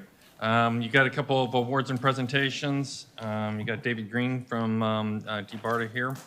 Down under, I'll just move down to item number 8, declaring surplus equipment. Receipt and files, item number 9. On the first real item, unless you have questions about anything before that, is item number 10, is a resolution supplementing the 22 general fund budget. These are 3 revenues that are being brought in. The first one was a grant for phase 2 of the emergency rental assistance program. Second one, $250,000 for the medical examiner for a grant and $50,000 for an emergency management grant. Questions on that? Number 11 is an award of a bid to Keystone Excavators for Stormwater Local Group. Okay, this is removal and replacement of Cinnamon Hill outfall on Sugar Bear Trail, or to Sugar Bear Trail. Where is the Sugar Bear Trail at the Cinnamon Hill outfall? Because I've lived here all my life, and I haven't been to every corner. Well, I haven't lived here as long as you, okay, but I don't know. So, And unfortunately, I don't know either. However, there is a map that I asked them to provide in your backup. I just can't remember where it's at. I did ask for that, because I didn't know either when I read the item. You should have a so we'll ask location you map on in the Tuesday if packet. you looked at your map, and there we go. Okay. Item number 12 is ranking of firms. This is a same vendor, but it's EMS. It's an initial billing contractor that we have for our billing services. So they bid it out, same contractor, 5-year term, $6.7 million. 13 is award of a bid to, asked that about yesterday, and this is to Granite Inliner for sanitary sewers in these 3 places, $1.5 million. 14 is just receipt and file of cases being defended by the county attorney's office. Item 15 is ranking of firms with the 6th highest ranked firms for information technology augmentation staff. So it's amount of $1 million for a 5-year contract value of $5 million, so they use them as they need them. Item 16 is a grant application for federal assistance, and this is for the airport and their new taxiway. They're asking for $637,000 from the FAA and with 2 local matches from FDOT and us. Item 17 is continuation of our passenger facility charge at the airport. Item 18 is conditional approval under the Penny from Pinellas for the Employment Sites Program. So this is for Orange Station. And staff is here if you have questions regarding that, or we can provide you a presentation on Tuesday because this item was pulled originally from the 3 applications. Questions today? Want to wait for Tuesday? All right, if you have specific questions, certainly over the weekend, you can get with the administrator. Yep, so they worked on this, they tried to answer, just re-highlight, your question was total amount of public assistance going into this, is it reasonable? So they've been working on that and it's here, so we can provide a presentation. Item number 19 is affordable housing loan for Whispering Pines, and this is utilizing State Housing Initiative Partnership, so SHIP funds. Item 20 is non-competitive purchase agreement with the Pinellas Community Foundation. This is for administering the American Rescue Plan Nonprofit Capital Projects Fund that you've been asking for a long time, and we finally got this here before you. So, item 21 is grant agreement with Pinellas County and the Florida Department of Environmental Protection. This is for the Gladys Douglas property, bringing in the funding associated with that. You can see the net county contribution from the offsetting funds is $800,000. So we did pretty well on that. Item 22 is a transfer agreement with City of St. Petersburg for roadway segments, 62nd Avenue.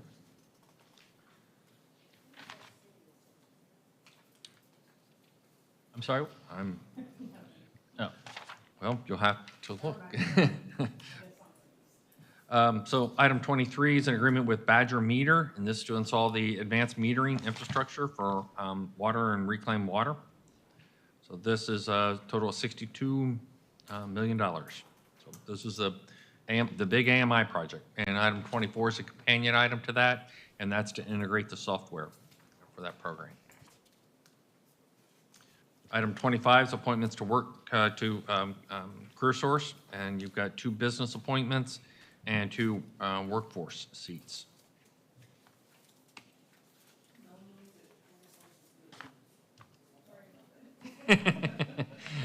Uh, 26 is reappointments, so you got 7 reappointments to the board.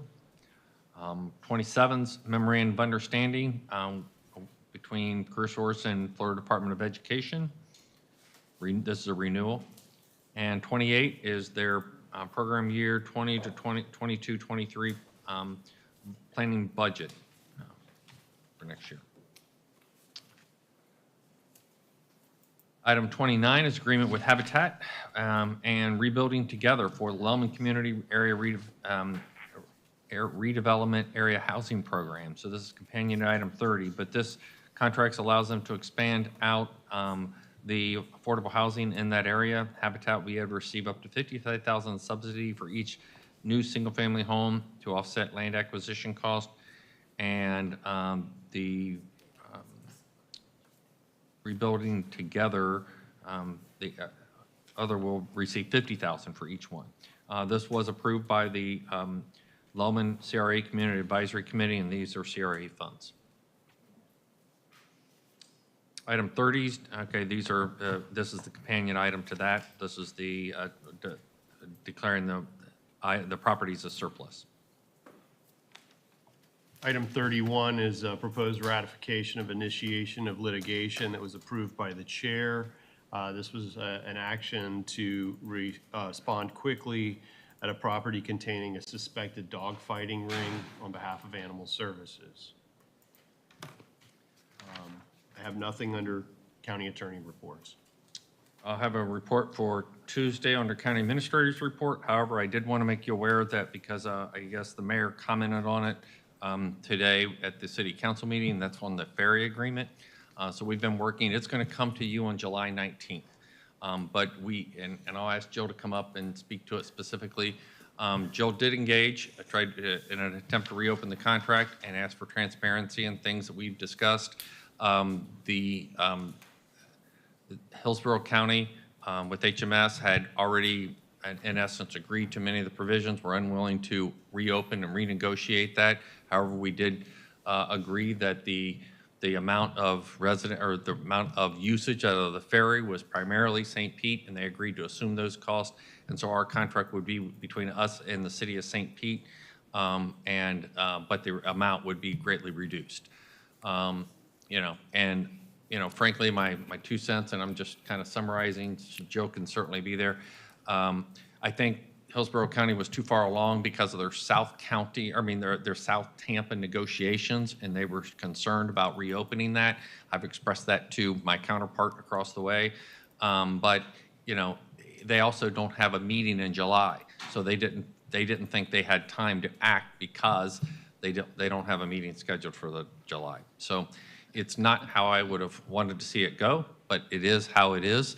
And so that contract will come to you in July. But because the mayor was mentioning it today at City Council, I wanted to certainly make you aware of that today. Commissioner Flowers. Well, first of all, thank you, Jill, for keeping us abreast of kind of what the conversations were. At least we were somewhat aware this time before the Tampa Bay Times put out their first article. The editorial that they just recently put out, I think, was more factual. And I did say something to the reporter because I was a little irritated at what the conversation was, as well as other conversations by other persons on the Hillsborough side. But just a question, did we ever put out the offer for the electeds to actually sit down and communicate about that? I know that was something, we're further down the line, but I know that was something that I had asked that, that be a consideration in the conversations, that we all have a chance to sit down and kind of talk about the who, what, when, where, and hows. And Well, they only had the opportunity to have 2 meetings. They go into the first meeting, they raise the issue. St. Pete was supportive. Actually, City of Tampa was supportive of opening up and having a meaningful discussion. So by the second meeting, there's no more meetings. They said they were going to act and they needed to move forward. The idea of meeting with Hillsborough County as a collective body, we've discussed for some time. I broached that with the county administrator and said that we would like to do that. It's been a number of issues. We were talking about it last fall, and then COVID increased. And so people got concerned about scheduling that. And so that is still a goal, and I think we really should do that. And I'll continue to work on that. But we weren't able to do that with this. yeah, if there ever is a cause for contract negotiations, I think that's probably something that should happen before anything else moves down the road. It may help to dissuade any of the other banter that occurred, and then now, we're being reactionary versus being proactive in it. But I liked what I saw, and I'm glad that there is now admission that only 5% of the actual ridership potentially is Pinellas County, and that the majority comes from other areas. And they're going to continue with the ferry service. That's really good, but the more you look at the data, the more you see it's not a transportation mode for work, actually. And the editorial really called that out, and I was glad yeah, about the editorial. That was my problem with the article. My yeah. problem with the article was it was talking about money. It was never about money. Yeah. This was always about, let's not call it a congestion mitigation issue, and let's not talk, you know, it is a very nice service to have.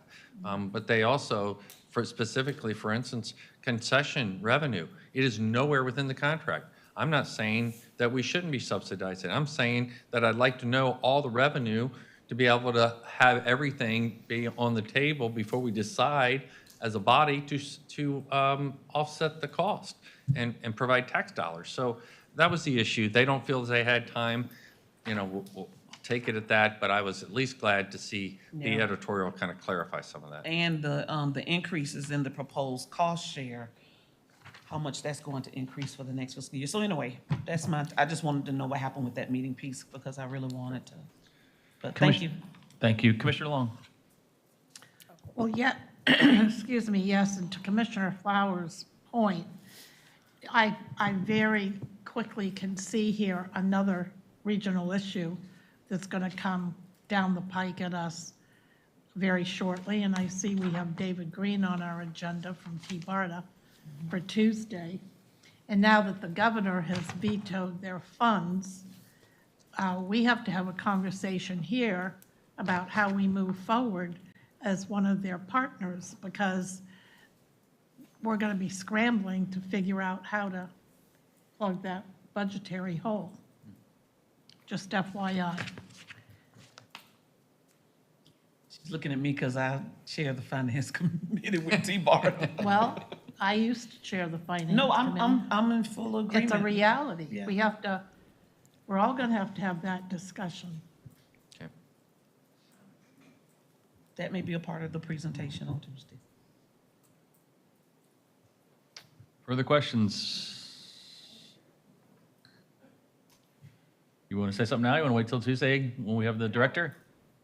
I'll wait till Tuesday, but I guess from the current T-BARTA representatives, I would ask, is it really relevant that the agency continue to exist? Yeah. Huh? That's a very good question. I mean, All right. That'll be something to look forward to on Tuesday. Carry on. Item 34 is one appointment to the Solid Waste Technical Advisory Committee. On to our public hearings. Item 36 was a presentation by the Youth Advisory Committee. This has been Yay. canceled at their request. Oh, I like hearing from them. They requested this, and we don't have any details as to why. So, 37 is resolution revising the solid waste tipping fees that we've been discussing. 38 is an ordinance amending the Pinellas County, or ordinance, not amending, adopting the tenant bill of rights. And we can certainly go through any of this. I know you've discussed it before, but Carol's here if you have any questions or want to walk through it. Commissioner Seal. I think many of us met, I'm assuming since I saw it online that they were signing up as lobbyists, but the Bay Area Apartment Association. And out of the conversation with them, it appeared to me that, and I can bring it up on Tuesday, but whether the housing authorities themselves have come together and created some commonalities among the housing authorities, meaning, an application process, an inspection time period. There's a lot of things that they brought up that led me to think that, my goodness, wouldn't it be smart if they all had a common process as well as maybe a check sheet that's the same, so that it would be, because when you got into the double of the details of what they're trying to do and how it differentiates from housing to housing to housing, depending on who's administering it, it's pretty complex for the different apartment and the different associations that are providing income. low-income housing or affordable housing. The other, so those were two things, and then the other thing is, did we have the Office of Human Rights review this? Carol? It occurred to me. Yes, we had a team, it was Human Rights, we had Doug over and Okay. Consumer Protection also, but I'll let Carol speak to this. Yes, we've been working with Jeff Lorick and Doug Templeton, as well as Jude Reason and Code Enforcement, so all of the appropriate departments have seen this. Okay. I mean, to your point, my original concern was with the volume, can we actually handle this, right? And what we've learned out of St. Pete is it's not that much. And the same way with over in Tampa, where they implemented this. And I guess, so my next question is, why aren't we doing the St. Pete version? Because then we would be not in conflict, and it would seem Something that's logical in a already lot of tested. ways. Huh? I said something that's already tested too. Exactly.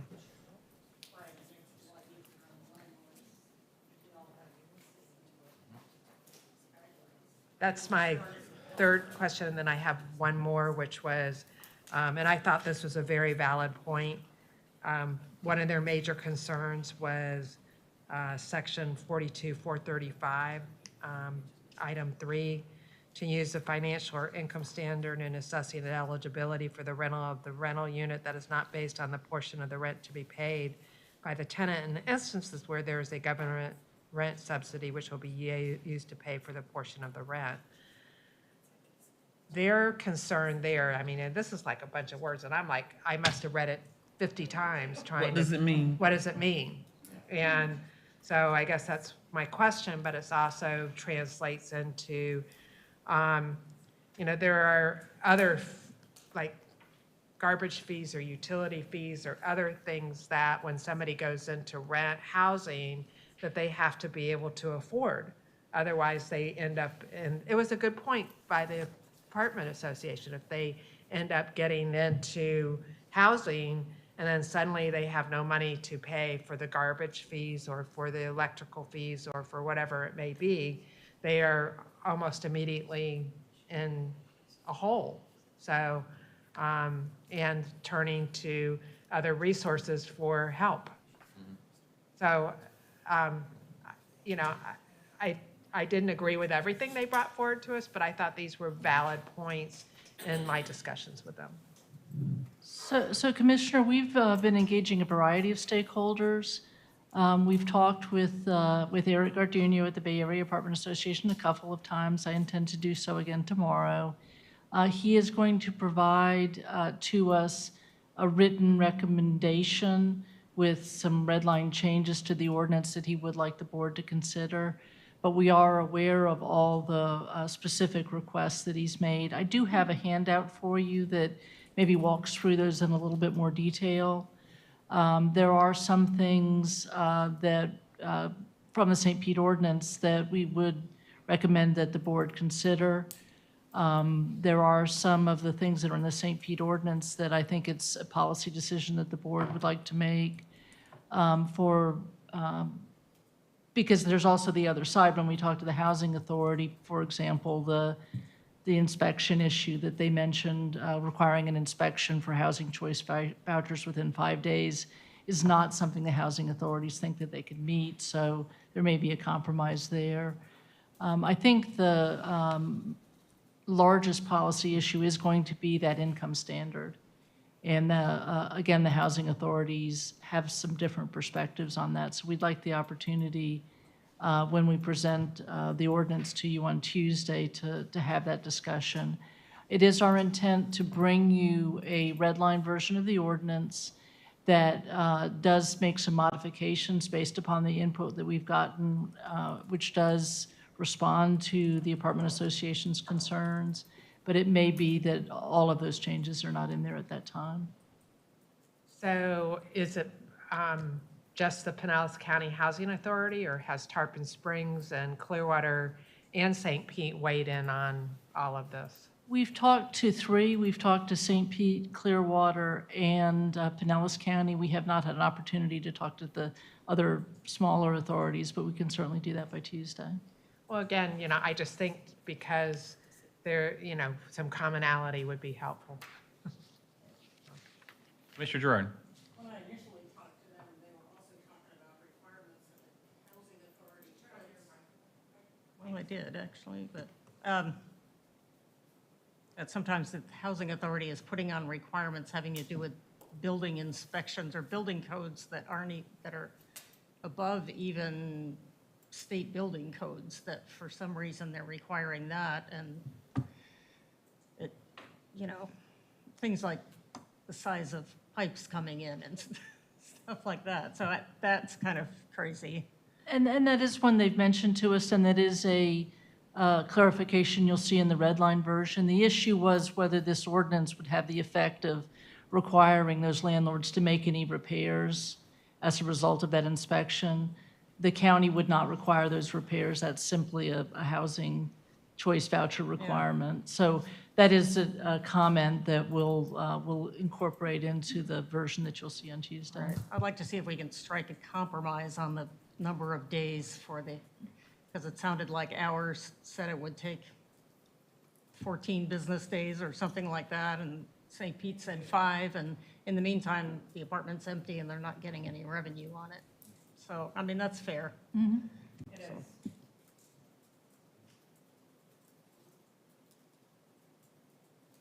All right. Thank you. Item 39 is a request for land use change, residential medium to residential high, 4.3 acres in West Lowman. Doesn't look like there was, no one appeared. Local planning agency recommended unanimously, and no one appeared in favor or opposition. Item number 40 is a land use change, residential urban to residential office, 0.13 acres of a 0.37 acre parcel in Crystal Beach. Looks like this would consolidate the entire parcel under one land use designation. Again, it was recommended unanimously and no one appeared in opposition. Item 41 is a request for a zoning change from R4, 1 and 2, 3 family residential, to general commercial. This is the same item. This is quasi judicial, so this is the companion item to that. Item 42 is an ordinance adopting the Pinellas County Comprehensive Plan, to be known as Plan Pinellas, as we discussed. And this is the first public hearing of that? Okay. I thought we discussed, okay, so it's the first public hearing.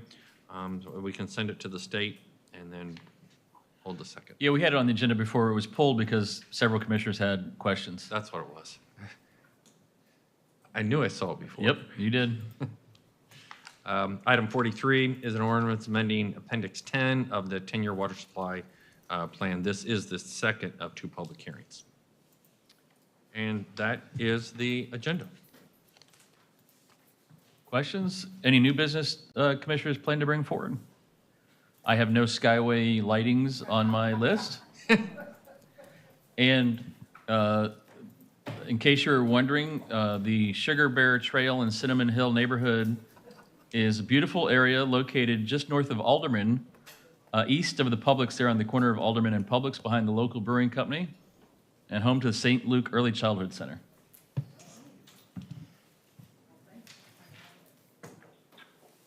Anything else for the good of the order? All right, we'll see you all tomorrow morning. We're adjourned.